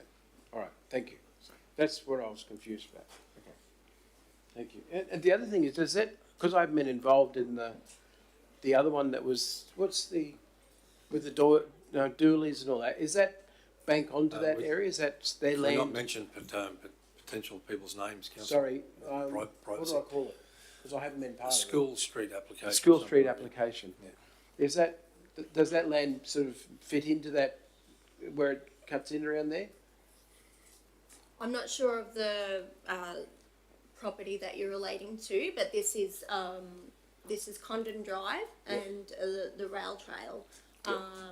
It is adjacent to the Limestone Creek application, if that makes sense. That's over the other side of the school. But I'm talking about the other one that comes off School Street, that goes down sort of like, does it still go down Condon as well? I'm not sure. Yeah.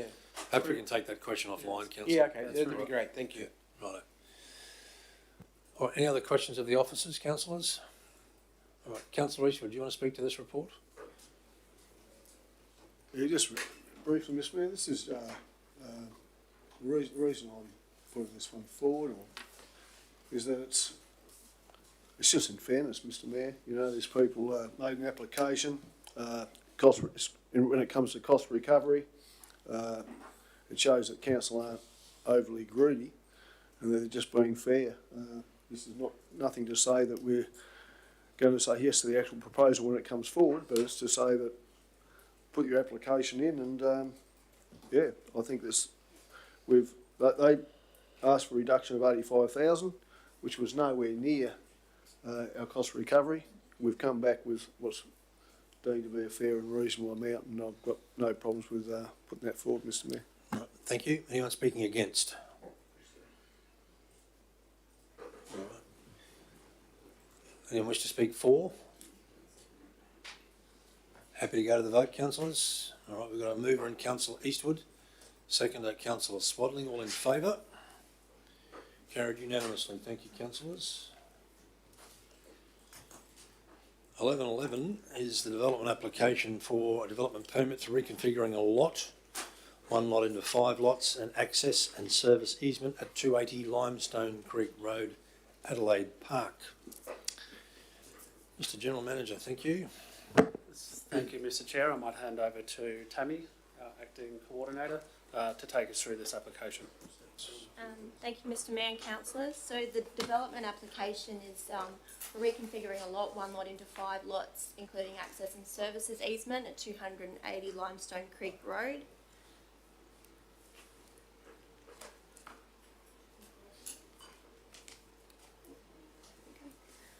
So the site's located within the rural zone, also within the Capricorn Coast Rural Precinct, and relies on on-site water and sewer supply.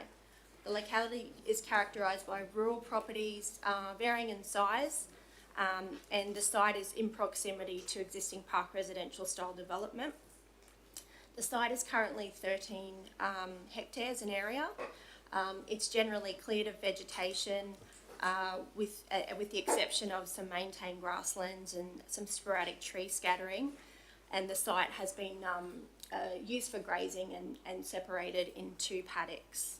Currently contains a dwelling house and some ancillary buildings, generally located within the northwestern portion of the site where proposed lot 5 will be, and some additional class 10 structures which will be retained within proposed lot 3 and 4. There is a gradual slope from south to north, approximately 6%. So the property increases in natural ground level from 61 metres at the road to 107 metres Australian high datum at the rear of the property.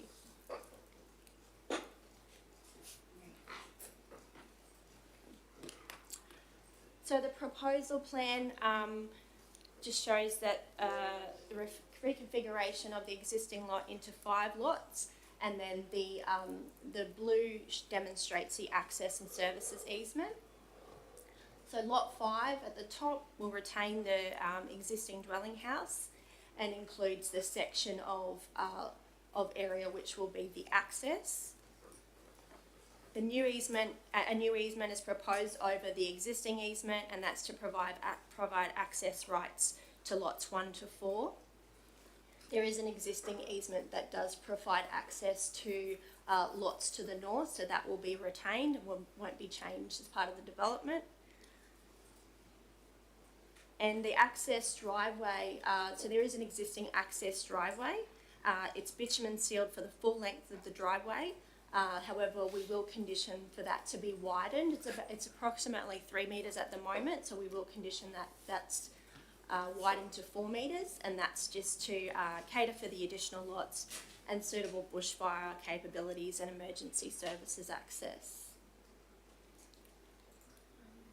So the key assessment considerations, one being that the development does not meet the minimum size of 10 hectares. It wasn't supported by a bushfire management plan, and a minor portion of the site is mapped as biodiversity for wetland and waterway potential assessment area. The development was referred to the state, given the development is located on a state-controlled road, and the state support the application just based on some minor upgrade conditions. Despite the inconsistent lot sizes, the lots are sufficient sized and dimensioned to facilitate future rural residential land uses, and still provide any necessary separation to hazardous vegetation for bushfire and the existing agricultural activities in the area. It doesn't limit or compromise surrounding land uses to be used for the intended purpose. As I previously said, there are some small-scale cropping activities to the south along Limestone Creek Road. This subdivision and then the eventual development of those lots with residential uses is not likely to impact the continuation of those uses. The development does not fragment any areas of environmental importance. As explained, the biodiversity aspects of the site are retained within Lot 5.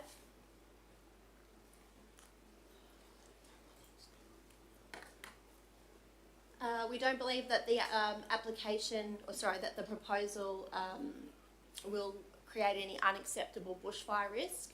So the site, although it is partially mapped with some bushfire, the cleared nature and that maintained cleared nature results in quite a low bushfire attack level. And any future dwelling houses, should they be within that bushfire hazard area, will be required to undergo separate material change of use processes. So officers recommend approval subject to conditions and operational works for access works, with infrastructure charges totalling $73,360. Thank you, Tammy. I'm happy to move this one, councillors. Thank you. All right. Any questions? Councillor Friend. Thank you, Mr Mayor. Through you to Tammy. Thanks, Tammy. Just a couple of questions. First and foremost, on page 213, under matters raised in the submissions, there was only one submission, and I read the submission, and he was concerned in relation to the bore water or groundwater that he uses. He's concerned that this will be impacted by the relocation of a lot, and other people using that groundwater as well. Mm-hmm. So, and has here a description on how matters are dealt with in reaching the decision.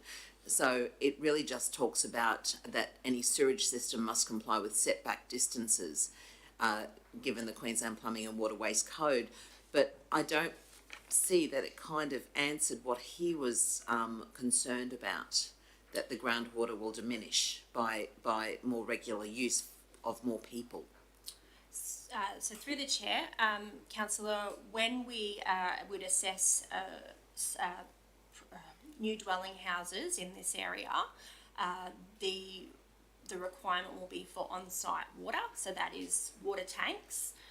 We don't consider bore as an option for water supply. Sure. So, and then having access to a bore is, I believe, a state matter. So council doesn't, I don't have any knowledge or experience with that. Sure. And in terms of, the sewer, there are specific setback requirements for on-site sewer as well when it comes to waterways or groundwater. Sure. My only other question is looking at lot 5, if we may look at the map. And in particular the wetlands and waterways under the biodiversity overlay. Just wanting to kind of get an idea of where that is. Yeah, and it is a very minor portion. It's literally this little section up here, right, which is still relatively vegetated. There's no infrastructure there. And already settled by a dwelling further That's correct. south. Yeah, thank you, thank you. Any other questions? Councillor Mather. Madam Chair, Mr. Mac, I have a few questions. The good councillor raised the issue about groundwater. From what I understand, there's a high water table there because the water can't get away fast. So probably a good idea if you do use the groundwater for your crops, as long as you're not putting your septic into it. Because this is not going to have town water, they will be digging into the spears for sure to do their gardens, because they certainly won't be using rainwater for that because it doesn't last long enough. So that was my first condition. I liken this to Rocky View Estate when it first came up. 5 acre lots, these are on an average of 5 acres, even though they're not compliant. Average of 5 acres, they had a bitumen road, which this will have, but they also had town water. So I'm wondering, with the close proximity to town water, why this isn't going to be a condition. Because you can't take from the same water you're dumping on. My understanding, Even Councillor though they're Mather. not having, they're having a little sewage treatment plants. Yeah, correct me if I'm wrong, the engineers, but I don't think there's a water supply along that. Through the chair, being that it is rural, there's actually no requirement for us to require them to connect to town water. Yes, it's all right when you're looking at the zones. Rocky View was rural ones too. But because of the proximity to town, proximity to other services, and it even makes reference in here, the possible subdivision down the track. So we're not looking ahead. That's my concern. On that point. It's a good point, Councillor Mather, in light of the conversation we had a couple of seen it Fridays all, ago. Mr. Mayor. A couple of Fridays ago when we were looking about future priority infrastructure areas. Yes, and I think we need to take that on board. And there's no stormwater management plan. So, you know, this, even though they've got another plan of some description, I just can't find that right now. But it said due to the lack of physical works required, I don't know what physical works are, to facilitate the development, a stormwater management plan is not required. Now, if you've got an area that's high in a water table and you've got to find your lawful point of discharge from your houses, and you're not having reticulated water, then I think there's a few things there that just don't come together at all. And there's no management plan for stormwater. I think there's a lot of gaps in the system, that's what I'm saying. Because I just don't want to see us picking up the pieces down the track for something we hadn't thought about in advance. Councillor Mather, I think the General Manager will respond to some of this. Through the chair, just in relation to stormwater, that will form part of the building application. That's to come after the approval or not approval of this subdivision. Because stormwater is a big feature. Yes, it is. In my job, and I think you've all experienced people who've been impacted by the lack of adequate drainage, the lack of forethought as to what impact a development or even a house might have. Big driveways, patios, pools, big roofs, and the poor devil down the track is just flooded because there's nowhere the water can go. Yeah, he's more likely to have. Sorry. Can I speak for a sec? Yeah, through the chair, he's more likely to have tanks on the block to capture that water because he doesn't have any other water anyway. So You'll have rainwater tanks. Yeah, that's what I'm saying, but if you've got all these roofs, they usually I'm put talking tanks about to them. Anywhere, suburbia. Yeah, no, I realise that, but I'm talking about, if you're talking about the stormwater side of things, most of the time, like I've got a mate out Tungamal Way, captures every single bit of water that falls on her buildings, you know, because she has to for drinking water, and they're going to do the same thing. I can take you into town where you find there's a few. Oh, in town maybe, but Yeah, I'm yeah, not talking about in town, these people out in the rural area. There's only 5 acres. 5 acres isn't very big. Isn't very big at all. And if they're talking subdivision down the track, because the thought's in the head now, let me tell you that. And that's what happened to Rocky View. They were good for 10 years when everybody could push a lawnmower, and then they could find that, oh, it's getting a bit long in the tooth, it's taken me 2 days. Then they come to the council and say, oh, look, we need to subdivide. It's too much for us to look after now.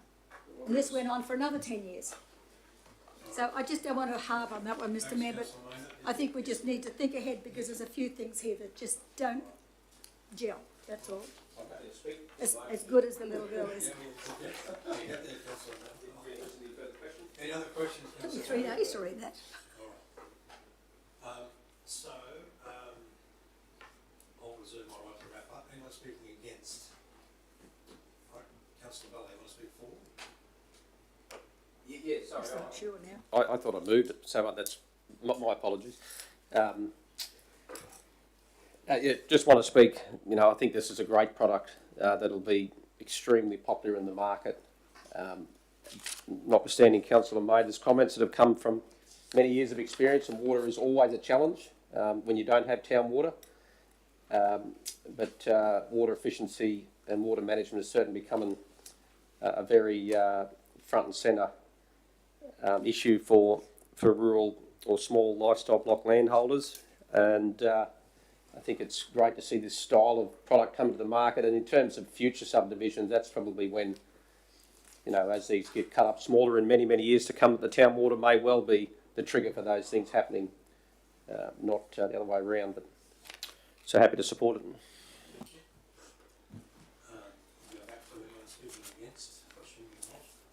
Just a further question, Mr. Mayor, please.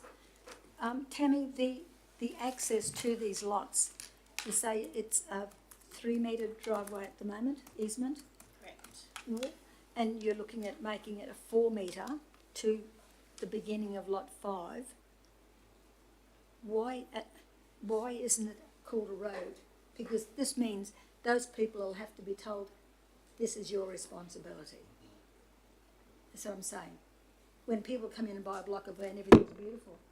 And then down the track they find, when the road sort of starts to peel away, they're told, no, you've got to fix it.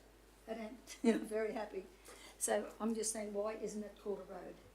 So through the chair, the applicant has chosen to do it as a private access.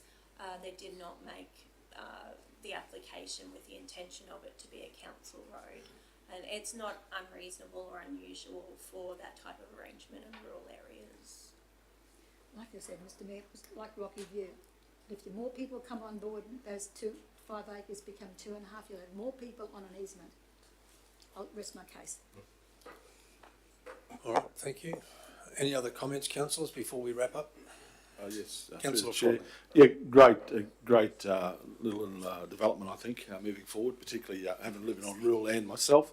I know the challenges around water and where water goes, and particularly around self-sewing your own blocks. So it's important, you know, our developers and our building people will know exactly where they can put these things, particularly when it comes to the fall of land around sewer, around water, particularly on contour lines, where they can, where they can't be put.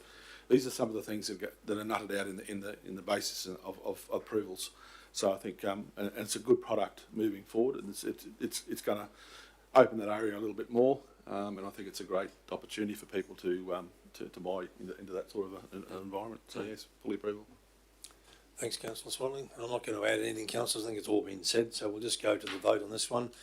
Moved myself, seconded Councillor Swaddling. All in favour? Those against? Carried. Thank you.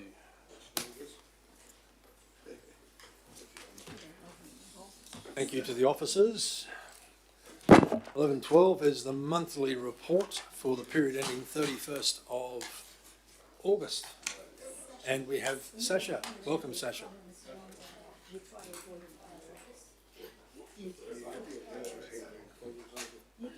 Hang around there long enough, I'll teach you something.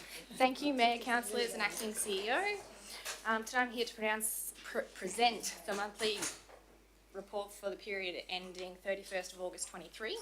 We wish to note that there has been a change in the month's report for the financial management performance indicators to align with the new sustainability measures. There are 3 contextual, 6 new measures plus net financial liabilities, which was required at the time of the budget adoption. Of the 5 required for the 24 financial year, 3 require further work to establish accounting business processes to report on a monthly basis. Council recorded a year-to-date operating surplus, with operating revenue and expenditure both within expectations. Fees and charges are below year-to-date budget due to accruals of infringements which were accrued back to the prior year. Sales revenue, ongoing timing differences in the road maintenance performance contract as the invoices is raised in the following month. For the operating grants and subsidies, Council also received 100% of the 23-24 Finance Assistance Grant.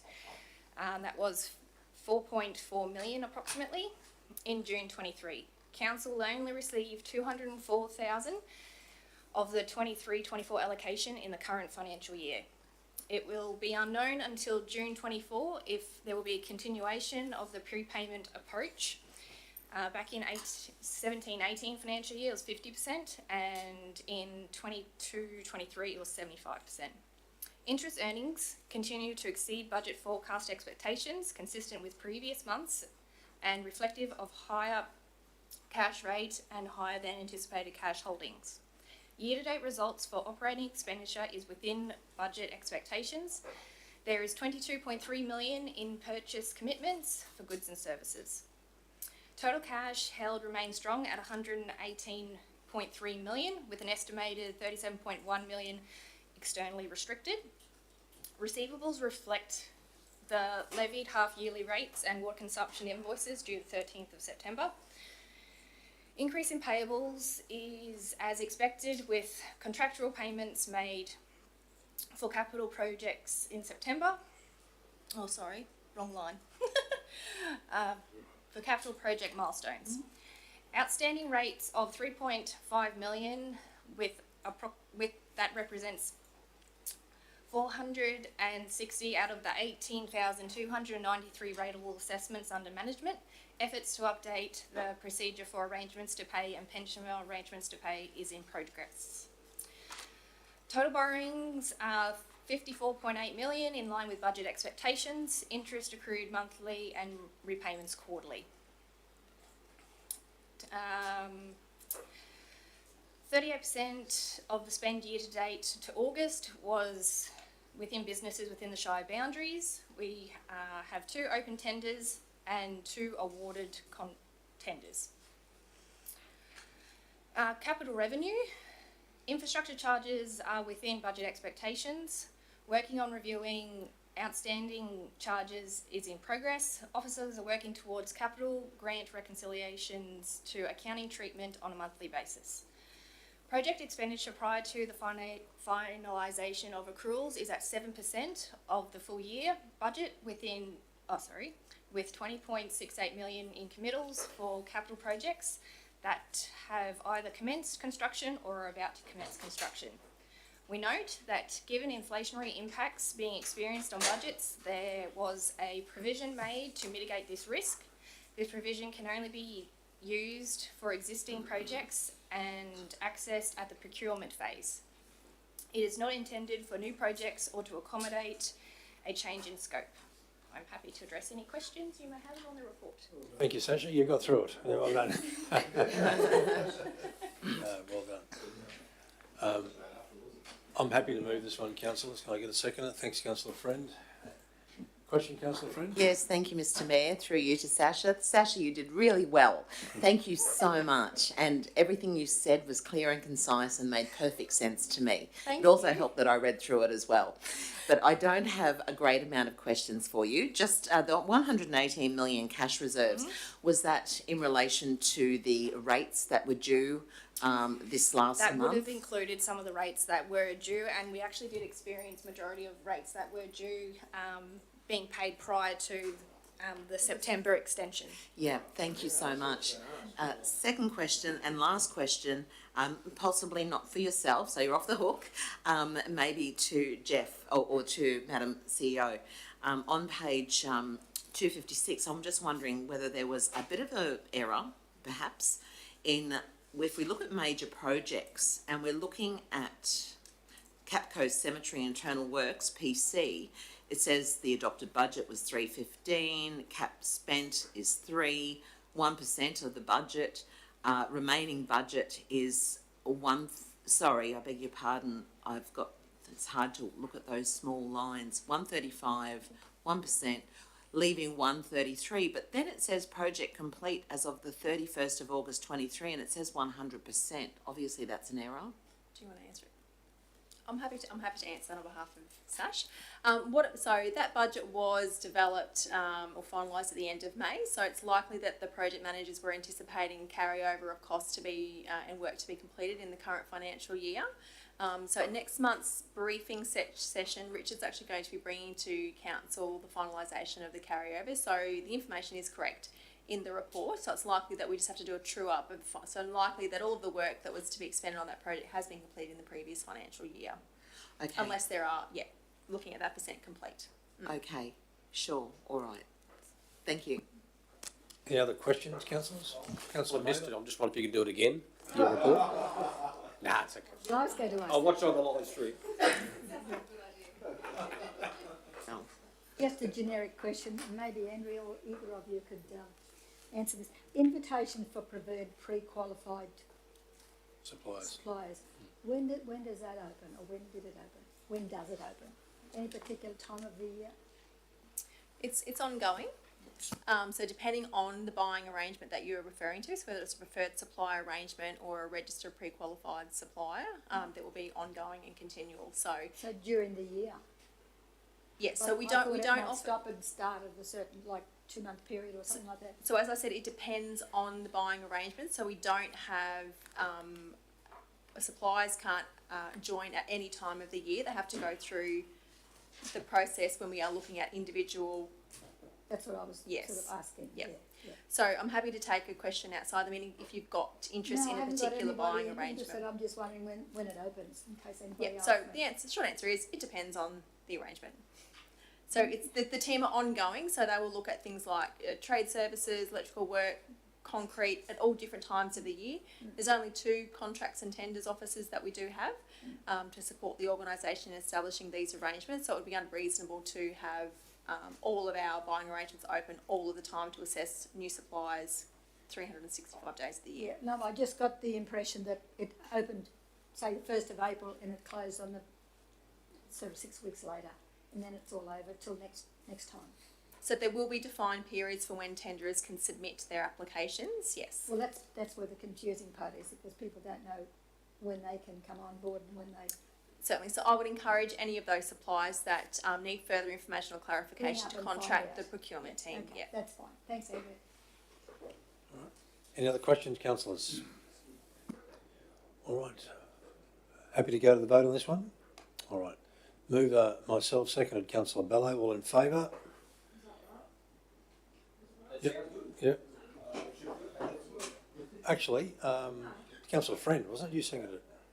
I seconded it. Yes. Yeah, Councillor Friend, yeah. I did have AF written down. So all in favour, councillor, sorry? Yep, all, thank you, unanimous.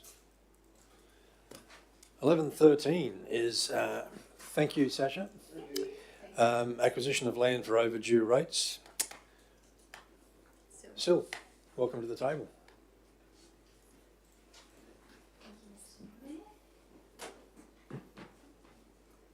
Thank you, Mr. Mayor, and good afternoon, everyone.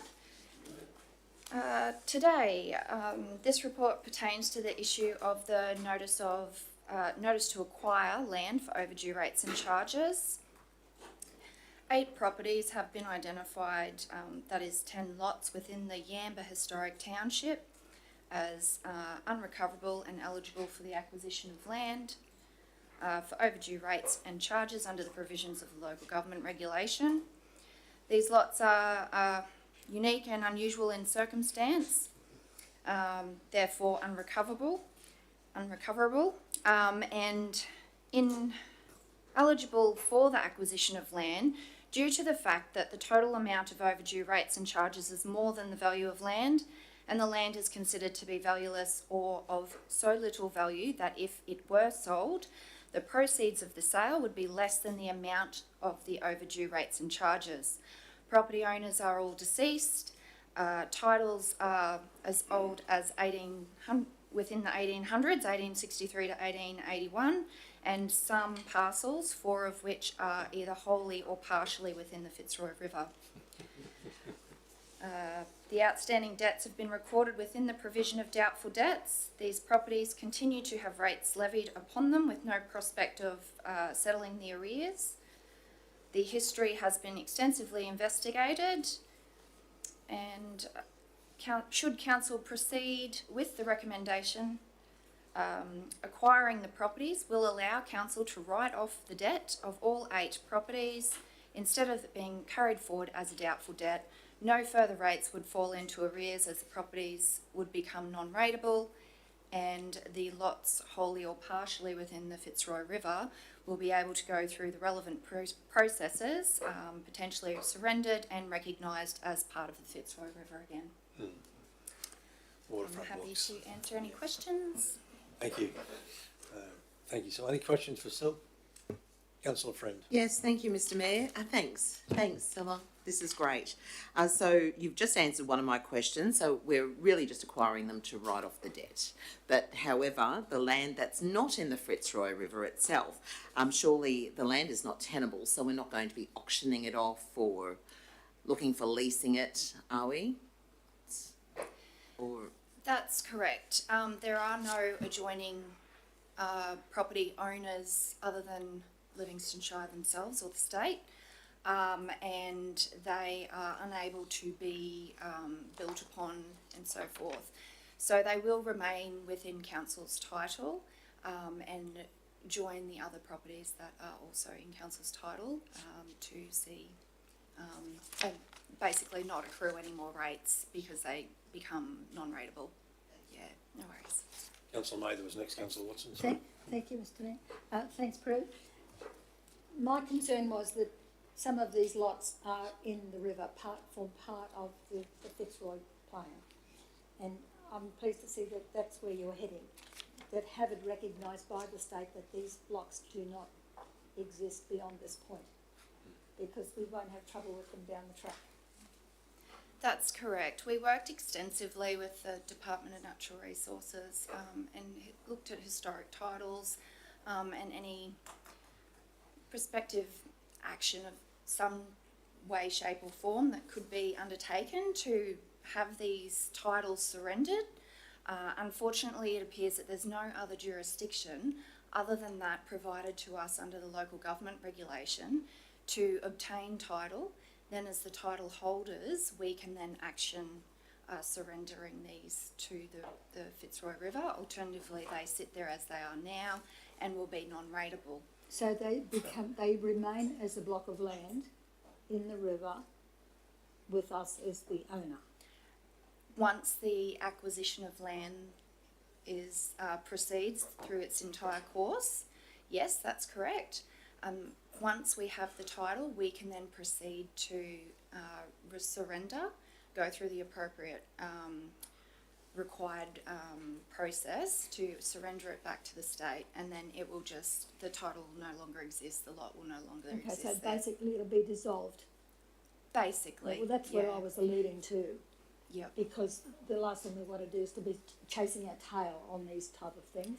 That's correct. Yeah. And I thought if there was no mechanism by which to have these dissolved, then we had to go back to the regulations and get them to enact something that would allow us to do just that.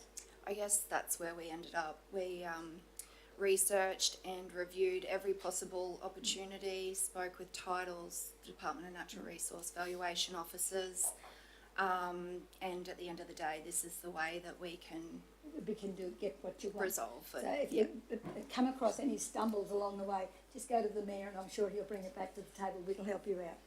Is that right, Mr. Mayor? Absolutely. Thank you. Thanks, Priscilla. No worries. You're on the right track. Councillor Watson. Just queries I've got more than anything is, so this land's been like this for some time. So we're looking at 10 years or more since rates were paid. Why did it take so long for us to get to this stage?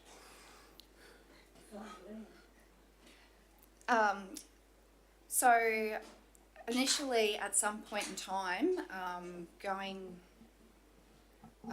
to the electronic title, it's been identified at some point in time that the properties were not actually already within the council title, previously thought to have been in council's title, also through other old roll books, not just our own. So it's almost, it's basically a formality to ensure that we can action this. It could be that back in the, there was one title there that changed in 1981. It could be that all of the titles were to change then, and they haven't for some reason. There is not enough transfer paperwork or anything to that effect that is available. We've researched that with the Department of Natural Resources as well. They had it in our name as well. Okay. So it's a matter of when the title was discovered, it was then valued, because the moment that a property is non-rateable, valuations issue, and from that point forward, the properties all have had an initial valuation. If they were reduced over time, as they were, they still get the minimum rate. So therefore, it just continually accrues, and continually looking for some jurisdiction to take care of, especially the ones within the river, specifically. We just got to the end of the opportunities. The only way forward is to change, to have the title acquired under these provisions, all above board, all transparent under the provisions, and we then just proceed with the Department of Natural Resources to follow through with the surrendering of the title. No, it has to be within council's name to surrender the title. That's the key. The other thing is the 78,000. Does that come out of our bank account to do this, or is it just something, just a bank transfer, just a bit of paperwork and boom? Is that what happens, or? The key fact of that is that these properties have been identified within the provision of doubtful debts over a number of years. Okay, so we wipe the debts. So it will, following the acquisition, the rate arrears will be written off as a bad debt. However, we have already accounted for those within the provision of doubtful debts. Mr Mayor, I encourage all the members, even the staff, to go up and have a look and just to see the situation there. Because there has been a lot of money spent on restoration, not by us, but by a contractor with a grant. A lot of money's been spent there to restore the bank, and I think Mother Nature will probably wipe that out in time as well. So I'd encourage everybody to go and have a look and familiarise themselves with what they're talking about. All right. Thank you, Councillor Mather. All right. Can I get a mover and a seconder for this one, please, councillors? Moved Councillor Swadling, seconded Councillor Mather. Councillor Swadling, do you want to speak to the report? No, I think enough's been said. All right, thank you. Happy to go to the vote, councillors. All in favour? Carried unanimously. Thank you, councillors. Thank you, Sil. 11.14 is the Office of the CEO Quarterly Management Report. Madam CEO, beg your pardon. We're all hats for this one. Yeah. So last man standing, Matt and I will do our best to present this one. So I'm presenting the Office of the CEO Quarterly Management Report. It's quite a lengthy and in-depth report, so I'll just talk about the things that I thought were highlights for the portfolio. So the focus continues to remain on the corporate performance indicators, and these, if you're not aware, are cascaded down to all leadership and performance goal agreements. So those organisations, so everyone in the leadership role has the same corporate KPIs. There are ongoing discussions in regards to a standardised and consistent way to measure customer service request closeout. So there is some different views within the organisation on how best to measure that. Absenteeism was marginally above the target, but it is also noted that this has been reframed to attendance for the 23-24 financial year, and it is pleasing that the LTIFR has achieved the target rate of less than 15. For exec support, it's consistent. They received a consistent level of customer requests reported by exec support. In the finance and governance team, I don't think it made the corporate management report, but it was interesting to note that in 22-23 AP processed the highest amount of invoices to be paid for 5 years, with the same level of resources within that team. We also had the new organisation structure that was stood up, so with assets now reporting through to me. So we've also made a minor change with fleet reporting through to procurement. So with the assets team, Matt has included a table there of the significant movement in asset values, but it's also worthy to note that within a team of 3 that they processed almost $44 million worth of asset additions within that small team, which is an amazing effort. It's also really exciting to receive a new loader, sweeper and prime mover in the past couple of months, and much to the bemusement of the fleet guys, we do make a bit of an effort to get down there and take photos with the fleet guys and the operators in particular, just to highlight the importance and the value that we do place on our new gear. And in the governance space, there's been a heap of work being done by Paula and her team around a number of elements of risk management. So that's around reviewing our business continuity plan, reviewing insurance policies, and an in-depth review of our corporate risks, which all of that will come to the council table. For people and culture, I was really interested to see that 84% of roles are filled within 30 business days. So that's a pretty good effort on behalf of the HR team. And while staff turnover remains high, it's probably more reflective of the tight labour market and the opportunities that people do have within our region, as well as some of the organisational changes. It was also pleasing to note that the downward trend continues with overtime as well. Got a couple here, but Matt, if I miss anything that you want to add to, with ICT, they also had the new organisation structure stand up with GIS and customer service now reporting through to Matt. They are moving teams across to, I guess, essentially getting rid of desk phones and going to Microsoft Teams calling, so that's a work in progress.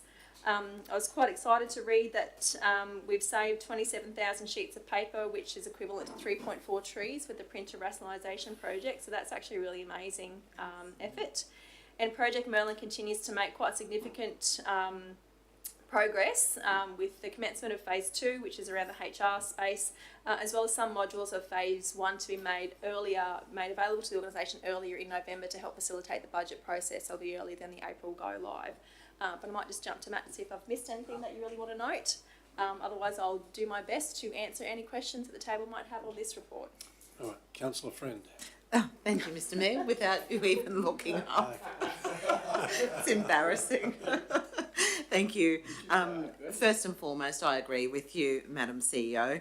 Pages 292 and 293 under the printer rationalisation phase 1 program, I really enjoyed seeing this being implemented into our low carbon 2030 plan, and so well done to the team for doing that. But also, I suppose my main question is to Matt in relation to customer support. And my question is a basic one, but perhaps you can elaborate on it. How has the integration worked with customer support entering into ICT, and what major differences have you found? So thank you, Councillor, and through the Chair. The integration has been quite smooth, mainly due to the fact of the staff in that area. They are rightfully superstars, as I'm sure you all know. So in their own right, the interest that I have, particularly in my previous skill set, is data. So looking at the customer service world, which is why you can see in our first report here on the last couple of pages from customer services, they're including some statistics that you may not have seen previously. Those statistics are us building our baseboard to start our transition towards efficiency, and like we did with the paper saving, how can we increase efficiency in that area, because our customer service staff are already doing a fantastic job, and it's just more how can we line up more the technology side of things with the customer service space, not so much integrating customer service into the ICT space. I just noticed with some of those stats, Matt, that the call waiting times had blown out in the last last month, but is that because of transitioning of staff, or is that because we're more staff were needed, or? No, through the chair, I believe it's more to do with the rates and water notices going out. Okay. We have been a bit short-staffed in that area. We're trying to do as best we can with the staff we've got at the moment, but we've had a lot of staff sick. We've had a lot of staff off, so we're working as best we can, and that's showing in those stats. Yeah, but thank you. No, great job. Thank you. And Madam CEO and Matt, can I also congratulate you and obviously Cale on the leadership programs that you're currently pursuing, because it's important obviously for our longevity and for our continuity of service that we develop our teams. Ultimately, I know we are experiencing loss because of poaching and because of high salaries being paid, particularly in the mining sector, but the best way to keep people is to provide them with opportunity and leadership development. So congratulations on that. Okay, councillors, can I get a mover and a seconder, please, to receive the report? Moved Councillor Friend, seconded Councillor Swadling. Councillor Friend, would you like to speak to the report? Mr. Mayor, really I have nothing to say that already has been said, except to congratulate the CEO's office and all of the ELT leadership for their hard work and dedication, and to keep this ship we call council afloat. Appreciate it. Okay, thank you, Councillor Friend. We happy to go to the vote, councillors? Moved Councillor Friend, seconded Councillor Swadling. All in favour? Carried unanimously. Thank you, councillors. Thanks, Matt. And lucky last in the open agenda is 11:15, the policy review, the caretaker period policy. Madam CEO. Thanks, Mayor. So, councillors, presenting the slightly amended caretaker period policy. It's not a legislative requirement to have this particular policy. The research of similar councils identifies that only 4 of the 10 that they looked at have this particular policy.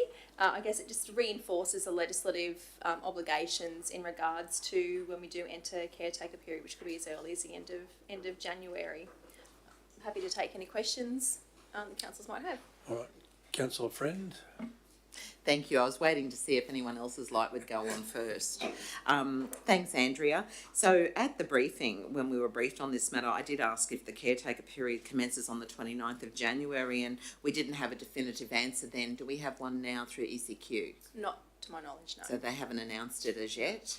Okay. Page 306, right down the bottom in red, is this something new within this policy? Councillors shall not use information gained during the course of the role as councillors to disparage or discredit council. Councillors disparaging or discrediting council may be in breach of the code of conduct for councillors. Is that something new that's been added to this particular policy? Yes, so the emphasis in red and underline is merely just the track changes formatting within Word. It does appear just as black wording in the final policy. I think it is just to emphasise that particular point. And so it is a new inclusion. So yes. that particular point is in relation to council as a whole, as an organisation, council officers, and also councillors. It's in specifically for councillors. Councillors disparaging council as a whole, is that right? Yes, so if an officer was to do that, they would be in breach of the code of conduct, normally, yeah. Okay, thank you. Any other questions, Councillor? Councillor Mather? Just to clarify that, wouldn't that also be in the code of conduct, Andrea? I mean, they can put it in the caretaker. So for officers, I mean, you can't use it. You can't use it. What you've learned sitting around the table. I mean, you can share information with your people as far as programs of works and that goes, but as far as discrediting, I mean, that comes under code of conduct, I'm sure, or some other appropriate name. Anyway, that's something. Sorry, I was looking for the question there. So, as I mentioned before, that this is really just to emphasise the behavioural expectations of councillors during the caretaker period policy. For officers, that applies all of the time. Right. Any other questions? Thank you. Moved Councillor Bello, Seconded, councillor Swadling, thank you. Did you want to speak to the report, councillor? All right. Happy to go to the vote, councillors? All right. All in favour? Carried unanimously. Thank you, councillors. All right. So that brings us to the confidential reports, and we say goodbye to Pete. Thanks for joining us today. Yeah. And can I get a yes? No, sorry, good point. Any urgent business? All right, thank you, councillor Mather.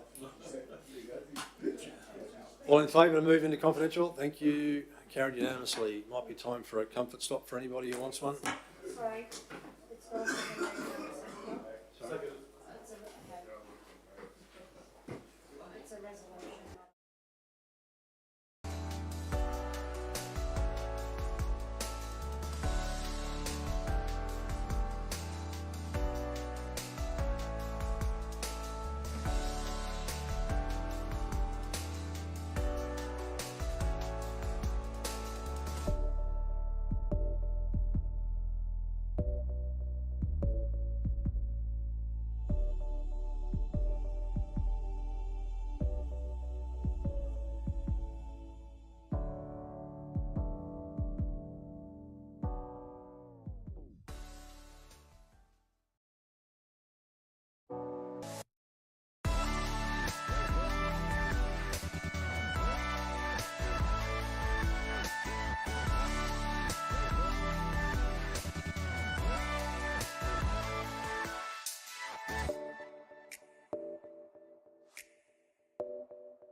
Back live, Justine. Okay, welcome back to the open council meeting. Councillors, item 15.1, properties eligible for sale of land for rates arrears. We have a recommendation from the officers there with the properties listed. And secondly, that the council delegate to the CEO the power to take all further steps under Chapter 4, Part 12, Division 3 of the Local Government Regulation 2012 to effect sale of the land, including for avoidance of doubt the power to end sale procedures. Can I get a mover and a seconder, please? Move Councillor Swadling, second Councillor Mather. Happy to go to the vote on this one, councillors. All in favour? Carried unanimously. Thank you, councillors. That concludes our business for today.